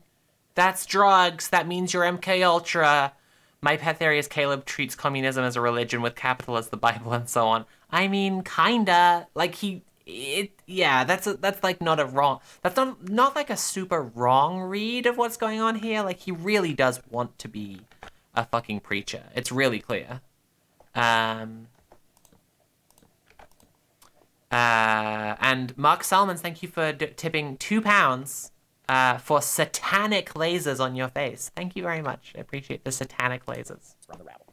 And this is essential to their worldview. There are all these people out there that are challenging the power of the elite, and if they get together, it's got to be stopped. Leo Strauss argued that what we need is propaganda. With propaganda, we can control the masses. Leo Strauss said that his favorite TV show was Gunsmoke, the cowboy TV show, where the good guy wears a white hat and it's all good, not a single negative attribute. The bad guy wears a black hat and it's all bad, not a single redeeming quality. The good guy always wins, the bad guy always loses. And Leo Strauss told his students, many of whom became neoconservative politicians, served in the Reagan administration and the Bush administration, that this is how average Americans should be cultivated to understand politics. We need dumbed-down, stupid propaganda for the masses. Make the masses brainwashed and controlled so they don't get together and trouble the elite. And that politics is about protecting the freedom of the elite from the persecution of the rabble. That is the belief that is at the center of neoconservatism. And oddly, that is also at the center of what you can call the synthetic left. In the 1950s, the CIA launched a program called the Congress for Cultural Freedom. And the Congress for Cultural Freedom program was all about funneling money to intellectuals who were left-wing and had a left-wing critique of U.S. society, but were anti-communist. And Susan Sontag and Hannah Arendt and Mary McCarthy and Herbert Marcuse, these individuals were subsidized as part of this program. And one of the main things that they did was reinterpret what fascism is. Now, the scientific Marxist understanding of fascism is rooted in the breakdown of capitalism. When the capitalist system enters a crisis, the capitalists fight with each other. One section of the capitalists seizes power and uses heavy-handed state measures and mobilizes the population to drive down living standards in an attempt to stabilize and end the capitalist crisis. Hitler did that. Mussolini did that. That's what it is. It's a form of capitalism in decay. Lenin is why fascism is capitalism in decay. R. Palm Dutt, the Marxist and leader of the British Communist Party, wrote a great book, Fascism and Social Revolution. But Hannah Arendt and Susan Sontag, they had a very different definition of fascism. You read Fascinating Fascism by Susan Sontag, the essay that she wrote for the New York Times Review of Books. You read Eichmann in Jerusalem by Hannah Arendt. Suddenly, fascism is not the problem of capitalism in decay. It is not a Bonapartist maneuver. It is not liberal Western capitalist societies collapsing into illiberalism amid an economic crisis. No, fascism is when the rabble get together. Fascism is when inferior ones get together and start persecuting the great intellectuals. That's not what they said, my guy. Come on. Susan Sontag is just the most successful form of fascism. It's fascism with a human face. Caleb, you silly little fascism juice. With a human face. Communism is nothing but the most successful form of fascism. And Saddam Hussein is a fascist. And Gaddafi is a fascist. I love to lie. Lying is cool. The West is great. And I love to be lied to as well. We protect the intellectuals from... Like all members of the working class, I love when people just lie to me while claiming to be educating me on things. Great, good stuff. At its core, it believes human beings are evil. Human beings are evil. And it is a viewpoint that is fundamentally anti-human. Human beings are not animals. Let me repeat that. Human beings are not animals. So Ayn Rand and Hannah Arendt and Susan Sontag acknowledged all had one thing in common. Hannah Arendt and Susan Sontag and Ayn Rand, all those ones had one thing in common, and it's that they were satanic. Come on, my guy. Come on, my guy. Come on. It's called The Role of Labor in the Transition from Ape to Man. Go and read it. It's a great essay. By what makes humans different than any other species, right? What makes them different? Is it that humans have a civilization? Well, ant farm is a civilization, right? Is it that human beings use tools? Well, you can see different animals using tools. That happens, right? Is it that we have language? We have a spoken language. Some people argue that some of the way animals communicate, they have a little bit of language. It's not exactly a fully developed language. So what separates human beings from animals? The fundamental distinction between human beings and animals is that animals only interact with their environment. Humans make the environment serve them. They master the environment. And this is the fundamental difference. This is what Frederick Engels says. All other species only interact with their environment. But humans force the environment to serve them. They master the environment. And that's distinct from tool use because... Ants have been building their ant farms the same way for thousands of years. Beavers have been building their beaver dams the same way for thousands of years. But in just 7,000 or 8,000 years, human beings have gone from hunter-gatherers in the woods to space travel and iPhones. There is something unique about mankind. Human beings have been endowed by their creator with some kind of special ability that makes them separate from other species. And philosophical, doctrinaire, ideological Satanism doesn't see it that way. Anton LaVey says endowed with something. We've been endowed with something by fucking what? By our creator. I don't mean to disrespect Caleb Maupin's religious beliefs here. I know that he does believe in the big man upstairs. I don't. I have a different relationship to spirituality than him. I'm not going to shit on him for believing in that, but like, come on. So materialist. So very materialist. He just said, is it tool use? No, there are other animals who use tools. And then he's like, human beings master their environment. It's like, what? How are you not just talking about tool use right now? What? Oh my god. Can anyone succeed over me as the, You're not Christian, that's why you're a cultist. Yeah, Can anyone here succeed over me as the Maupin Whisperer? I do not understand. Clearly my femoid brain has given in. I am just too dumb. As a synthetic leftist psyop, I clearly don't have the answers. Don't have the capacity to understand the mighty Caleb Maupin. God. Worse than those that crawl on all fours. That's actually a literal quote from Anton LaVey, the Church of Satan founder, who recommends Ayn Rand. They see the world as a world of greed is good, might is right, selfishness. They see the law of the jungle as ideal. They see compassion as weakness. They see people working together in groups as dangerous and totalitarian. And this is classical doctrine. Do we really? Is this really like this like debate over the fundamental nature of human beings on an ethical and moral level? Firstly, so materialist, so very, very, very materialist. Secondly, like, fucking... You can point to the problems with Anton LaVey, but, like, human beings are animals, sometimes better, sometimes worse. I don't know, that's not a bad quote, is it? There we go. Okay, you know what? I've painted myself into a corner. Clearly, guys, I am a Satanist. I admit it. I've been a Satanist the whole time. Fuck it. Fuck it. Like, what... Is that really such a terrifying idea? Human beings are animals? No wonder Has doesn't believe in genes. No wonder with these fucking guys. Is that such a terrible idea? Like, human beings are animals, actually? Because we are. Because we literally are. What is this? Literally, come on. What do you think about this as like a kind of structure for a lamppost? I think this is kind of fun. Maybe I'm just going to hang some lights from it. Like, 4 of them? Yeah, 4 is good. Yeah, that's kind of fun. Okay, and then that goes all the way up to their doors, and then those people are now part of the community. Welcome to the neighborhood! Has doesn't believe in genes. Oh, yeah. It's part of his, his Holodomor Apologia. Has is... very determined to say that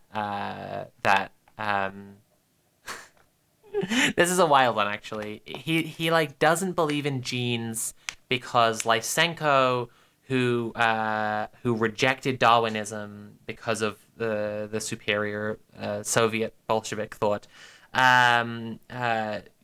starved millions of people to death because he just fucking thought that they could overcome. Yeah, I mean, it's just in some senses a scientific error of a guy not fucking believing in genes, and then like tries to claim genes actually aren't real because he wants to exonerate Lysenko, and say that there was nothing wrong with the Holodomor, or say that it didn't happen, or whatever the fuck his stance is on it. Him not believing in genes is, I guess, probably somewhat of a meme in order to further his agenda of ignoring anything that the Soviet Union has ever done wrong, ever. So, very cool. Very cool, very normal. Something plasm. Wasn't Lysenko a fraud charlatan hack who was responsible for famines? Yeah, that's... Yes. You end up fucking starving millions of people to death if you don't believe in genes and you're, like, the guy in charge of farming. Like, mechanizing agriculture. It turns out. What a crazy thing. Okay, I'm gonna push on with this with minimal commentary because I gotta wrap up the stream. Satanism. Now, it's an elitist worldview. It views some people as being naturally superior to others. It views the majority of mankind with contempt. It argues that there's a special group of people. And that this special group of people must rule over the rest of mankind. And that there needs to be all kinds of mechanisms to make sure that the rabble never get together and challenge the power of this special group of rulers. This is the satanic worldview. It's the John Galt speech. It's Leo Strauss. Susan Sontag. Ayn Rand. It's Nietzsche. It's anti-human. And it's really contrary to everything human beings have ever stood for. I'm not a huge fan of the U.S. Department of Justice. They need to free Alex Saab. They need to free Leonard Peltier. One time I was walking through the streets of Washington, D.C., and on the walls of the U.S. Department of Justice building, I saw a phrase. And the phrase was this. It said, "Where law stops, tyranny begins." Think about that. When law stops, tyranny begins. What does this mean? When law stops, tyranny begins. Doesn't make any sense. Isn't law? Yeah, it's Hobbesianism, yeah. Think about it. Without law, it becomes the law of the jungle. And what is the law of the jungle? Might makes right. The strongest survive. In our society, the strongest people are those who have the most money. Law and morality are the only things that protect the weak from the strong. Right? What stops if an old woman is crossing the street, two big strong guys want to run up to her and punch her in the face and take her purse? If there's no law, they can do it because they have the strength. But there is a law. We have laws against robbing people on the street. So the law protects her from the tyranny of those two guys who want to punch her and take her purse. What stops your boss from paying you 10 cents an hour? The law. The law says there's a minimum wage. And if it weren't for the law, you could get away with paying you that. And that's why workers have organized unions. Oh, wait a second. He's saying that he does believe this? Or is he just explaining that position? Fought for the law. Fought for a minimum wage. The tyranny of your boss is restricted by the law. Now, we all know that in our society, the richest people manipulate the laws to serve their own ends, and that law under capitalism tends to serve the rich. But in a socialist society, we will have law, but it'll be a law of the people. It'll be the masses getting together and changing the law, and taking control of the means of production, and reorganizing society. But it won't be the abolition of law. It won't be going back to the rule of the jungle. It'll be the opposite. It'll be becoming even more civilized than capitalism. In capitalism, we have a law that is so ridiculous that Jeff Bezos can pay no taxes, and you and me are paying a decent amount of taxes. That's ridiculous. Well, in a socialist society, the rich won't be writing the laws anymore. It'll be the dictatorship of the proletariat, right? We live under the dictatorship of capitalists. Socialism. I shouldn't even fucking be surprised. He's just saying that he agrees that without laws we would all fucking would all be monkey, just like smashing each other with a rock over the head and taking each other's stuff if there were no laws. Fascinating. Absolutely fucking fascinating. Yeah, I shouldn't be surprised at all. Because again, he's just a conservative. What? Right, the broad masses of people rising up and taking control of the means of production, reorganizing society, taking control of the state. Socialism is not dismantling civilization and returning to the law of the jungle. No! Socialism is rising to a higher stage of civilization. It's taking what's special about human beings. He's just saying, he just fucking agrees with that thing. He's just saying he believes in the purge. He believes what the neoliberal control vampires and the purge believe.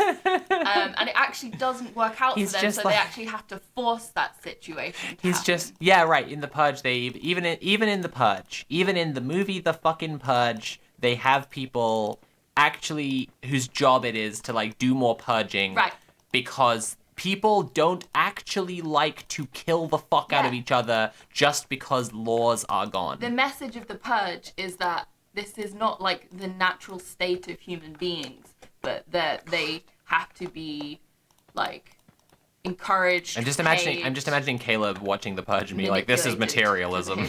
Like, what the fuck? Like, he literally just... Oh my god. Oh, fucking hell. Alright. Nearly at the end now. To a higher level. It's abolishing the anarchy of production, the chaos of the market, out of a rationally planned economy so we can get to a society with so much abundance that inequality can fade away, and the state itself and the law and all these things we've invented to try and make the best of a world full of scarcity can fade away. That is the idea. But the belief that human beings are naturally barbarians, the belief that it's just law that might makes right, the belief that there's some people that are just superior to others and they need to be protected from the rabble, the belief that mankind, the mass majority of human beings are deep down ugly people, are ugly, dangerous people. That is doctrinaire Satanism. It's the oligarchical view of mankind. It is the anti-human view. So, I don't think that deep down people are ugly and bad and evil. And that's why when Caleb said, 2 big strong guys beat up an old woman and take her purse, I was thinking, what? Who are these guys? What are you talking about? As his example of crime and what crime is, especially because statistically, wage theft is the most common, overwhelmingly the most common form of theft in society today. And fucking any leftist knows that, any fucking materialist knows that, and knows that like it actually is bigger than like all other forms of larceny added together. And the problem of your boss taking money from you is much more serious than any imaginary boogeyman of like thugs in the street who beat up old ladies. What is this? Like, I do think that people are good deep down. I am quite curious. Honestly, I don't know that Caleb does. Like, he doesn't... He seems to genuinely, seriously, like, loathe and look down on the working class. For as much as he's saying... Like, as much as he's accusing us of that right now, and as much as he's, like, trying to say that he's the opposite, like, he's so fucking condescending to the people that he speaks to. He's so, like... I mean, fundamentally, just like saying that you think that fucking if the law wasn't there, we would all be under tyranny. Is just like also saying that you don't think that people are fundamentally good. Like, dollars lost to wage theft is several times greater than all other theft combined. Thank you for picking me up on that one. It's even more extreme than I just said. And I would say that is the prevailing view. It's the view of the synthetic left. It's the view of the right wing. It's the view of the neoconservative right and of the synthetic left. The neoconservative right, their view is that capitalism, American capitalism, is the greatest system. The people who work the hardest and are the smartest are the richest. And governments around the world that challenge U.S. imperialism are all societies where the mob, the rabble, has risen up and taken control of the government. So the USA needs to spread freedom around the world by attacking and beating down these governments so they can have societies like we have here where the elite, the best, the greatest, that is a good way. That is a fair objection to the exact thing that you just said that you agree with. That is what neoconservatives believe. That's why they justified U.S. invasion of Iraq. That's why they wanted to destroy the Soviet Union. This is what neocons believe. The American system is ideal because the elite rise to the top, because the rabble aren't able to get together and restrict the freedom of the elite. And we want to spread, we want to have a global movement to spread this great American system around the world so the elite can always be protected and the rabble can never get together and restrain the great man. That is what neoconservatives believe. That's what Irving Kristol taught. That's what Leo Strauss taught. That's the neocon belief, and it is satanic. What does the synthetic left believe? The synthetic left believes that whenever people march in uniform, whenever people have a collective goal or a collective vision, whenever there is, talk of populism or people coming together and fighting for a cause, this is fascism. That it's the Red-Brown alliance. The communists, want to fight for class struggle. That's class reductionism. It's populism. It's crypto-Trumpism. It's Nazbolism. It's Red-Brown. Right? That fascism is not the breakdown of capitalism. They reject Marxian materialism. They reject class struggle. They are fighting for the elite to be able to live their lives however they want, and they are fighting for the rabble to be manipulated. The greatest enemy is Putin. The greatest enemy is China. The greatest enemy is Venezuela. And the United States with its universities and Facebook and Twitter with their social engineering and their free expression that's maneuvered and manipulated to brainwash you for the elite. That is the expression of freedom. That's what the synthetic left believes. No comment. He's just got it exactly right. He's completely exactly right about what I believe. So I have nothing to add. This is the ideology. Ideological Satanism. The oligarchical view of mankind. Capitalist ideology. What does that mean? liberalism, you can call it doctrinaire liberalism. This is the prevailing view in our world. This is what Wall Street believes. This is what London believes. This is what Paris believes. This is what the German bankers believe. This is what the London Stock Exchange promotes. This is what they teach at Harvard. This is what they teach at Yale. This is what they teach at business schools. This is what they teach with, this is what they teach. This is what they believe. And by the way, if Caleb Morphin was even slightly in touch with the real working class, he wouldn't be so anti-drug, because he would know that people just take drugs. People, here's my incredible sociological materialist law. You can think of this as Sophie's law, and it should be entered into the materialist's handbook alongside all of Marx and Engels. The great writings of famous materialists throughout history. People like drugs. Individualism above all else. Might is right, rule of the jungle. This is what they believe. It calls itself anti-totalitarianism. It calls itself liberalism. It calls itself human rights. It calls itself the Western beliefs, Western civilization. This is what is central to the worldview of those who dominate the world, and it is very, very, very dangerous. And the final type of Satanism that I want to talk about. We've gone over constructive Satanism, which is challenging the power structure, holding us accountable. Okay, we're on the last one now. We've gone over teenage Satanism. Which we're in the home stretch, everyone. We'll be wrapping up in a minute. Contrarianism, etc. We've gone over ideological and philosophical Satanism, which is the prevailing viewpoint of our society. And now I want to get to the fourth part, the fourth kind. And I don't quite know what to call this fourth form of Satanism, because it's a very sly form of Satanism. It's not blatant, but it's within all of us. It is the part of yourself that is working against you. It is something that exists in every individual. It's that thing that gets in It's self-doubt? It's that voice in your head that says there is no hope. It's doomerism, okay. And your alarm goes off in the morning, and you want to go and have your day that says, what's the point? There's no hope. Everyone's against you. It's that voice in your head when you get a plan, you get an idea of how you can move ahead in life, how you can go accomplish something, how you can get involved in a political organization, how you can do something creative that says, everyone's going to laugh at you. That's stupid. You'll never succeed. It's that part of you that says there's no reason to get up in the morning. There is no hope. You have no future. You have no value. No one cares about you. You're on your own. Your life's... Is it normal to think if you're going to get involved in a political organization, everyone's going to laugh at you?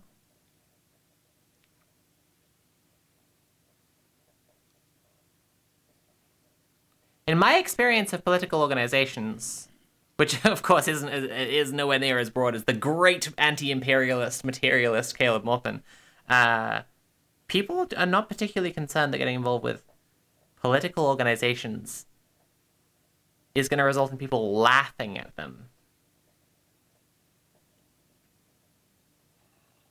Maybe the CPI is Caleb okay? I mean, yeah. Yeah, that's what I'm wondering as well. Honestly. Jeepers creepers, honestly.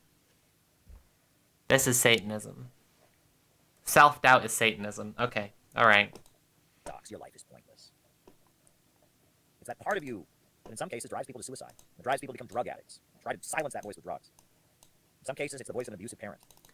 Oh. In some cases, it's the result. People become drug addicts because they, because they want to silence the voice of self-doubt. Okay. Of traumatic and painful experiences. Uh-huh. In some cases, it's the result of just hostile conditions that have made it much harder. We all have a part of this. There's a little bit of this in all of us. It's not a constructive voice saying, you could do better in this area. It's not constructive Satanism. It's not telling you to improve. It's not giving constructive criticism. No. On top of that, it's not adolescent rebellion. It's not encouraging you to break with social norms. Yeah. I get that. You just have to fight it. Fine, dude, whatever. Okay, I think that's it. I gotta get off and take a little break before I have to record Dice Funk tonight. So, thank you everyone for hanging out. I'm done with that. So we had the 4 forms of Satanism. They were amazing. They were incredible. I feel so enlightened now. I'm such a better materialist for watching that. Jesus Christ. So tired. I'm just so tired. Like, what the fuck? I'm gonna raid into Marina, my good friend Marina Dove. Please give them some love. Give them your money. Giving Sophie's friends money is based, and not giving Sophie's friends money, that's cringe. Everybody, I'm going to be doing a fundraiser stream on the 20th to the 22nd to protect trans kids. Please be there. Please give as much money as you can, because we need to help trans kids out now. Fucking now. In the US and UK, we're going to be raising money for 3 funds simultaneously, 4 streams going on all weekend. It's going to be really good. It's going to be really cool. and cringe is Satanism. That's true, actually. Yeah. Okay, we're gonna raid into Marina now. Everyone go say hi to Marina, and I will see you probably later in the week for probably a bit more Minecraft, actually, and then Sunday for Red Planet, next week for more Forgotten City. So thank you so much for everyone hanging out. It's been great to have you, and I hope you have a fun time with Marina. Okay, good night, everyone. Bye.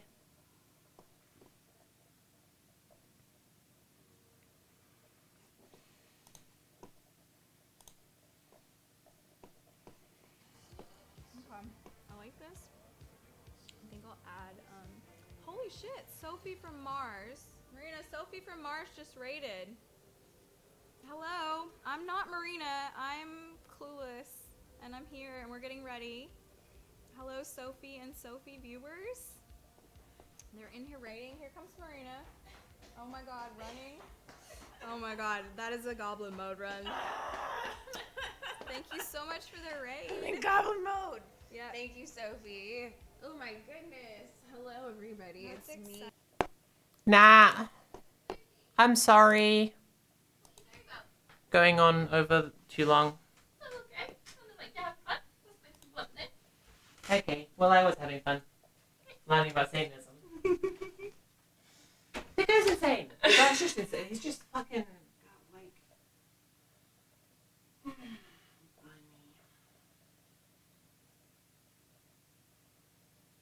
It's good you come back down after I've recorded that so I can hang out with me and you would. And then you won't want to watch Breaking Back so awesome.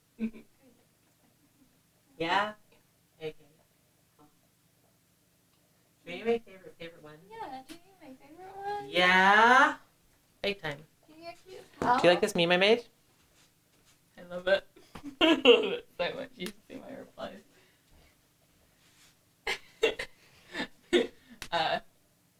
Mildred and I have been riffing about. What if houses follow, like, a couple of houses follow us, you came through and it's like, oh yeah, girl, and like, pink guy, and it was just like, yeah, there's a pink guy in the meme that was the... They literally cannot handle your fucking, like, confidence. Yeah, I'm just literally like, guys, I'm not fazed by you calling me a man. I've seen it before, it's not big, smart, or clever, give up. And they're just like, the big guy! No, you're supposed to be quiet! No, you're supposed to be quiet! You're going though. It's like, well, but you're just, like, I have to point out to exhaustion that you're not treating me like a guy. Yeah. So even if at this point you guys really try hard to, like, call me a guy, or even, yeah, to treat me like a guy, it's too late. You lost. It's done. It's done, man. As Mildred pointed out, like, they've gone